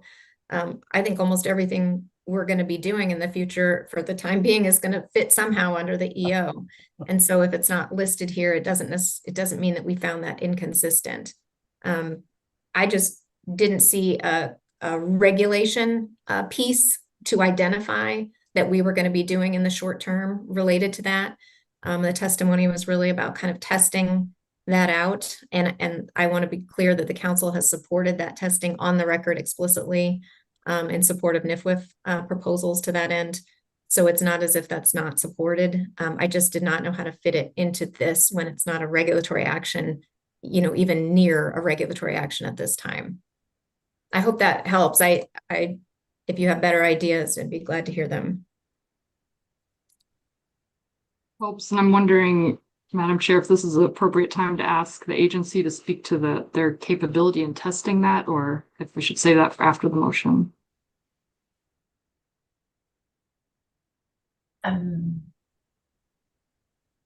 Ms. Gordon, I'm thinking that might be best for after the motion at this point, considering Ms. Kimball's response to you. Thank you. Are there any other questions?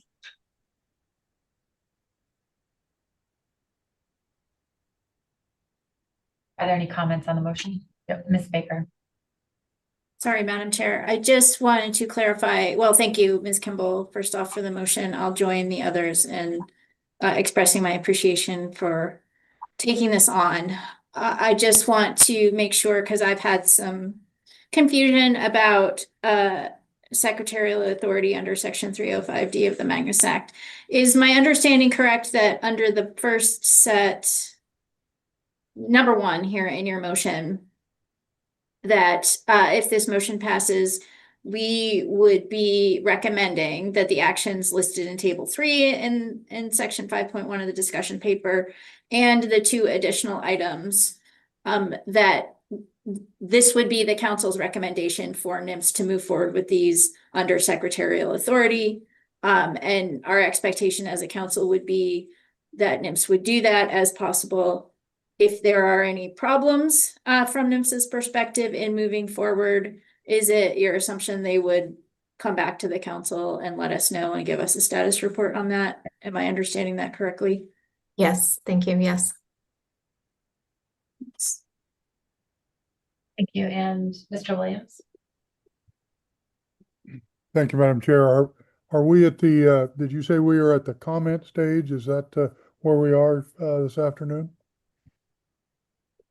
I was just about to transition to comments if people are ready. I will, I see one other hand up, and I'll ask Mr. Pamplin if he has a comment or a question, and then I can go back to you, Mr. Williams, if you're ready to comment.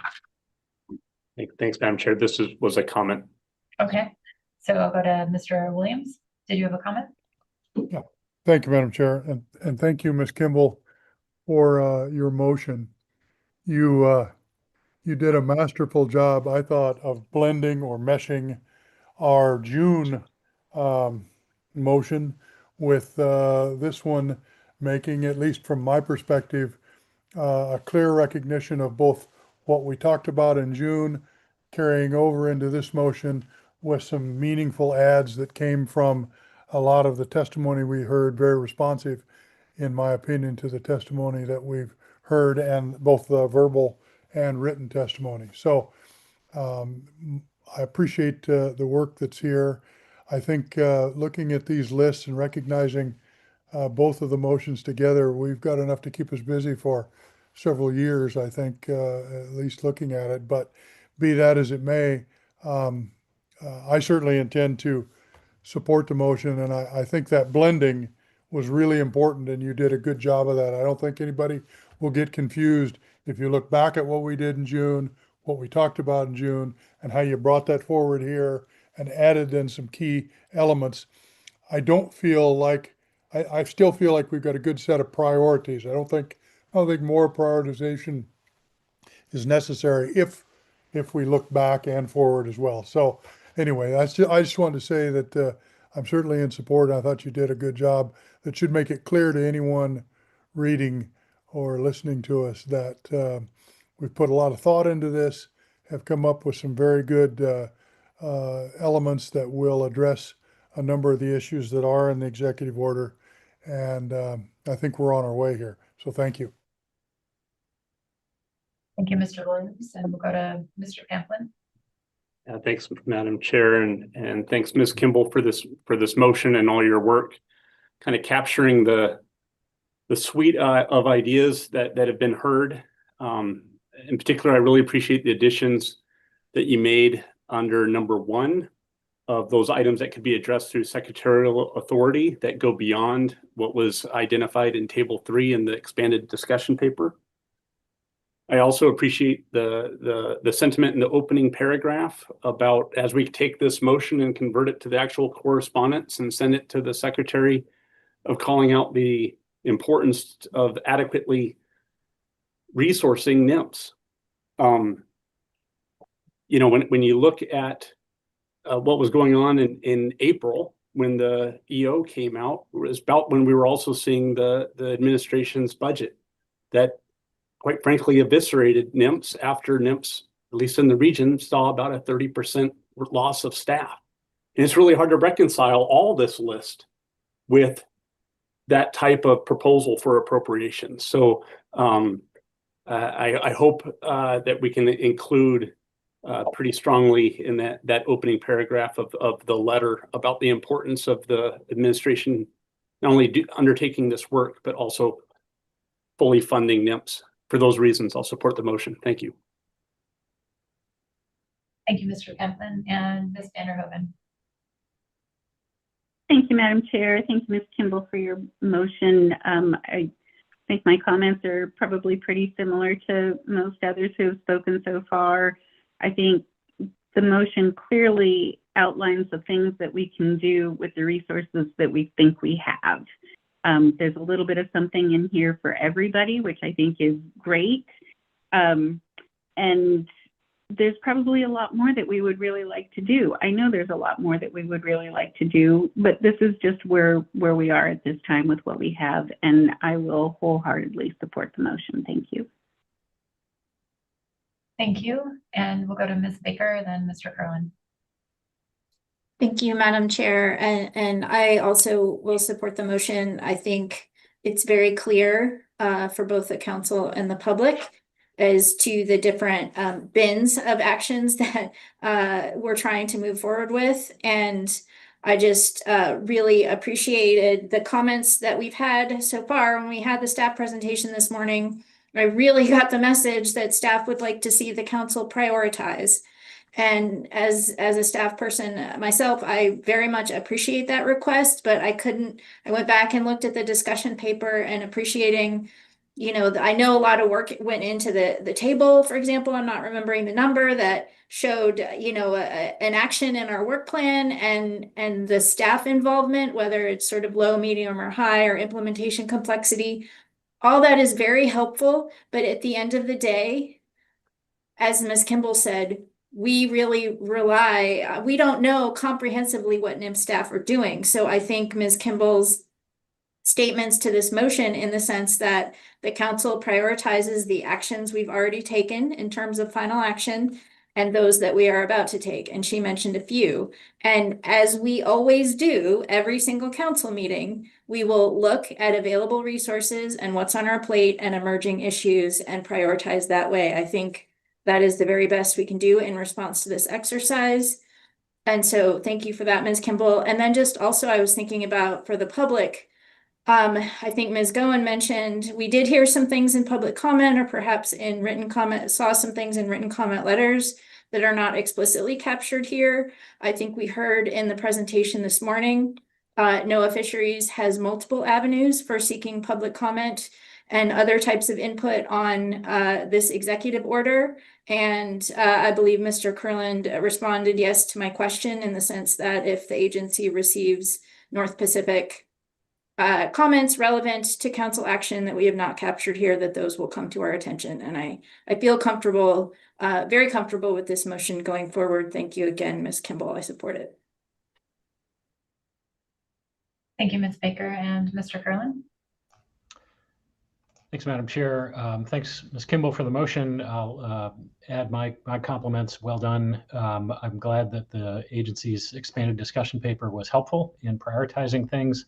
I just want to confirm what Ms. Baker had asked Ms. Kimball about as far as the intent with regard to the agency's action under 305D. And as is our normal practice, if we're pursuing something under 305D, we would fully intend to coordinate with the council on that. It's not like you wouldn't see it until it's published in the Federal Register. So we, assuming this motion passes, we would move that forward, consistent with all the discussion about prioritization and availability of resources, and look forward to continued dialogue as we progress. Thanks.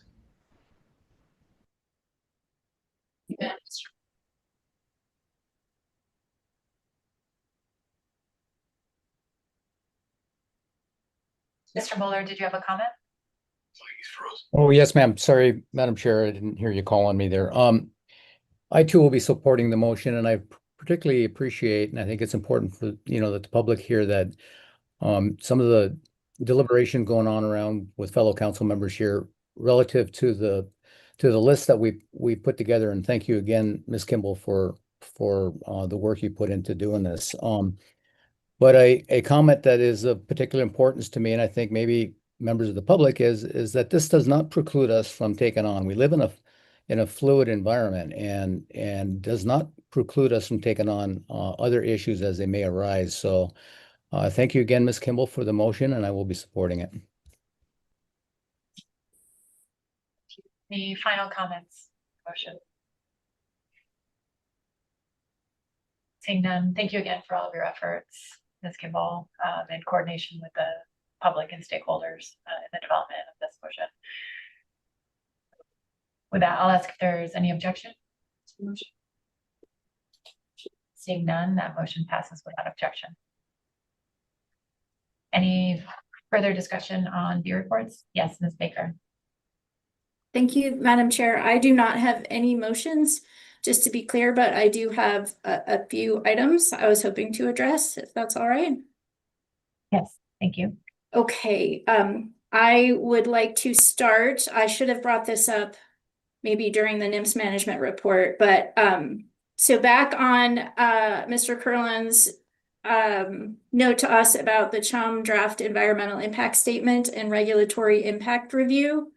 Mr. Curlin noted that the draft environmental impact statement and regulatory impact review is available on the NMFS Alaska region webpage, and the comment period is open, will end on January 5th, 2026.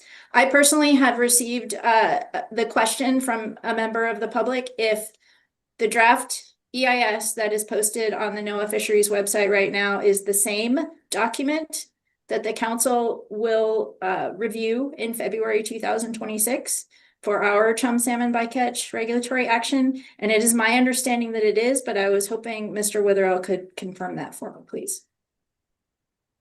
Yes, that's correct. So we'll have a link to that analysis in our materials for the February meeting. That will be the basis of your decision document. Thank you, Mr. Witherell. And associated with that council meeting, there will also be the normal public comment period for the council meeting, as we always have for all agenda items, correct? Correct. Okay, thank you. Madam Chair, if I may, I go on to the second item. Thank you. I wanted to also, during the NMFS report, I wanted to thank again Mr. Kurland for the update on the agency's Section 7 consultation on the Bering Sea and Aleutian Islands FMP Biological Opinion. And consistent with that earlier conversation, I just wanted to be clear that I would like to request an opportunity for a relatively brief, I think 2 weeks, as suggested by Mr. Kurland, as appropriate, for the council chair and executive director to have an opportunity to review and provide comments to NMFS on the draft biological opinion. As I mentioned earlier, this request is meant to be made in the spirit of the NMFS policy directive 01-117 for coordination between NOAA fisheries and councils on integration of ESA Section 7 with the Magnuson-Stevens Act. I envision the council chair and ED review to be fairly high level, focusing on changes in the incidental take statement and conservation recommendations chapters, just a couple sections there, what's proposed relative to what we were operating under currently, And again, the purpose of the review is really just to accomplish the no surprises approach that Mr. Kurland mentioned in his presentation. And I think this brief opportunity for review and comment really accomplishes that. I'm not anticipating any concerns that will be raised. As I mentioned, I think just as part of the council's due diligence in terms of issues affecting our fisheries, I would just really appreciate this opportunity. Thank you, Ms. Baker. And we are taking note of that and would certainly welcome that opportunity as well. So not seeing any other comments on that, so we will plan on moving forward with that. Unless Mr. Ritchie has a comment. Thank you, Madam Chair. No, I had more of a question following something Ms. Baker said related to the chum salmon EIS in the comment period. I'm wondering if the comments that go to NMFS will be available under the agenda item for council members and AP members to see, and the public as well, or if we should seek those somewhere else, because those will be different comments from the ones that we received just as a council, but there may be information in there as well. Thank you, Mr. Ritchie. Mr. Kurland, would you be able to comment on what the plans are for that? You have a general understanding, but want to make sure. Yeah, thank you, Madam Chair. So the public comments that we receive on the EIS, I believe would be available, I'll need to verify this with staff, but I believe would be available on the regs.gov portal. I guess it's a question for Mr. Witherell about whether there's a way to link to that or provide some seamless way for the public to be able to clearly navigate to that set of comments in addition to comments that are submitted directly to the council. We'll see if we can find a way to do that. And then Mr. Kurland, I think if time permits, sometimes the agency does provide a summary document, the comments to synthesizes the comments down for us. Is that accurate? We have done that on some occasions in the past. To be honest, I'm not sure if that's currently part of our work plan, but I can find out. Okay. Thank you. Thank you.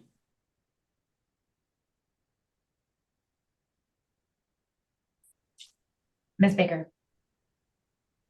Thank you, Madam Chair. And I did have one more topic that I was going to raise before we move out of B reports. Again, not a motion, but I should have probably mentioned, well, I wanted to get through the executive order motion because I know we needed to get our response finalized so staff can work on getting that to NOAA Fisheries. I did want to express my appreciation to Ms. Kimball, and she spoke to it very well in terms of the executive order motion under number 2 in that motion. The very last suggested issue is evaluation of changes in Bering Sea herring PSC management. And I just wanted to note that I found the public testimony that we received under the B reports really helpful, not only in highlighting this issue for us, not just relative to the current winter herring savings area closure that occurred, but the challenges that the Bering Sea Pollock Fleet has been encountering in terms of trade-offs between herring avoidance and salmon avoidance for about 5 years now.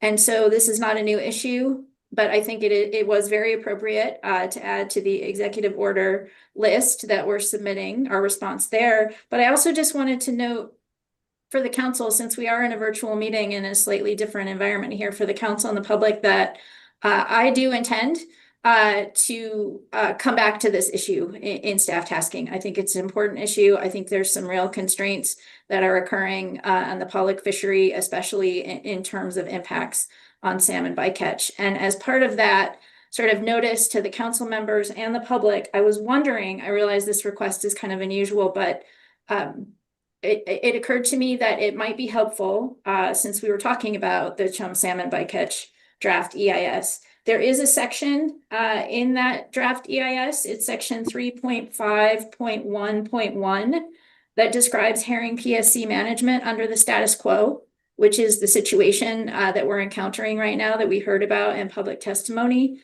And if at all possible, I understand this is a heavy load for staff at this meeting. I think it would be helpful if section 3.5.1.1 of the Chum Bycatch draft EIS could be posted, just the excerpt of that section, it's only a couple of pages, could be posted under the staff tasking agenda item. We can certainly do that, Ms. Baker. Have that in staff tasking. And just to be clear, Ms. Baker, you're not asking for anything else, just the posting of a document that already, or a section that already exists. Okay. That's correct, Madam Chair. Okay. Thank you, Ms. Baker. Anything further on B reports? Yes, Ms. Cohen. Thank you, Madam Chair. Just circling back to the question I had under the executive order dialogue and wondering if the agency might be able to respond on whether they would be willing to consider working with the halibut sablefish fleet on this observer idea, testing out getting cheaper observers. Madam Chair, I can respond. Certainly, we're willing to look at it. This is not a new issue, and my understanding is that the Observer Program has evaluated this to some degree. So I'm not quite sure what you're envisioning, Ms. Cohen, in your request, but I would need to defer to Ms. Thompson and the Observer Program to provide a detailed response to your question. Thanks for that. And perhaps we can circle back once we get through this shutdown. Thank you. Thank you both. Any further items to address your B reports? Okay, seeing no hands, that will take us into our C1 agenda item. I think we have Taylor Holman, also staff. Give a few moments to transition. Thank you, Madam Chair. The slide should be up on the screen shortly. Thank you.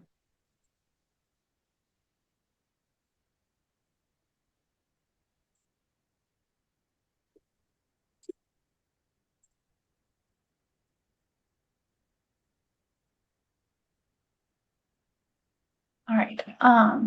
Good afternoon, Madam Chair and members of the council. For the record, Taylor Holman, council staff, and before you this afternoon is agenda item C1, MRA modifications. You last saw this agenda item in April of 2025 when it was presented for initial review. At this meeting, this action is before you for final action. Now, this afternoon, you'll receive a presentation on the EA-RIR document that analyzes several proposed management measures that would revise MRA regulations. This action is intended to improve clarity, reduce confusion, reduce regulatory discards, and address weather, mechanical, and medical issues that may impact MRA calculations. I'll note that none of the considered changes in this action would impact MRA percentages or change how MRAs assist in limiting harvest of a groundfish species within its annual TAC. This action also does not impact any PSC species. I'll note that I am the sole presenter for this item today. Josh Keaton and Kristen Milani from NMFS In-Season Management, as well as Kelly Cates from NMFS Alaska Regional Office, were the primary authors of this report. Now, because the other authors aren't unable to be here today, I do apologize in advance for any technical questions that I won't be able to answer throughout the presentation. After the presentation concludes, you will receive the AP report on this item. An opportunity for public comment will follow the AP report, and deliberations and potential actions will happen after the conclusion of public comment. So this next slide just provides a quick roadmap of the presentation that you'll see this afternoon. This presentation is more abbreviated than the one you saw in April, hopefully, because I will primarily try to highlight and summarize any new content that's been added to the analysis, which includes any changes to the suite of alternatives and any items that were highlighted by agency staff for council consideration. First, for a brief introduction into MRAs. This slide just provides a couple of simple definitions to set the scene because we want to be really clear what we mean for the general public because these are words and terms that I'll likely use when presenting and answering questions. Now, for the history of the MRA definition, this slide provides some quick history that helps show why and when these regulations came into place and why they were structured the way they are. MRAs are a retention-based management tool, and when they were first implemented by Amendment 9, the regulations that were crafted were limited by the tools that we had at the time, which was back in 1985. Now, recent enforcement of these rules do use modern tools that were not envisioned back in the 80s. So briefly, I'll touch on what an MRA is. So MRA is the maximum round weight of a species that's closed to directed fishing that may be retained on board a vessel. This is determined by percentages and regulation, and a full table of all of the MRAs for each species are included in Appendix 2. Now, MRAs both limit and allow for some retention of species that are close to directed fishing, which are referred to as incidental catch species, while a vessel operator is engaged in fishing for species or species groups that are open to directed fishing, or basis species. Now, I'll note here again that MRA calculations include only fish that have been retained. Again, it's that retention-based management tool. I'll also note that there is no MRA allowed for species in prohibited catch status or PSC species. Directed fishing is defined through reference to MRAs, which make MRAs an essential tool to fishery management. You'll remember back on slide 4, that definition slide, there's a term in there for directed fishing that shows that the definition of directed fishing is defined as when a species is retained over the MRA. Therefore, directed fishing closures help ensure that vessel operators generally follow management decisions and limit overall harvest by limiting them to that MRA. As I mentioned before, MRAs allow some retention of species closed to directed fishing, but place a limit on how much retention can occur. By placing limits, they remove incentives for vessels to catch species that are close to directed fishing in excess of the MRA due to the operational costs associated with discarding. By allowing some retention to occur, MRAs may incentivize vessels to catch certain species, specifically high-value species, up to or as close as possible to that MRA. In doing so, MRAs are used as a management tool to allow harvest to meet optimum yield at a controlled pace. Now, in-season management assumes continued harvest of valuable species that are close to directed fishing when they make management decisions. That includes harvest that occurs through topping off behavior. Topping off behavior is also defined on slide 4. It means targeting a species that is close to directed fishing in order to retain as close to the MRA as possible. In-season management is always, and by that I mean in the 25 years that Josh has been there, maintain that top-off behavior is allowed and does occur with some regularity in all fisheries that have a financial incentive to do so. That is why in-season will prohibit retention through PSC action if harvest is expected to exceed the TAC, thereby setting the MRA to 0. Now this slide gives more detail into the purpose of the MRA, and I'll just hit the key points here. As I mentioned before, they're an important management tool because they slow the harvest rate of species that are close to directed fishing. Because they're retention-based, they're not a perfect tool, but they are needed in absence of some other method. They don't prevent a vessel from catching a species and then discarding, and discarded catch still accrues towards a TAC. Now, the bottom bullets here point out some regulatory conflicts and where the Council has made policy decisions in the past to ignore MRAs.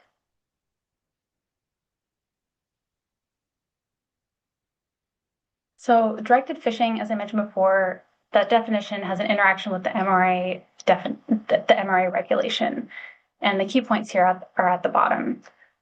I'll highlight that directed fishing closures and MRAs are both retention-based tools, and they do not limit catching fish and then discarding that fish. They only limit retention. They also do not prevent a vessel from targeting a species so long as that MRA is not exceeded.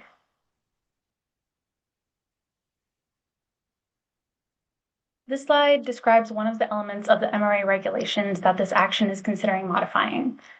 The accounting period for most MRAs is known as instantaneous, And that is because the MRA cannot be exceeded at any point in time or instant in time during that fishing trip. Most MRAs are based only on the weight of retained species that are on board the vessel during the current fishing trip. Any exceedances of that MRA must be discarded immediately. So, for example, if a vessel has not yet caught any basis species during that fishing trip, all incidental species that are caught must be discarded until the vessel has caught and retained some volume of basis species during that fishing trip. That volume of basis species can then be used as the denominator for any MRA calculations. Exceptions include species that are currently under offload to offload accounting periods, which include BSA pollock and BS Atka mackerel.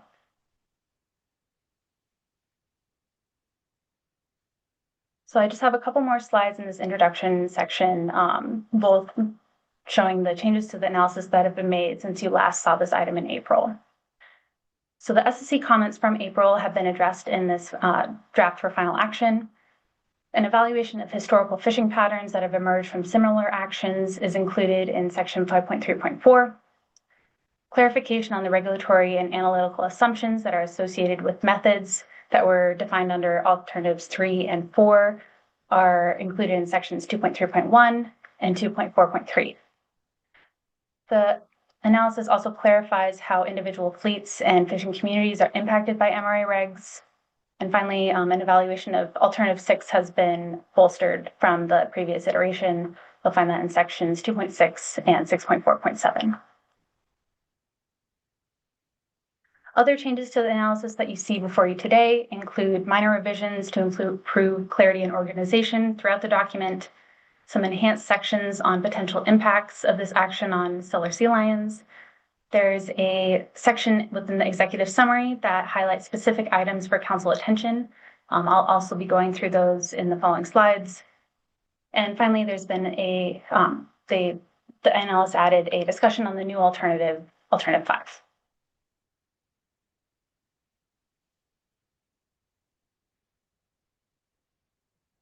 So for a background and description of alternatives, I'll start with just going briefly over the history of MRA actions.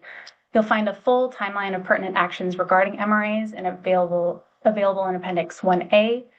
I've highlighted 3 actions here and in Appendix 1B that are associated with changing an MRA calculation interval from instantaneous to offload, similar to what is being considered under Alternative 4. So the first one is the offload to offload change for Bering Sea and Aleutian Islands pollock MRAs for non-AFA vessels. The second action here was a proposed rule which was later withdrawn. I will go into that more later in this presentation, but was modified near the end of the council's consideration before final action to implement some additional trip triggers due to some concerns the council at the time had about SSLs.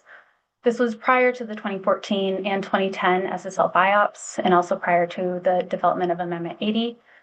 So the council was operating with a lot more uncertainty at the time than we have today.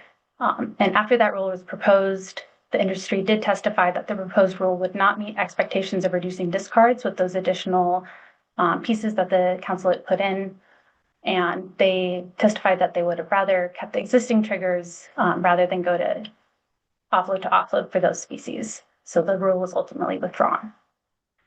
The third bullet on your slide is the action that changed Bering Sea Atka mackerel MRAs from instantaneous to offload. This was put in place to allow for greater utilization of Bering Sea Atka mackerel and was part of the 2014 SSL BIOP.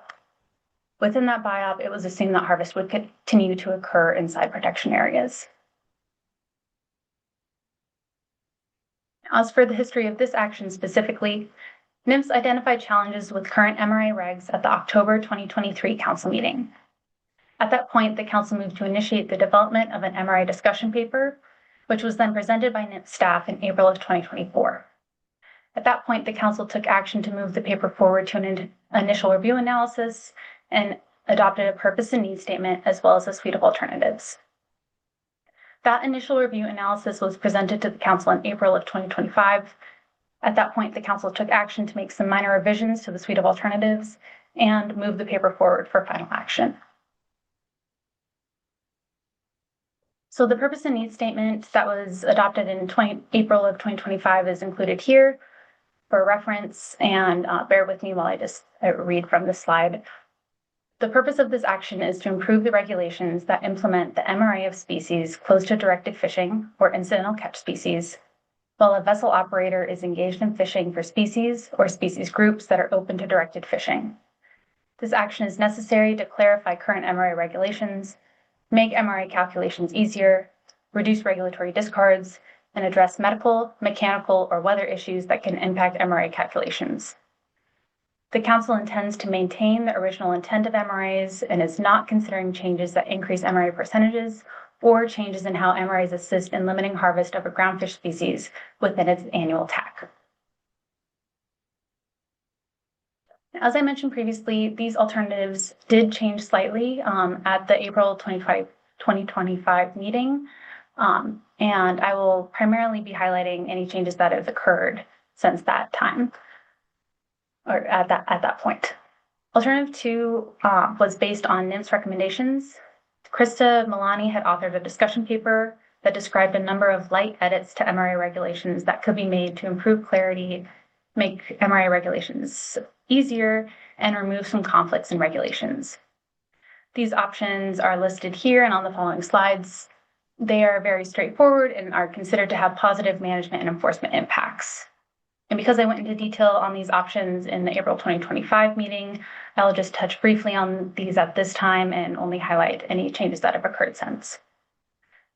So option 1 is to modify the definition of a fishing trip to make it clear that motherships are responsible for the overall MRA of any CV delivering unsorted cod ends. Option 2 clarifies that MRAs are calculated by fishery management program due to different fishing prohibitions in place for each fishery management program. Option 3 corrects regulation citations for AFA vessels and AFA replacement vessels. Option 4 was slightly modified in the April 2025 motion and now reads, clarify that when CDQ uses an AFA vessel to harvest Amendment 80 species, BSAI pollock and Bering Sea ackee mackerel, MRAs are calculated at the time of offload, and any species open to directed fishing may be used as a basis species for compliance with MRAs. A discussion of option 4 and the new language or new way that it reads is included on page 36 of the analysis. Option 5 was also modified in April of 2025 and now reads, clarify that MRAs take precedence over IRIU regulations for CVs delivering catch to a shoreside processor or stationary floating processor when catcher vessels fish in areas with different fishing prohibitions. A discussion of option 5 is on page 37 of the analysis. Option 6 would update IRIU regulations for Amendment 80 vessels to reflect past council actions. Now you'll find a table on page 39, table 2-1, that provides a summary of alternative 2, options 1 through 6, and the corresponding regulatory sections. Now the last option in alternative 2 is option 7. NMFS recommended adding this option into alternative 2 at the April 2025 meeting.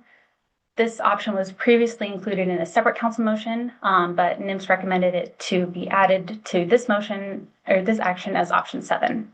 So in April, the council did add this as option 7 to the analysis, which reads as follows: revise the definition of directed fishing at 50 CFR 679.2 for vessels participating in the pelagic trawl EM program, such that vessels deploying pelagic trawl gear are directed fishing for pollock if the amount of pollock is sub-options 51 to 90% or greater of total catch.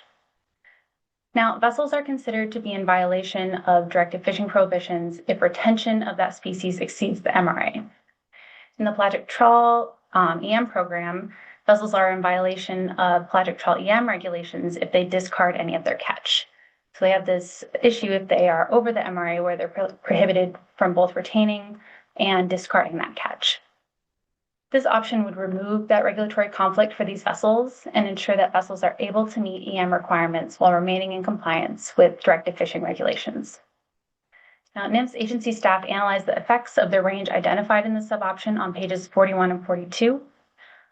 On page 42, table 2.2, which is also included on this slide, provides some information on trawl EM trips with 80% or greater of their total catch as pollock, and those with 50% or greater of their total catch as pollock.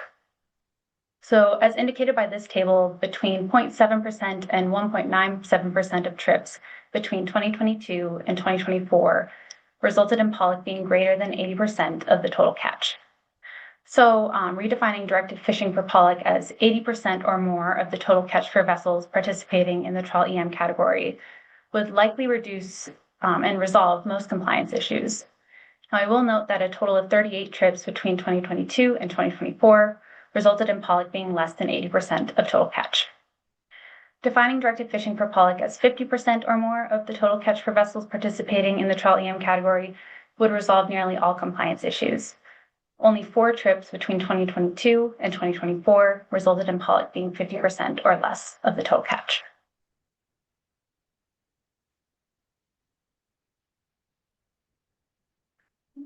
Sorry. So I'll pivot to alternative 3, which is on section 2.3.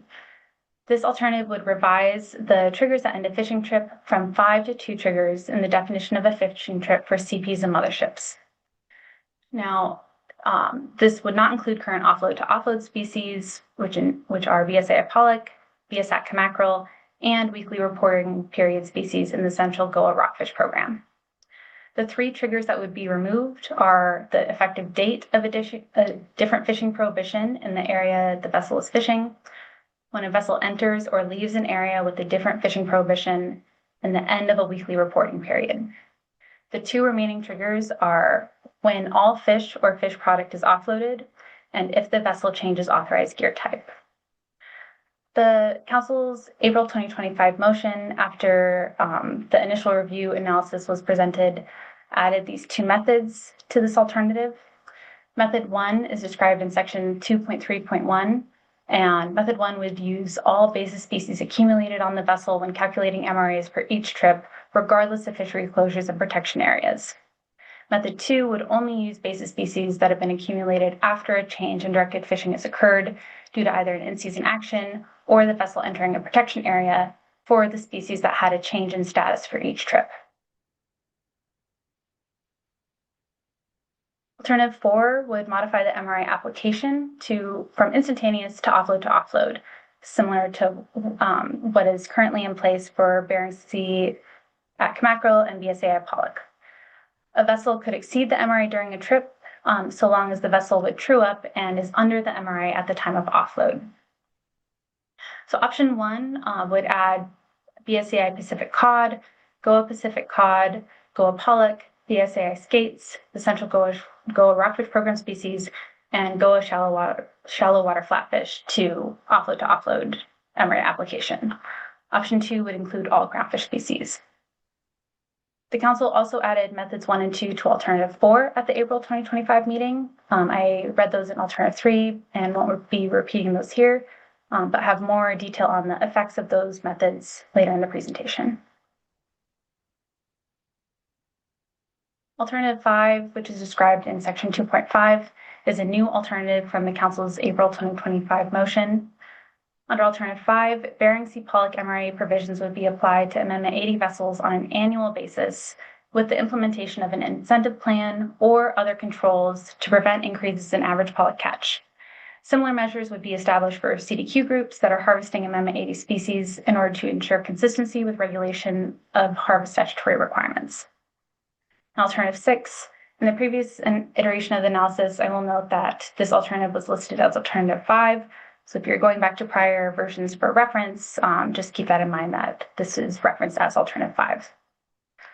The new Alternative 6 is provide exemptions and regulation from MRA requirements in cases when medical emergencies, mechanical emergencies, or poor weather end a fishing trip. And this is the last slide in my background section. This is a brief description of the content that's included within Chapter 3 of the analysis. In summary, all groundfish fishing sectors could be impacted by the proposed MRA revisions depending on the alternatives that are selected. A full description of the vessels that are grouped into fleets based on the species that they target and the gear that they use is included in section 3.1. And a description of the BSAI and GOA groundfish species, including a variety of information on these species, is included in section 3.4. And I'll highlight again here that this action does not impact any PSC species, so you will not see those in that section.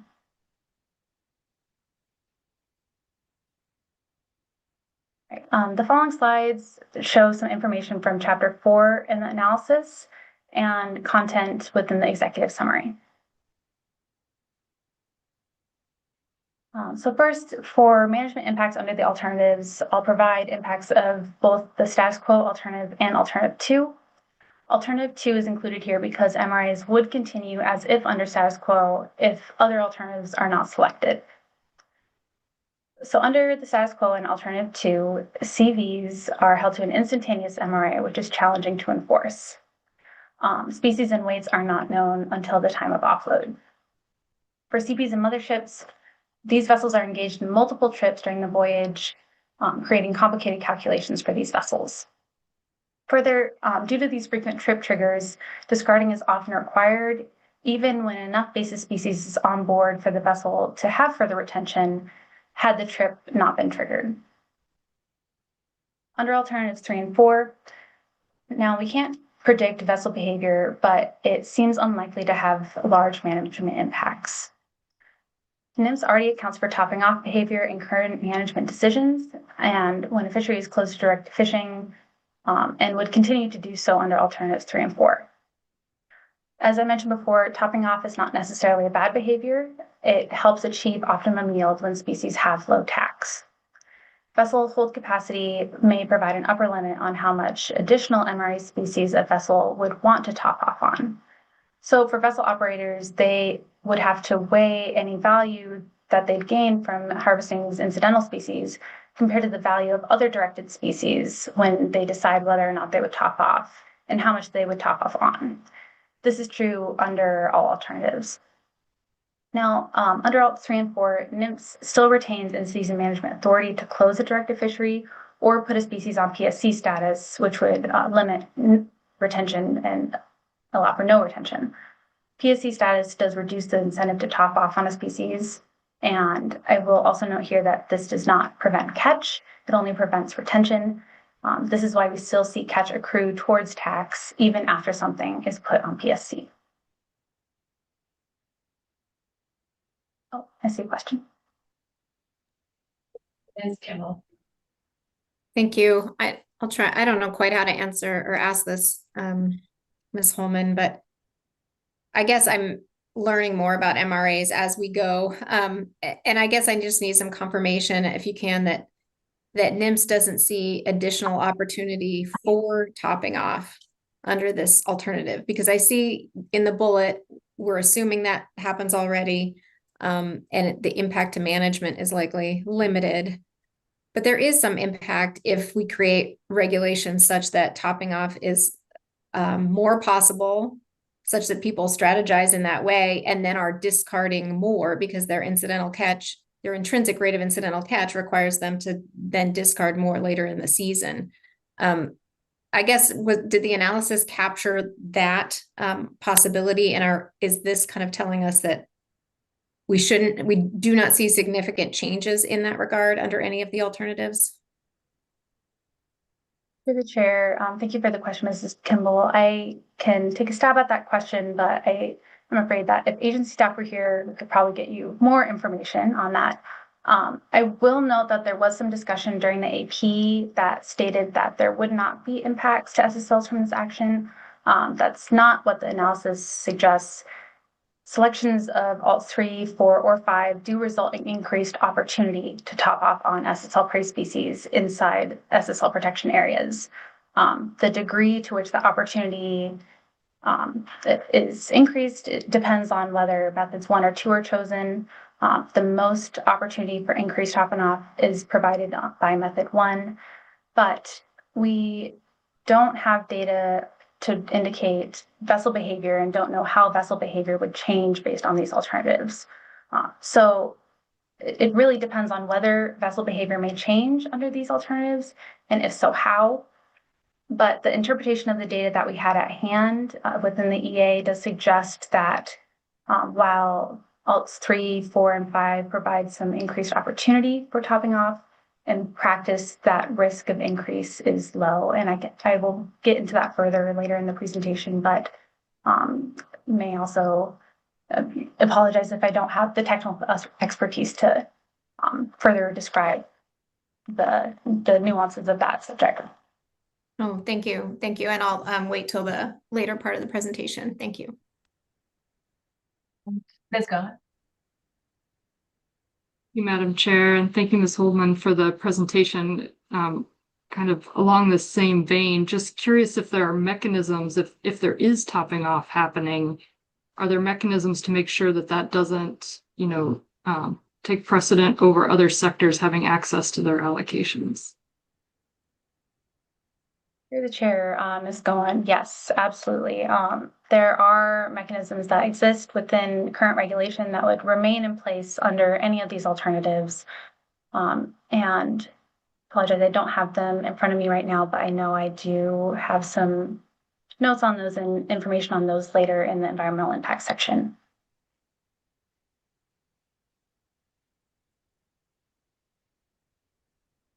Thank you. Not seeing any other questions at this point. Thank you.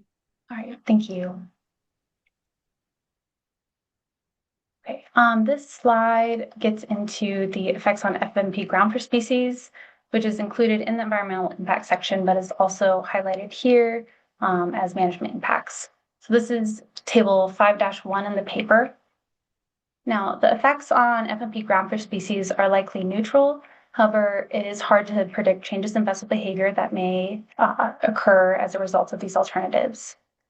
If vessel behavior did change regarding a few species, there is a risk that an OFL or ABC could exceed for species that have high value, but a small OFL or ABC, and those are highlighted in that table. Now, I'll note that in the table, we use medium as the risk level for those species. That should not be viewed as medium risk when compared to other species. That should be viewed as medium risk when compared to other species, not that the risk is particularly high. And also, NMFS does retain incident management authority to put a species on PSC status, therefore eliminating any further retention. Therefore, the risk of large increases appears relatively low.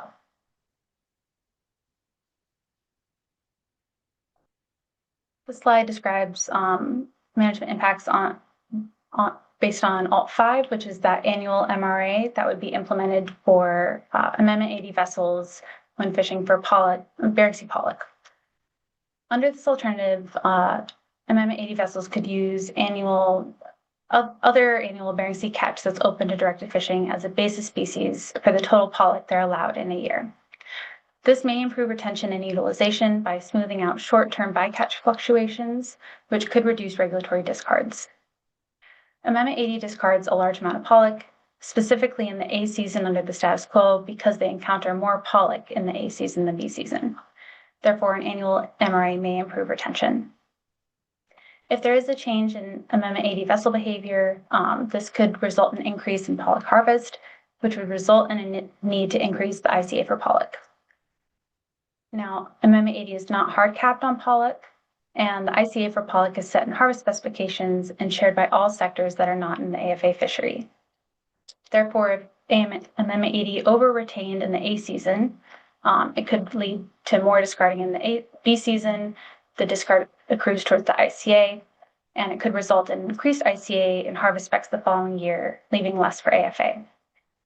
However, if no change in vessel behavior occurred, then this would reduce discards of pollock and increase retention, which would not affect the pollock ICA and have no impacts on AFA. So in the analysis on page 56, you'll find some reasons that vessel representatives supplied as to why behavior would not change under this alternative, including the fact that they are not set up to harvest more pollock, and that targeting pollock would reduce the ability to keep other directed species, which are their real target. So I'll also highlight in the analysis that the Council receives detailed information on sector level catch and retention through established reports, and any change in behavior would be identified through these reports. Requiring an incentive plan agreement where Amendment 80 specifies how pollock catch will not increase could mitigate any risks. And finally, the analysis highlights that unexpected changes to vessel plans could cause a vessel to be out of compliance with the annual MRA or IRIU regulations at the end of the year. For example, if you had a vessel that had a major mechanical issue mid-year and had to stop fishing, if they had already topped on pollock for the year, they would then be in violation under this alternative because they didn't have time to true up and harvest enough basis species to account for that increased pollock catch.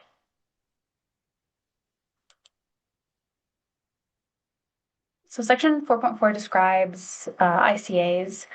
So if vessel behavior changed significantly under any of the action alternatives, it could result in higher ICAs being set. So I'll emphasize this point. An ICA modification would only occur if a significant change in vessel behavior would occur under any of the alternatives. Now, this is not currently an issue because a fishing trip starts over when NMFS closes a fishery to directed fishing.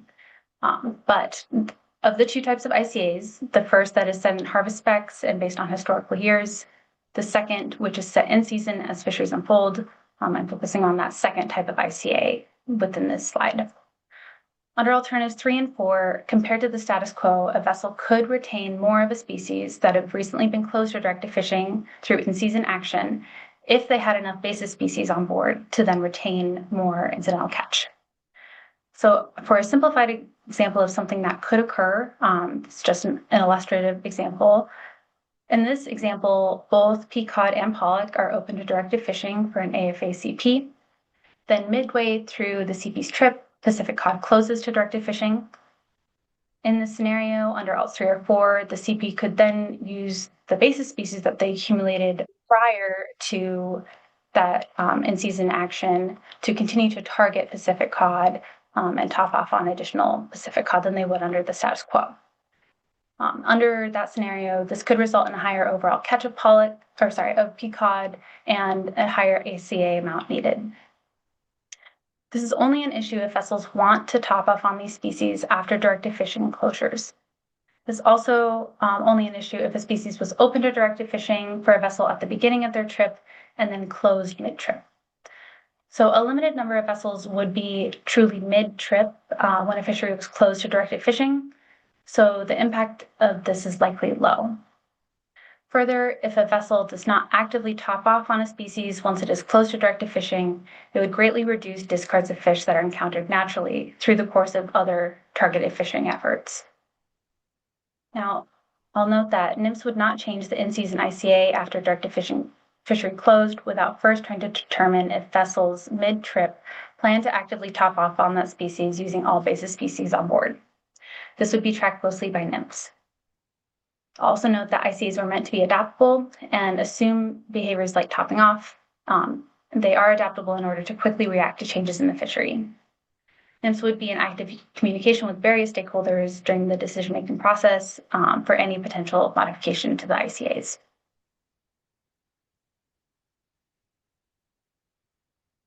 So next, the following slides highlight a number of specific items that were highlighted for council attention.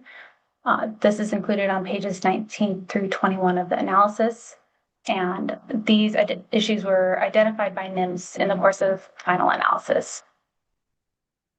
So the first that I've highlighted on this slide is that NMFS has determined that under alternatives 3 and/or 4, an FMP trip trigger would be necessary. MRI percentages are different between the GOA and BSAI because there are certain species that are more sensitive in one area than the other. One example of such a species is skates. Skates have a 20% MRA in the BSAI, but only 5% in the GOA. We don't want vessels coming to the GOA and using basis species from the BSAI to then retain that 5% MRA that's applicable to skates in the GOA, because skates are more sensitive in the GOA.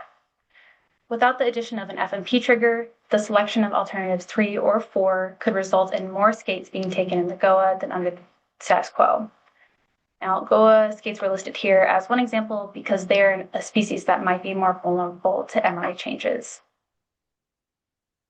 Another piece that NMFS highlighted for council consideration is clarification of the offload trip trigger. Now, if the council moves forward with an action, it would be good if the offload trip trigger were clarified if it was meant to start when all fish or any fish are offloaded. Now, for current CP offload to offload species, the MRA is calculated using the fish retained between offloads, which is defined as when any fish are offloaded from the vessel. However, in the trip trigger definition, it says when all fish are offloaded.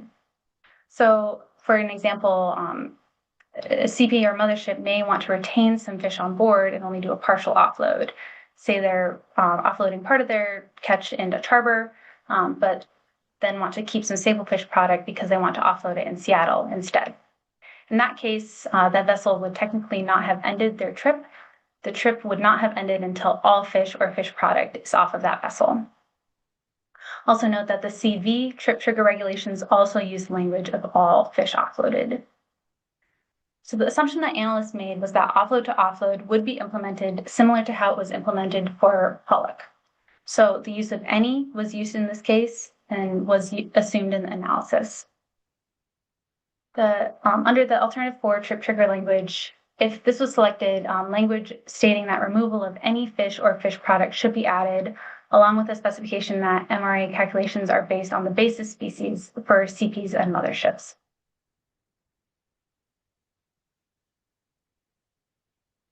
So the next item that NMFS recommended is that the council clarify that the regulations stating that the lowest MRA applies for the duration of a fishing trip for CPs and motherships be removed under Alts 3 and 4. Under current regulations, CPs are restricted to the lowest MRA in place for the entirety of their trip, or which can also be described as the MRA for the most restricted area that they fish during that trip. Now, currently, this regulation isn't doing anything because every time a CP enters an area with a different directed fishing prohibition, they trigger a new trip and have to start a new trip. Under Alt 3 or 4, this would no longer be the case. So if a vessel was fishing in an area that's open to peacod and then moved to an area that's closed to peacod, then under this regulation, the vessel would be limited to the lowest MRA amounts of peacod for the entirety of the fishing trip, which is offload to offload. This would result in a lot of discarding, and if regulatory discards would increase, should this regulation be left in place, the council purpose and need statement would not be met. Therefore, the analysis assumes that this provision would go away under both Alts 3 and 4.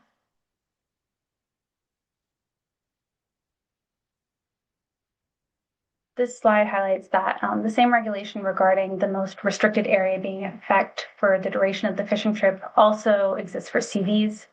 NMFS does recommend leaving this provision in place for a CV. The low observer coverage on CVs, in addition to the lack of daily logbooks on smaller vessels, do make it difficult to determine where catch came from on these vessels. For an example, if a CV fished in both Bogoslav, where peacod is closed to directed fishing, and then moved to an area that's open to directed fishing for peacod, it can't easily be determined which area peacod came from. So finally, NMFS did not identify any issues with removing instantaneous MRAs from CVs. MRAs are already being calculated at the time of offload and not instantaneously in most cases due to catch not being sorted and weighed while actively fishing. So the next item relates to the trip trigger definition, specifically the use and application of the term resumed. So current regulation states that an operator of a catcher, processor, or mothership is engaged in a fishing trip from the time the harvesting, receiving, or processing of groundfish is begun or resumed in an area until any of the following events occur. Then the regulation lists those 5 trip triggers.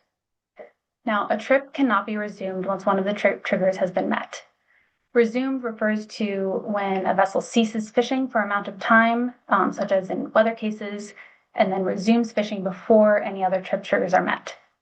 This does not refer to instances where a vessel fishes in one area, moves to a new area, therefore triggering a second trip, and then returns to that first area to resume that first trip. Now, this is problematic because vessels sometimes fish with multiple gear types. For example, you have some vessels that use both hook and line and pot gear. They're going back and forth all day between gear types. Further, Vessels may be going in and out of protection areas multiple times a day. And in either of these cases, if each of these things start the trip over every time they occur for the purposes of an MRA calculation, then it can result in a high amount of discards. Under alternative 4, this issue largely goes away, and NMFS recommended that under alternative 3, the council clarify what is meant by resumed, and noted that the council may want to consider defining this term to mean a trip can be resumed after some trip triggers are met. However, it was noted that, for example, you may not want a trip to be resumed after an offload. So only certain trip triggers would apply if you wanted resumed to mean a trip could be resumed after some trip triggers are met. Now, although, I have one more bullet before I start answering questions. Although it's not on this slide, there's also a short discussion in the analysis that clarifies that a trip trigger is only met if the species status changes for that specific vessel. With that, I see some hands. We'll go to Ms. Vanderhoven. Thank you, Madam Chair. Thank you, Ms. Holman. I guess in thinking about this resume issue, I'm trying to think how explicit we need to be. I can see where there could be an interpretation that like a vessel could fish an Amendment 80 hull, and that's trip 1, and then CDQ, and now they're in a different management program, so trip 2, and the same day even go back to an Amendment 80 hull, and making sure that that doesn't then trigger trip 3. And so I guess I'm looking to see if you have any guidance on that. Through the chair, thank you, Ms. Vanderhoven. So my guidance on that would be that if the council does want to provide any further clarification on the term on this topic, it would be beneficial. So option 2 under alternative 2 would clarify that MRAs are calculated by fishery management program due to those different fishing prohibitions in place. Although in practice, fishery management program MRA calculations are done separately, there's no formal trip trigger in current regulations. But I would recommend that the council do highlight that as something they recommend if they do want a trip to be able to be resumed after a vessel goes from one management program to another. Thanks.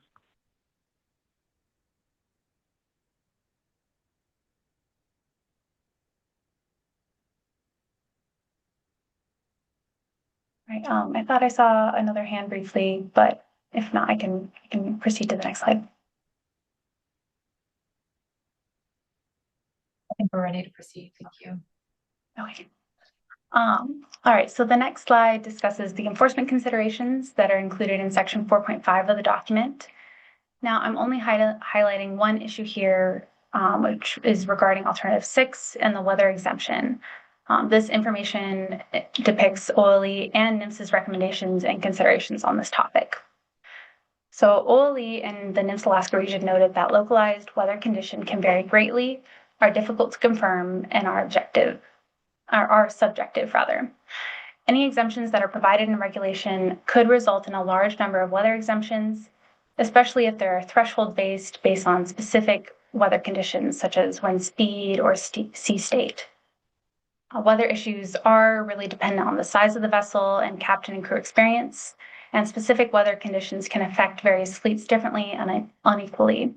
Because MRA regulations apply to a variety of different fleets and vessels, as you'll see described in the description of impacted sectors in the analysis, it would be very difficult to provide a threshold-based weather exemption.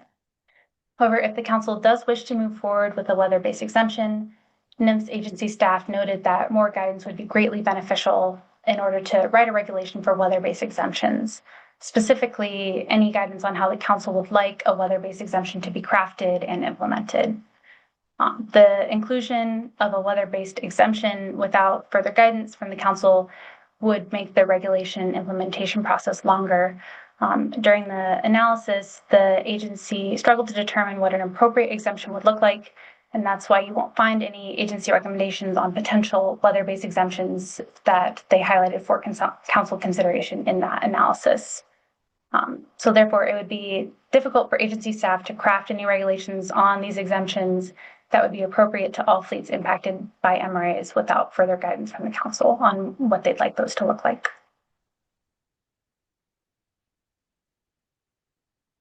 Right, that leads me to the expected effects slides. So these slides summarize the information within Chapter 6 of the analysis. So for alternative 1 and 2, alternative 1 is the no action alternative. Under alternative 1, all regulations would remain at status quo and no changes would be made. Regulation adjustments to improve clarity and reflect current practices to help avoid confusion on MRA calculations will remain unchanged. Vessels would continue to trigger multiple trips between offloads. The existing MRA accounting periods will be left in place and would apply at any time during a fishing trip for most MRAs. The existing MRA accounting periods will be left in place for Bering Sea Pollock for MMA 80 vessels, and no exemptions would be implemented in regs in cases of medical, mechanical, or weather emergencies.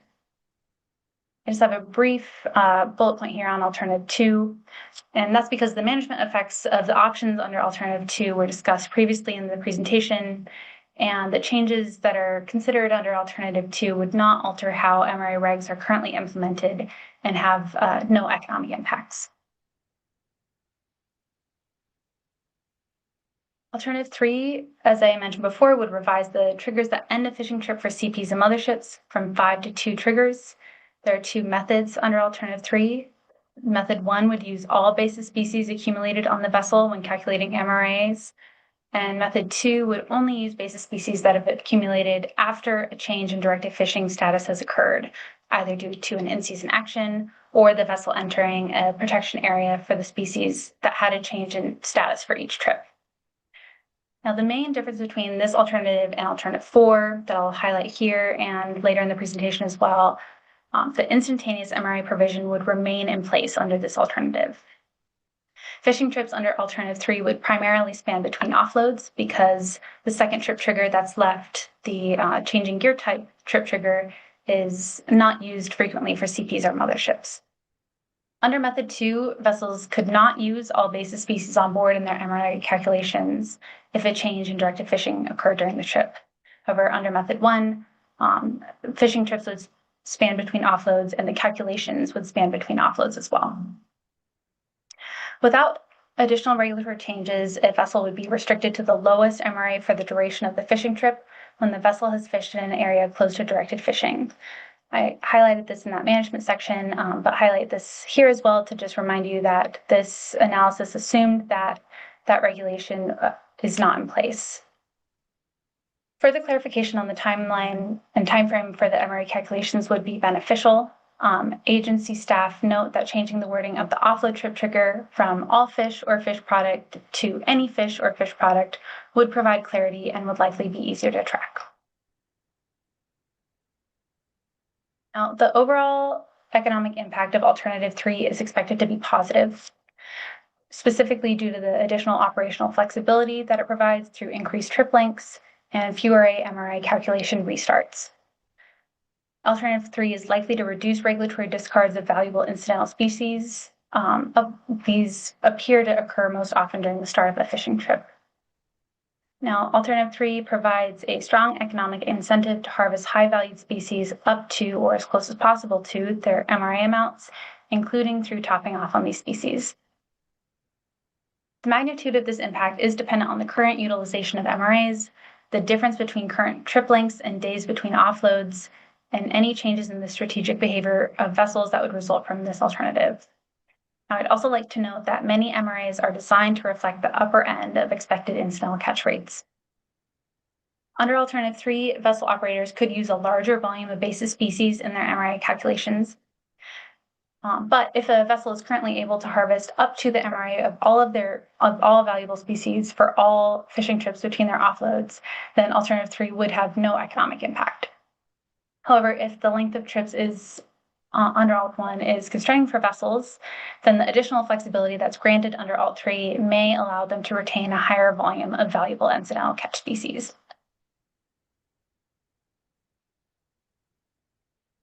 So before I get into the methods, I'm going to pivot to alternative 4. Alternative 4 would add additional species to an offload to offload MRA calculation period. And the methods under alternative 2 mirror the method, the methods under alternative 4 mirror the methods under alternative 3. Therefore, I'll talk about them later. Now, for alternative 4, modifying the MRA management period to an offload to offload calculation in the BSAI and GOA allows vessels that would have otherwise been forced to discard valuable incidentally caught groundfish over the MRA to now retain those incidental catch species as long as they were under the MRA at the time of offload. Currently, under the status quo alternative, vessels cannot exceed the MRA at any time during a fishing trip for most species. These regulations appear to me most challenging at the beginning of a trip when the vessel does not have sufficient basis species on board to retain any valuable incidental catch species, and therefore must discard these valuable incidental catch species. This is known as regulatory discarding. The overall economic impact of changing the MRA management period for all groundfish in the BSAI and GOA is expected to be positive under both option 1 and option 2, as well as method 1 and method 2. Capitalizing on offload to offload MRA calculation period is dependent on, but not limited to, factors such as the price of species, whether they have an available buyer for these species, accessibility to these species, any storage availability a vessel may have, a vessel's ability to process the species, and finally the MRA limit. For most groundfish species, the risk of a top-off fishery that occurs early in the fishing trip is not expected to affect most groundfish stocks relative to the status quo, since the alternative does not change the species tax, gear types, or the general location of the fisheries where the groundfish are caught. Now, under alternative 2, there are some groundfish species that have this combined low OFL, ABC, TAC, relative to high total catch, high retention, and high ex-vessel price. For those species specifically, the risk of topping off early in the fishing trip could increase the risk of exceeding the ABC and TAC, and in some rare cases approach the AFL. I mentioned these earlier, and they're also described in the management section of the document, as well as in Table 5-1.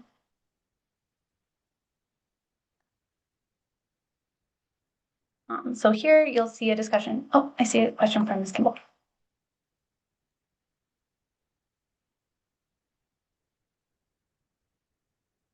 Kimball. Thanks. I guess I'm trying to go back and forth, Ms. Holman, from the document and your presentation, but I guess from the document itself, I was reading that the document identified some groundfish species that might have had a higher risk of hitting ABC or TAC, but that overall for all species, the document characterizes that as a very low risk. And so I don't feel like that's the same thing that's characterized here. So when I read the document, it was more about relative from one species to another might have more risk, but overall the risk was low. But if that's not the case, then I think I really need to understand that. Through the chair, Ms. Kimball, that is correct. Your interpretation is correct, and I apologize for mischaracterizing that on this slide. Yes, the risk table that's shown in Table 5-1 shows the risk relative to other species. Each of those 4 species, or each of the species that are listed in that table, do show a medium risk that should be interpreted as medium relative to other species, rather than those specific species having a high risk. Okay. Thank you. Sorry about that. Thank you for that clarification.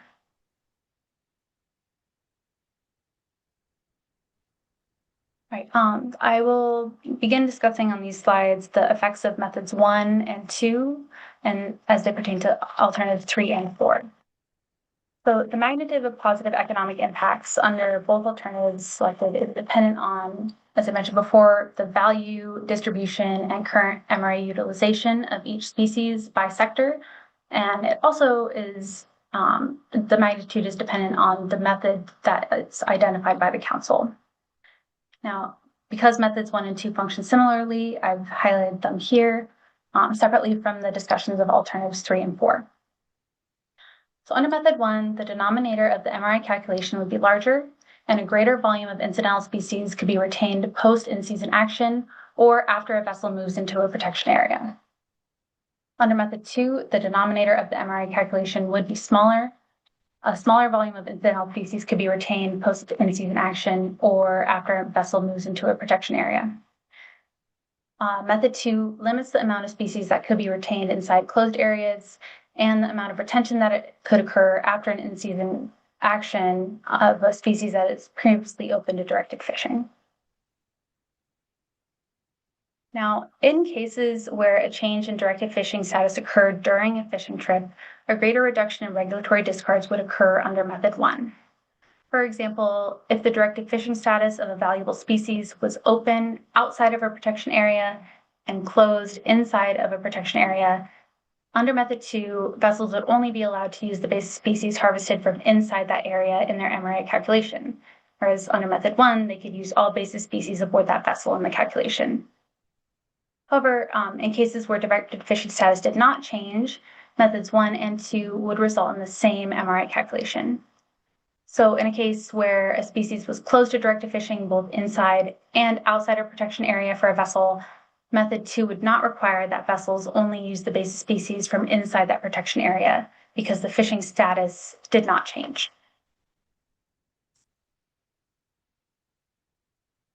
So to summarize the effects of methods 1 versus 2, method 1 would likely result in the least amount of discarding.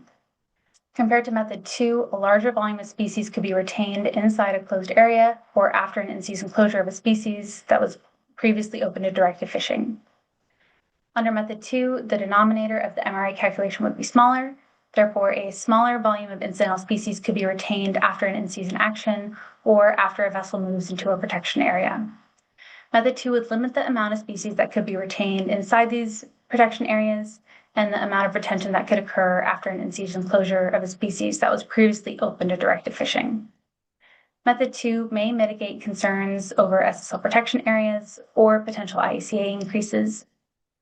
Compared to the status quo, method 2 would not result in diminished discards in certain cases and would result in a small decrease in discards in other cases. This is described on pages 44 and 56 of the analysis. Method 2 would likely result in more discarding than method 1. However, both methods do reduce discarding to some extent compared to the status quo. See a hand. Ms. Kimball. Thank you. Thank you, Ms. Holman. I guess I'm still trying to catch up on the concern, kind of the focus of concern around stellar sea lion protection areas, since we already have rules about the amount of catch for at least 3 species in protection areas. And so I'm just trying to figure out what I should focus on in this section. I thought the overall purpose was to reduce discards. And given that we're not changing our stellar sea lion areas or protection measures for stellar sea lions, I'm losing the thread on why it's even important to consider a method 2. So I don't know if you can answer that.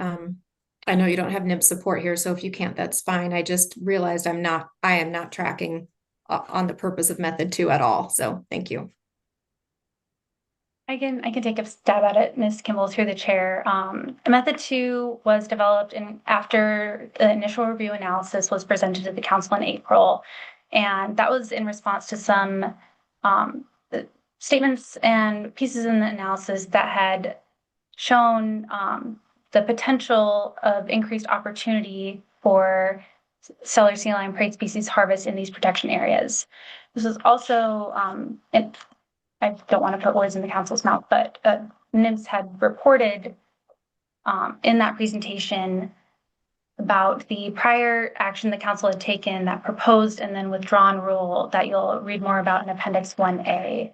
And due to prior council actions that were taken that implemented trip triggers in other actions that had moved MRAs from instantaneous to offload for different species, these actions in the past had implemented those SSL protection measures in them, and the council's motion had method 2, which just was a way for the council to analyze the impacts of whether method 2 was relevant or not. And I'm kind of putting the cart before the horse because the environmental impact section will discuss more on how NMFS has determined the risk of increased catch in these areas and whether the opportunity versus the actual risk. Yeah, I don't have the technical expertise to answer that very well. I hope that helps.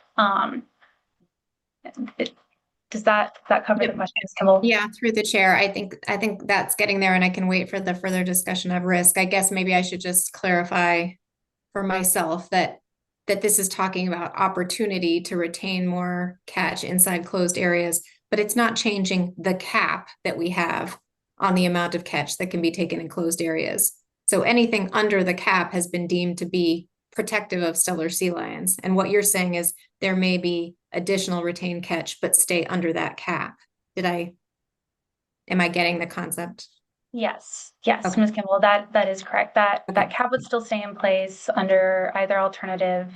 And I will also note that within that 2014 SSL BIOP, it was assumed that harvest would continue to occur inside these protection areas. So, okay. All right, thank you, Ms. Holman. Thank you, Kimball.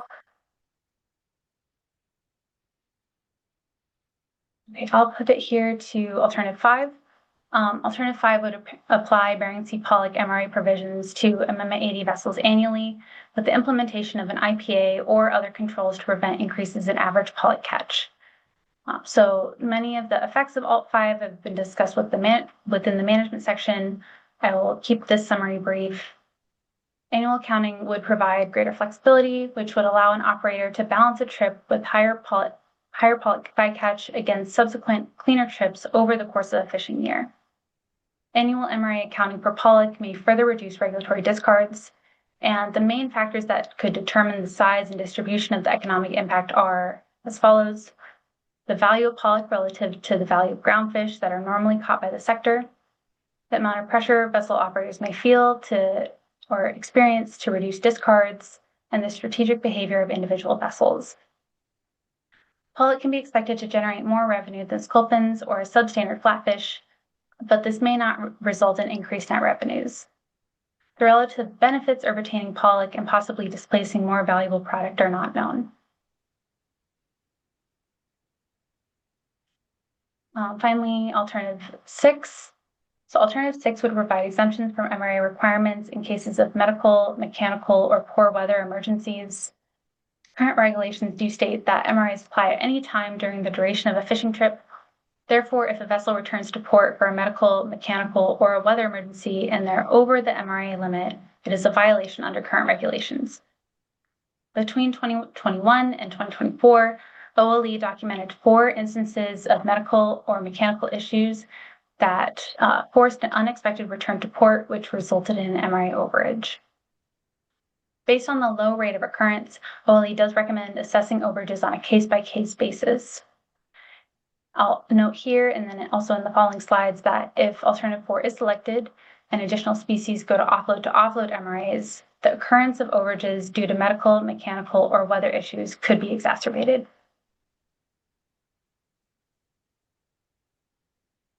So this slide, I see a question from Mr. Pamplin. Thank you. Mr. Pamplin and then Ms. Baker.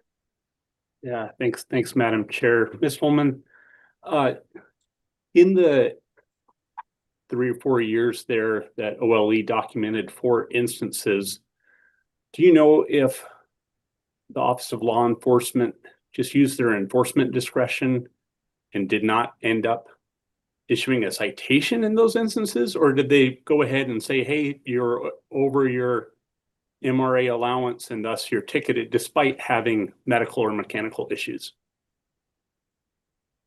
Thanks. Thank you, Mr. Pamplin, for the question. Through the chair, I don't have the section of the analysis in front of me that would answer that question. I do apologize. The alternative 6 discussion in section 6.4.7 may have more information on that, and what those 4 counts represent.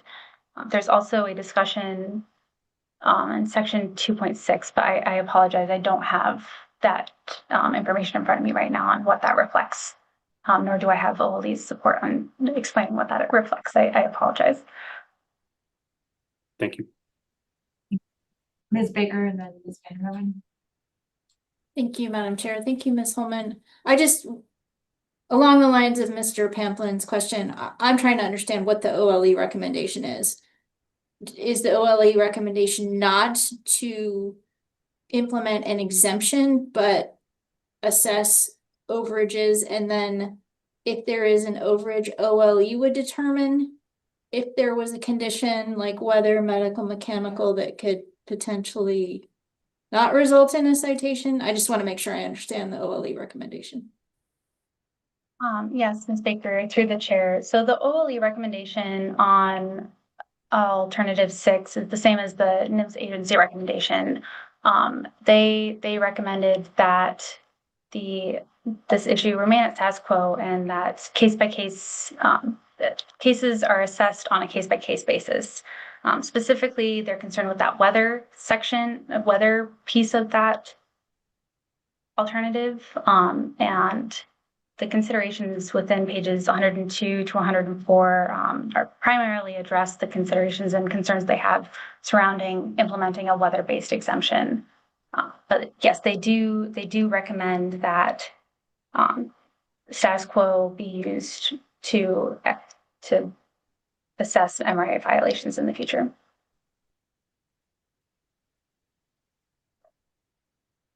Thank you, and Ms. Van Roen.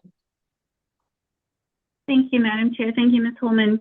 I'm looking at this same bullet about the 4 instances of medical or mechanical, and I wasn't finding it in the paper quickly. Does that include weather also? And that seems to be kind of the sticking point, right? So does the 4 include vessels that came in early for poor weather? Thank you for the question, Ms. Vanderhoven, through the chair. I am also having difficulty finding that within the analysis. I know it is here somewhere. I can't locate it at the moment, but I don't believe, from my recollection, that those 4 instances included any violations that occurred due to weather. I may want to defer to Mr. Curlin to see if he has any additional information offhand for that. But I don't believe that those were due to weather. I think those were medical or mechanical. But that is just based on my recollection of what I read months ago. So I may have that wrong. Mr. Curlin. Thanks, Madam Chair. I don't have any particulars on those 4 instances, so I'm not able to answer that. I did want to ask Ms. Holman her response to a previous question about the OLE and agency position on this alternative. I thought I heard you say that the position was in favor of status quo. We are supportive of the medical or mechanical exemptions, but do have very serious reservations about the weather exemption. Thank you for that clarification, Mr. Curlin. I apologize for misstating the agency's recommendations on that. And thanks for that.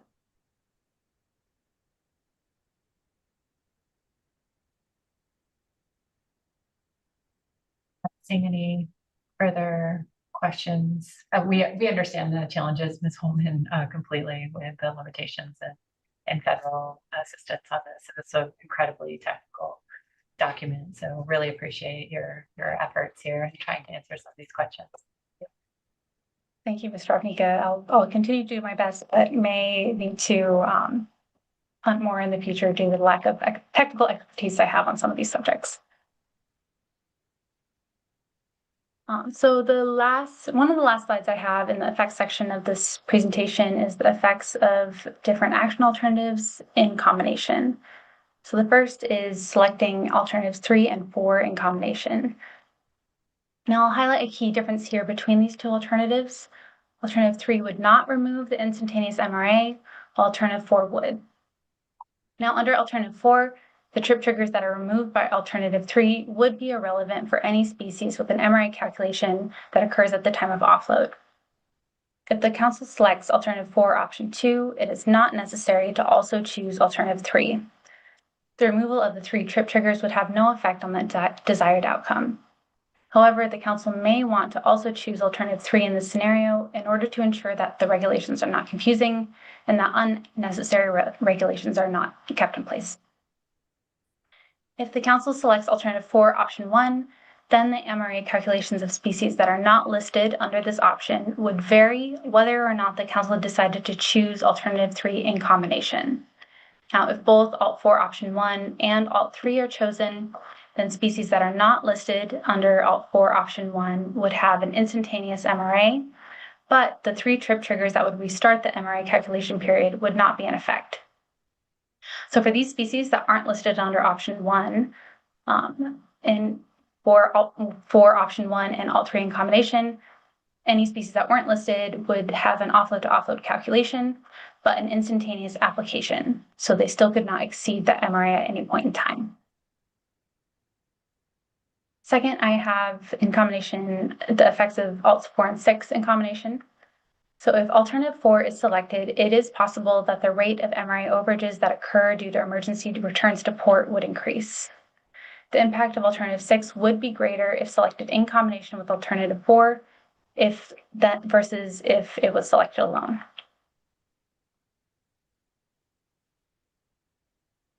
This slide briefly touches on the SIA and IRFA sections of the analysis. In summary, this action may have limited potential for social impacts. The RIR analysis indicates that the action alternatives do not create impacts, economic or social, on most of the impact categories or sectors of the fishing fleet, fishermen, or communities, with the exception that there may be effects on trips, time period, and days at sea. The IRFA analysis is included in Chapter 8, and that analysis indicates that this action is not considered to create a significant adverse impact on a substantial number of directly regulated small entities, nor are small entities expected to be more burdened by this action than large entities. These actions generally ease regulatory burden, provide more operational flexibility for fleets, and may reduce regulatory discards. This slide is an excerpt from table ES1 that shows the summary of the expected effects of the alternatives as they pertain to regulatory discards and economic impacts. I won't go over this at this time, but left this here for reference. Right. The following slides are based on content in Chapter 5 of the analysis, which is the environmental impact section. So 2 resource components are addressed within the analysis. This is because the alternatives do not change the MRA rates, and the alternatives clarify MRA accounting responsibilities and potentially revise trip definitions, as well as clarify regulatory precedents. None of the action alternatives address any allocations within the fishery, nor do they have any effect on the target species stocks or change any biological parameters that are used to manage the fisheries. No effects are expected on habitat, seabirds, or the overall ecosystem. Therefore, the environmental analysis included only 2 resource components, the first being target and non-target incidental species, and the second being SSL prey availability. Now, the effects of the alternatives on groundfish species in the BSAI and GOA groundfish fisheries are likely neutral. Alternatives 1, 2, and 6 will have no meaningful effect on groundfish species as they contemplate administrative changes that do not impact the timing, location, or magnitude of groundfish harvest. The retention of non-target groundfish would likely increase under alternative 3. However, overall catch would likely remain neutral because all catch is deducted from the total allowable catch for each species or species group. Under alternative 4, there may be some added risk of approaching acceptable biological catch and OFLs for some species. Those are identified in table 5.1. Now, that risk, as I mentioned earlier, is compared to the risk of other species. BS pollock catch under Alt 5 could increase or decrease depending on fleet behavior. It could result in less discarding of Bering Sea pollock because vessels could retain more BS pollock earlier in the year when it is encountered more frequently instead of discarding, or they could alternatively catch could increase if vessels topped off on BS pollock earlier in the year to ensure they retained up to the MRA and then had discarded BS pollock catch later in the year. Now, the following 4 slides show content from section 5.3.5, which describes the effects on SSL prey. Stellar sea lions rely on localized prey specific to where the action overlaps. Alternatives 1, 2, and 6 will have no meaningful effect on SSLs as they contemplate administrative changes that do not impact the timing, location, or magnitude of the groundfish harvest. Alternatives 3, 4, and 5 could affect the localized availability in stellar sea lion protection areas. Now, a similar proposed rule was withdrawn in 2009. That information is also available in Appendix 1B of the document. That rule cited that although the Council's action provided relief from the instantaneous accounting interval, the Council determined that a relaxed interval would increase incentives to harvest incidental catch in SSL protection areas. Now, to address this problem, the Council decided that a new fishing trip would begin or end anytime a non-AFA trawl CP entered or left an SSL protection area that was closed to directed fishing for mackerel or Pacific cod. At the time, this was before the 2010 or 2014 SSL BIOPS and prior to the implementation of Amendment 80. So the Council was concerned with SSLs and was operating with much more uncertainty in terms of both vessel operation and fishery impacts. And more information on that proposed and then withdrawn rule is available in Appendix 1B again.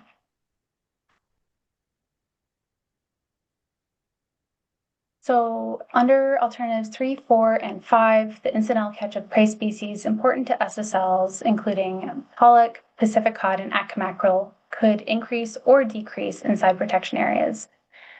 This really depends on whether vessel behavior may change, the magnitude of any potential change in vessel behavior, and how vessel behavior may change. Now, changes in vessel behavior are not easily predicted, but the interpretation of the data at hand suggests that Alts 3, 4, and 5 provide increased opportunity for topping off. But in practice, the risk of this increase is low. Under Alts 3 and 4, Method 2 provides the scenario with the least opportunity to increase topping off in protected areas. Now, I've noted here and within the analysis as well in the EA that extensive regulations have been implemented over the years to prevent localized depletion of prey for SSLs, and this action does not change those regulations. You'll also find within section 5.3.4 a series of graphs that show the catch history of SSL preferred prey species. Now, only one of these charts is included in the presentation on this slide, but more information on this topic is available on pages 118 through 133 in the analysis. This slide shows the catch history of Bering Sea pollock, and this is highlighted as a way to show trends in catch that have occurred inside and outside protection areas that occurred before and after the implementation of offload to offload MRA accounting intervals for pollock. This graph, you can see the Bering Sea pollock tacked for all gear types in the dashed black line, the total catch in metric tons for all vessels using trawl gear in the gray bars, and catch inside SSL protection areas by MMA 80 and CDQ vessels in those purple bars at the bottom.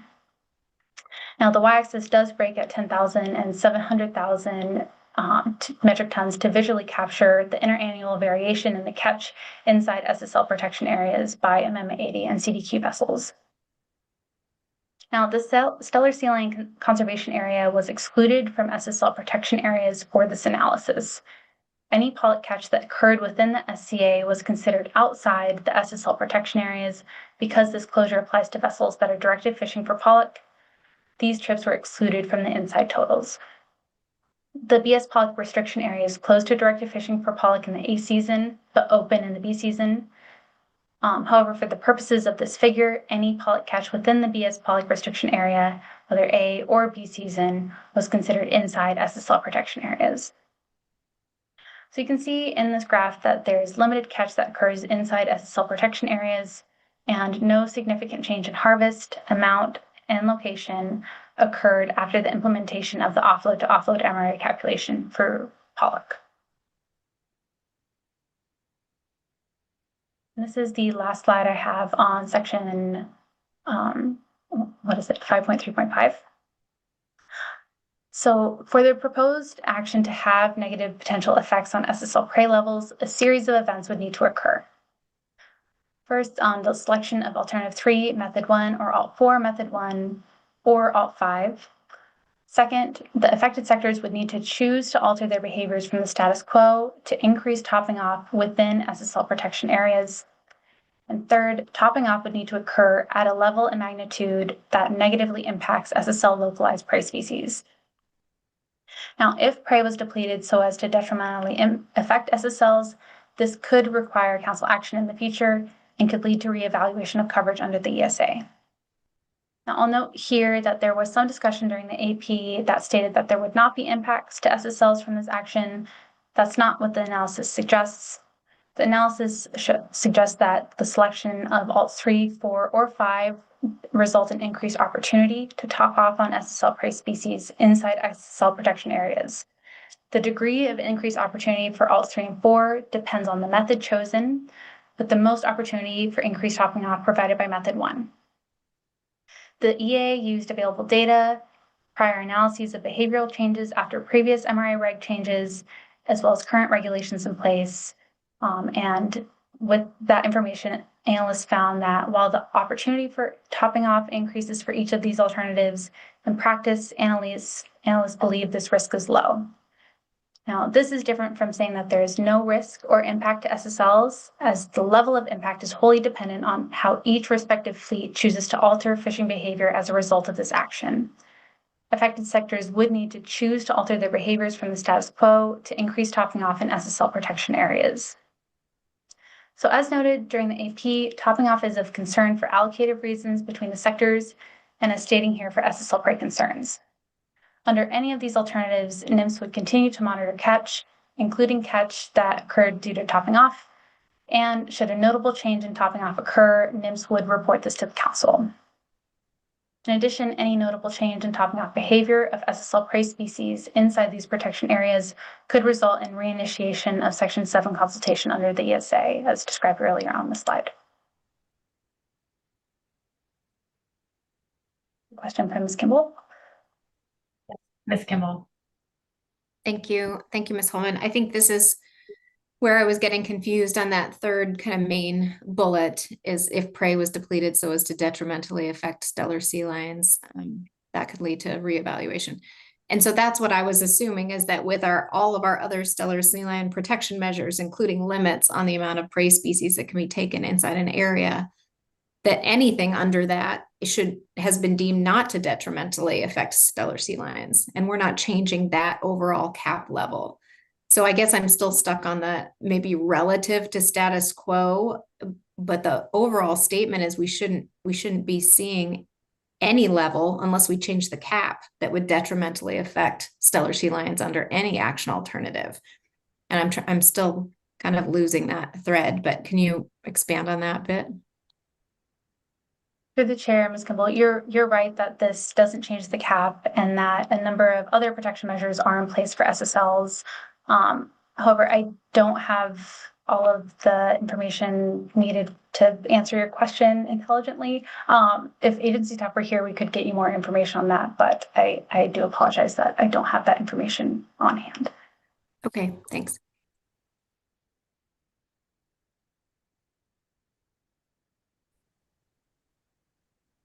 Not seeing any other hands. Thank you. This slide is here for reference, and again is an excerpt of table ES1 that shows a summary of the environmental impacts that I've discussed on previous slides.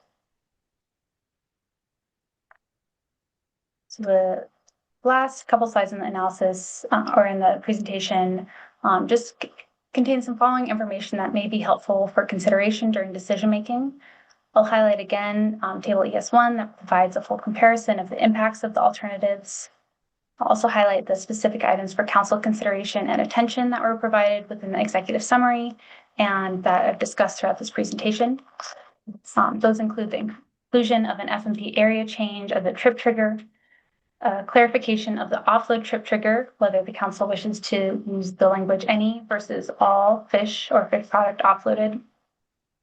The additional regulations to consider under Alt 3 and 4, specifically that whether you wish to keep the regulation on the lowest MRA that's applicable to an entire trip.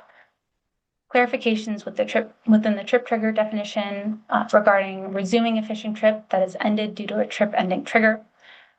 SSL protection area concerns and prior council actions.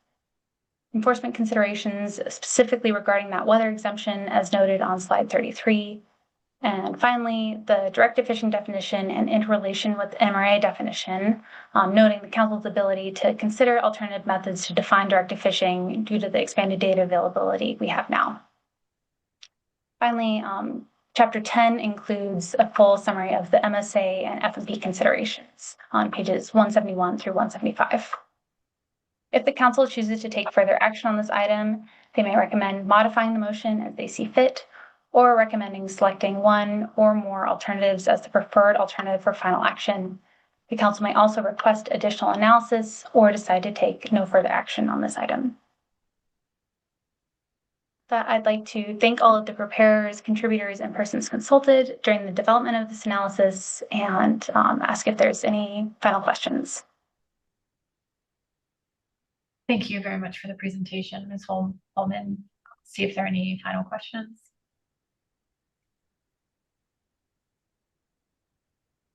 Yes, Mr. Curlin. Not a question, Madam Chair, but I just want to thank and commend Ms. Holman for pinch hitting for our experts who weren't available. That was a tall order and well done. Thank you. It certainly was. Thank you. Really appreciate your efforts. Thank you. Mr. Pamplin. Thanks, Madam Chair.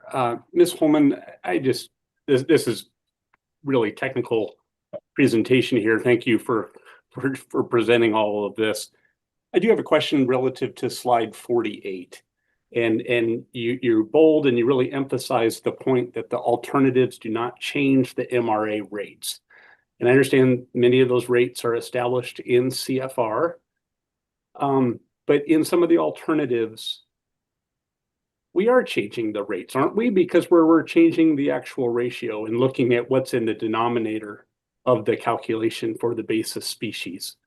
So it doesn't change the rate, I get it, in CFR, but how it's calculated on that trip is going to change the amount that's ultimately retained. So anyway, can you just help me understand that concept here and what you're emphasizing, please? Sure. Thank you through the chair, Mr. Pamplin. That is an incredibly technical question, and I hope I'm not off base in my answer. I believe when we're discussing that it doesn't change MRA rates, we're emphasizing the fact that it doesn't change the numerator. The MRA rate of a species is the numerator of that equation. I apologize, I don't have a better answer on that, but you're right. The denominator of that equation would change depending on some of the methods that are chosen and based on which basis species that you could include in that MRA calculation. But that 20% would, or 20% as one example, that percentage would not be impacted. So you'd still have that same rate.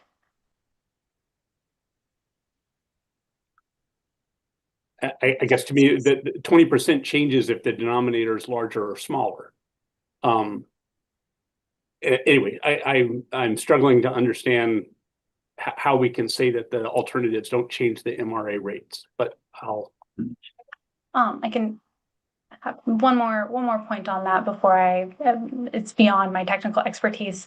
The 20% and the denominator, because total catch and total basis species catch would not be impacted by this alternative, you're simply applying that 20% to smaller pieces of a whole versus applying it to the whole. So that rate is still the same for all of your basis species catch. It's just how often and for how many segments of that whole catch that you're able to apply that rate to. Thank you.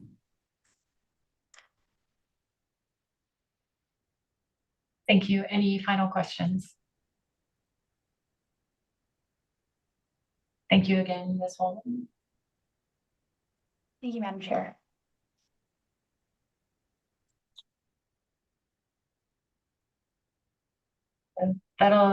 We haven't taken an afternoon break. Let's just take a very quick 5-minute break. We'll come back and take the AP report. We are scheduled through tomorrow or mid-morning to finish this agenda item. So we do have one member of the public who has a conflict in the morning. So I will take one public testimony if we have time after the AP report. And then we'll try to end as close to 4 p.m. as possible today. And then we'll resume public testimony in the morning, but I'll ask that any members wishing to testify, please do sign up before the end of the AP report. And we will take that testimony in the morning. So let's come back at 3:36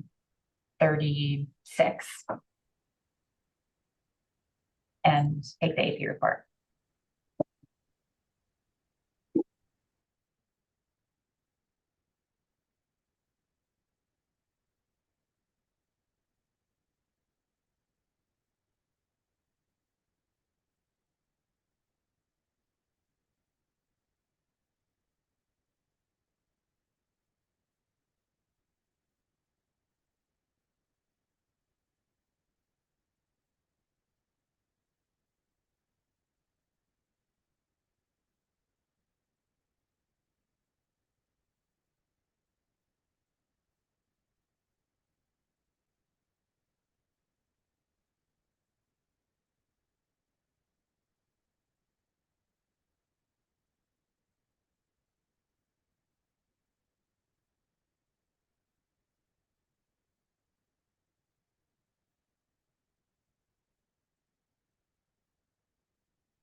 Excellent.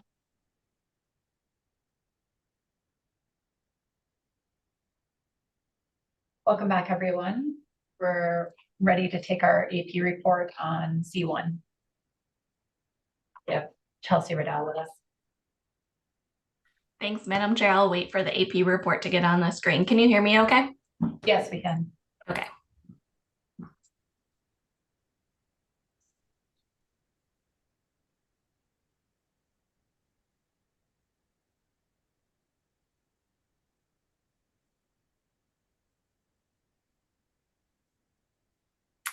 All right, thank you, Madam Chair. For the record, my name is Chelsea Riddell, co-vice chair of the advisory panel. This is the AP report on C1 MRA motion. The AP recommends the council take final action on the MRA adjustments package selecting alternative 2, options 1, 2, 4, 5, 6, and 7, alternative 3, method 1, alternative 4, option 2, method 1, and alternative 6 with the following revisions. Deletions are in strike through and additions are underlined. The AP recommends that the council take no action on alternative 5 at this time. Further, the AP recommends the council encourage OLE to focus on compliance assistance during the implementation of this regulatory package. Purpose and need.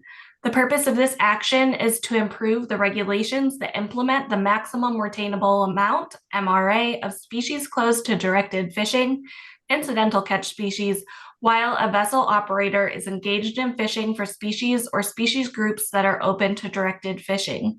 This action is necessary to clarify current MRA regulations, make MRA calculations easier, reduce regulatory discards, and address medical, mechanical, or weather issues that can impact MRA calculations. The council intends to maintain the original intent of MRAs and is not considering changes that increase MRA percentages or changes in how MRAs assist in limiting harvest of a ground species within its annual total allowable catch. Alternatives. Alternative 1, no action. Alternative 2, revise MRA regulations. This alternative would revise MRA regulations to clarify 1, the definition of a fishing trip, 2, calculations for MRAs, and 3, applications of MRAs. These changes would provide clarification and make minor modifications in how the MRA regulations are currently implemented. Option 1, modify the definition of a fishing trip to make it clear that motherships are responsible for the overall MRA of any catcher vessel CV delivering unsorted cod ends. Option 2, clarify the MRAs are calculated by fishery management program due to different fishing prohibitions in place for each fishery management program. Option 3 is struck out. Option 4, clarify that CDQ groups may use any species open to directed fishing as a basis species for compliance with MRAs. Option 5, clarify that MRAs take precedence over improved retention, improved utilization regulations for CVs delivering catch to a shoreside processor or stationary floating processor when CVs fish in areas with different fishing prohibitions. Option 6, update IRIU regulations for Amendment 80 vessels to reflect past council actions. Option 7, revise the definition of directed fishing at 50 CFR 679.2 for vessels participating in the pelagic trawl electronic monitoring program, such that vessels deploying pelagic trawl gear are directed fishing for pollock if the amount of pollock is sub-options greater than 51% or greater of total catch.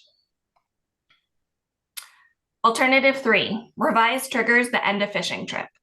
This alternative would revise the triggers that end a fishing trip from 5 to 3 triggers in the definition of a fishing trip for catcher processors, CPs, and motherships, not including current offload to offload species, Bering Sea, Aleutian Islands pollock, Bering Sea Atka mackerel, and weekly reporting period species in the Central Gulf of Alaska rockfish program. 3 triggers would remain. 1, when any fish or fish product is offloaded. 2, if the vessel changes authorized gear type. And 3, when a vessel changes FMP area, i.e. when a vessel transits between the Gulf and Bering Sea Aleutian Islands. 3 triggers would be removed. 1, the effective date of a different fishing prohibition in the area the vessel is fishing. 2, when a vessel enters or leaves an area with a different fishing prohibition. And 3, the end of a weekly reporting period. Method 1, use all basis species accumulated on the vessel when calculating MRAs for each trip, regardless of fishery closures and protection areas. Clarify that for CPs and motherships, the lowest MRA applicable during a fishing trip does not apply during the entire trip by deleting regulations at 679.20 E32 and 679.2 E3VI. Clarify that fishing trips can be resumed.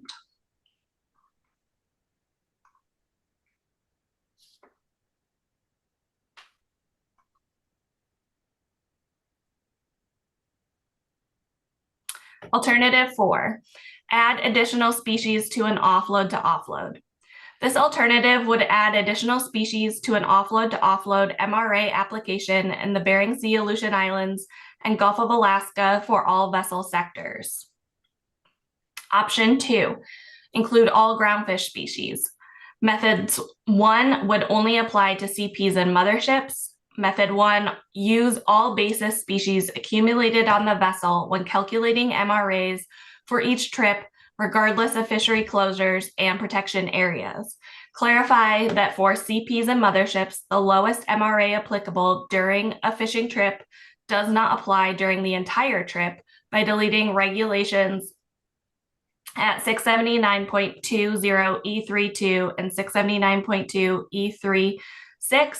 Clarify that MRA regulations take precedence for CPs and motherships in instances where vessels are required to meet competing standards of MRA and IRU and come in at the MRA. Alternative 5 is struck out. Alternative 6, provide exemptions from MRA requirements. This alternative would provide exemptions and regulation from MRA requirements in cases of medical emergencies, mechanical emergencies, or poor weather that ends a fishing trip. The main motion passed 19-0, and with that, I'd be happy to take any questions. Thank you, Ms. Riddell, for the AP report. I'll see if there are any questions. Yes, Ms. Vanderhoven. Thank you, Madam Chair. Thank you, Ms. Riddell, for your report. My question is in regard to alternative 6, and I'm looking at the rationale that the AP provided about purposefully not being prescriptive and instead providing policy direction. And I'm wondering if the AP had any discussion about what that might look like in regulation or what kind of criteria might be considered. I guess I'm looking for a little bit of prescriptiveness to go along with your policy direction. Thanks. Thank you. Through the chair. Thanks for your question, Ms. Vanderhoven. Yes. So I would first characterize the AP not wanting to be too prescriptive and that they didn't want to put a very specific set of parameters that may be found in some other regulations that would be contradictory to this action, whereas making the MRA calculations just more, making the regulation for that, whether or not the MRA applies in cases of weather, just more complicated, noting different vessel sizes, different vessel capacities, and weather. There was also some brief discussion about there being exemptions potentially in other regulations, like the pot tending regulations, and I don't, that question was asked of agency staff on Monday or Tuesday when we had them available. And I don't know if there was ever anything brought back, but that there was some folks on the AP in that sector felt like there were more specifics in the pot tending. But there was also just a very strong intent from the AP that for how infrequently this happens, that there should not be it should be included because I believe the AP did hear that there have been instances in the past where violations have occurred in those instances of weather. And so the AP felt that vessel operators should be sort of trusted in this situation for how infrequently this occurs. And then the AP did hear public comment that especially for CVs, that an operator should be responsible for calling OLE on the way in rather than waiting until a calculation is done at offload and saying, oh, I'm over, I'm gonna blame the weather. So that was the extent, but the AP felt that getting too prescriptive was contradictory to the action, but that safety at sea is paramount. Thank you for that. And so I guess what goes along with that, if I'm understanding correctly, the AP felt that yes, it does need to be specifically identified as an exemption. But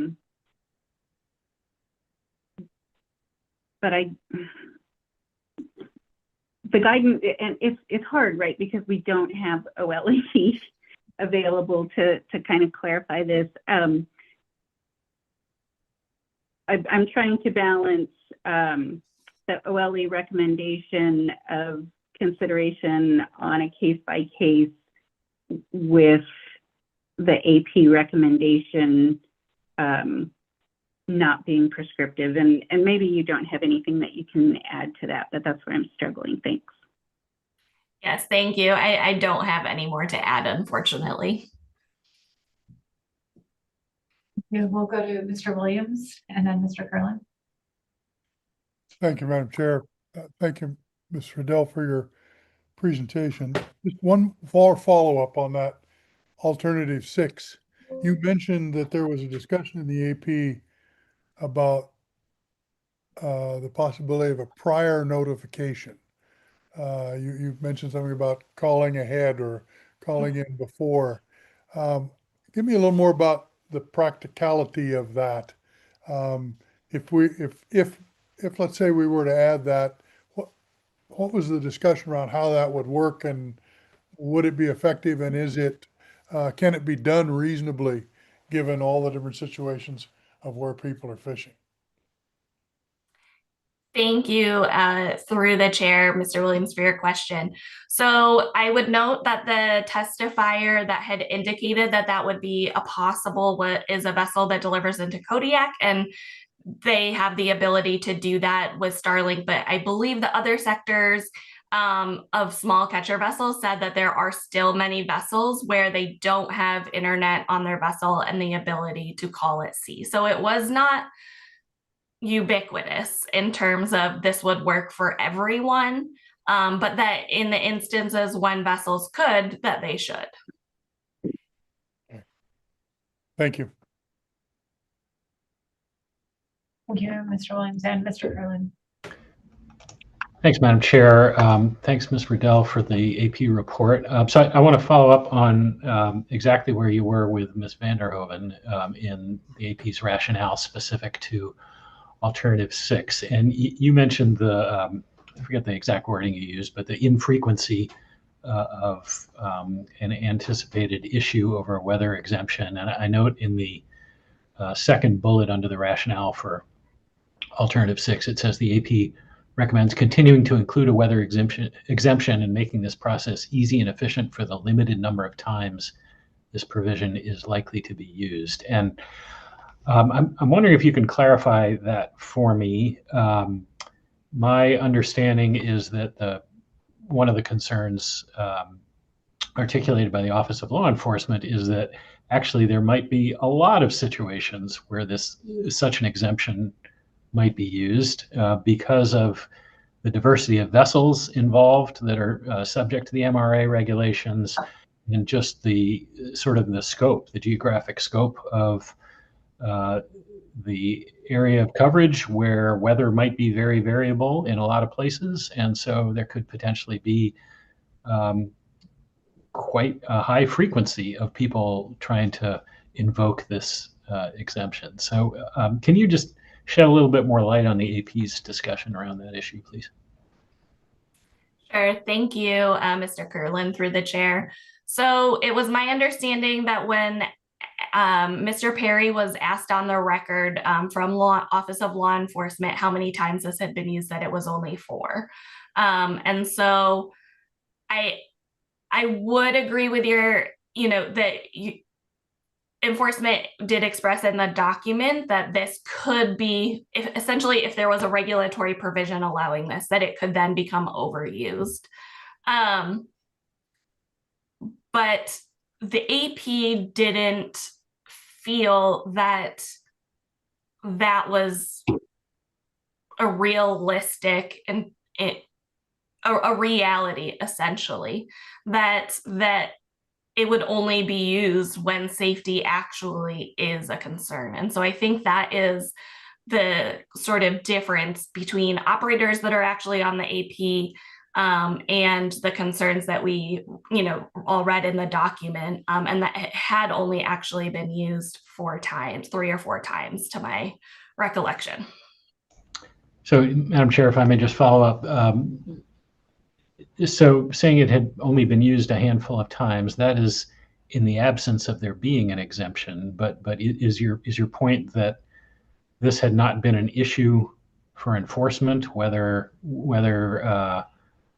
OLE should exercise enforcement discretion to cite somebody for an MRA violation due to whether that had been an infrequent circumstance to date in the absence of a weather exemption? Do I have that right? Yes, I would characterize as correct, but also I think that the AP, there's just concern felt at the AP that the OLE discretion is no longer or isn't always being used to prioritize vessel safety at times. And I think that's all I can really say on that. Okay, thank you. Thank you. And then Ms. Goen. Thank you, Madam Chair and Ms. Riddell, for the presentation. My question is around alternative 3 and 4 and method 1 versus method 2. And I see there's some discussion in the AP's rationale around that. I'm wondering if you could elaborate a bit on that more, given that what we heard during the presentation is that method 2 could reduce the incentive for topping off under those alternatives. So can you speak a little bit more to why choosing alternative for method 1? Yes, just give me a moment to bring that one back up and look at my notes quick, since this is so complicated.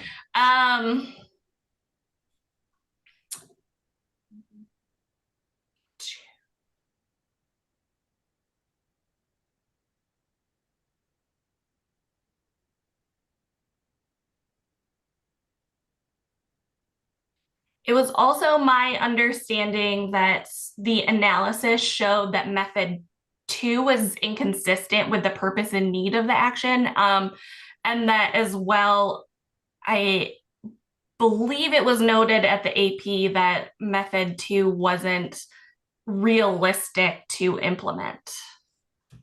But I believe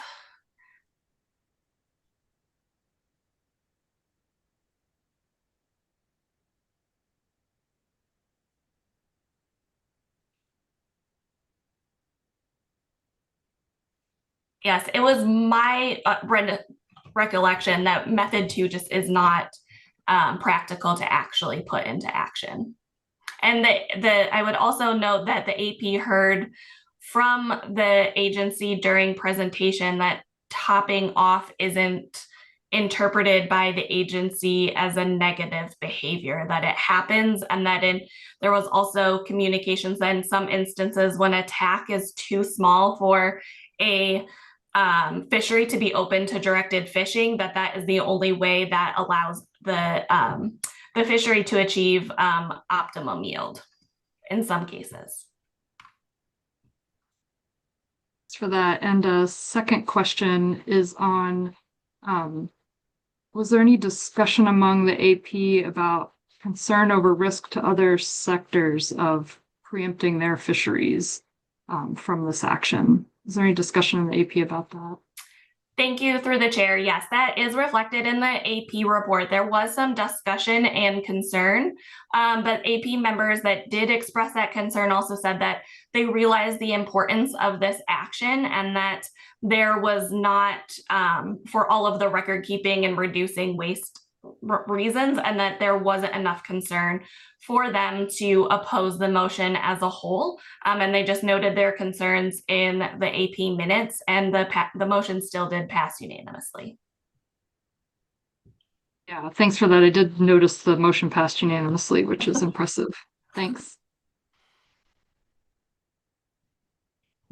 Seeing any other questions? Thank you for the report, Ms. Redell. Thank you. Okay. So we will take one testifier, Ruth Christensen, and then we'll resume public testimony in the morning, beginning with Hannah Heimbuck. So we're connecting with Ruth. And then Ms. Chairman, do you have me? Yes. Yeah. Okay, great. Well, thank you. I appreciate you getting to me this afternoon and extending the day just a little bit longer. So for the record, my name is Ruth Christensen, and I'm providing testimony today on behalf of Groundfish Forum. Groundfish Forum is the trade association for the Amendment 80 sector. Our member companies operate non-pelagic trawl catcher processors in both the Bering Sea Aleutian Islands and Gulf of Alaska under multiple management programs. Groundfish Forum submitted a detailed letter on this agenda item, but today I'm just going to provide you with a fairly high-level overview of our recommendations for final action. Other testifiers from the A80 sector will be providing you with more operational details as they relate to our recommendations. So as we are all aware, MRA regulations are decades old. They are complicated, confusing, and require vessels to discard and waste marketable fish. Revisions to these regulations are long overdue. The action before you will make huge strides and much needed improvements to MRA regulations that will ultimately make these MRA calculations easier and significantly reduce regulatory discards. These improvements are clearly responsive to National Standard 9 to minimize bycatch to the greatest extent practicable, and they are also responsive to Executive Order 14276, as well as to the 2014 Enforcement Precepts document. So for final action on this item, Groundfish Forum strongly recommends selection of alternatives 2, 3, 4, and 6, and we endorse the AP motion, including the majority of their thorough and thoughtful rationale. So I'm going to go ahead and touch on each of the alternatives briefly. Alternative 2 to revise MR regulations is primarily housekeeping alternative, but one critical piece I want to highlight that the AP did capture in their motion is for continuing the practice where motherships aggregate CV deliveries from the same management program together. There's no new management or regulatory complexity to continuing this current practice. In contrast, the OLE recommendation that each CV delivery to a mothership be a single trip is counter to current practice and will result in a dramatic increase in complexity as there would be numerous single haul trips. This is guaranteed to increase regulatory discards, and these are all in direct contrast to the purpose and need of this action. Under Alternative 3, Groundfish Forum aligns itself with the AP motion to 1, revise the number of triggers that end a fishing trip for CPs and motherships from 5 down to 3 with the inclusion of a trigger related to the FMP area. 2, adopt method 1 to use all basis species accumulated on a vessel when calculating MRAs for each trip. 3, clarify that the lowest MRA applicable during the fishing trip does not apply during the entire trip for CPs and motherships. And 4, clarify that fishing trips can be resumed. So method 2, as we've heard, will not reduce MRA calculation complexity, and it will not reduce regulatory discards to the greatest extent possible. There's nothing in the analysis to support the need for treating catch from closed areas as separate and distinct trips. Second, restricting a CP or mothership to the lowest MRA encountered for the duration of a fishing trip is inconsistent with the purpose and need, as it would effectively preclude a vessel from directed fishing if their fishing operations cross closed and open periods or closed and open areas. Third, if fishing trips cannot be resumed where the status of the species is the same, the negative impacts on the paperwork complexity and discards would be exponential. So all of this, again, is in direct contrast to the purpose and need of this action. Under alternative 4, again, like the AP, Groundfish Forum supports the adoption of option 2 to include all groundfish species for an offload to offload MRA calculation, and again, using method 1. Excuse me, instantaneous MRA calculation is complicated and leads to unnecessary regulatory discards, especially at the start of a trip. So moving to an offload to offload MRA application for all groundfish species will make trip accounting more straightforward and will reduce regulatory discards. Allowing vessels to keep fish when and where they are open to directed fishing and allowing them to keep incidental catch on an offload to offload basis will vastly improve the efficiency of our fisheries and reduce unnecessary wasteful discards. As is also captured in the AP motion, Groundfish Forum supports the clarification that MRA regulations take precedence over IRIU regulations for CPs and motherships.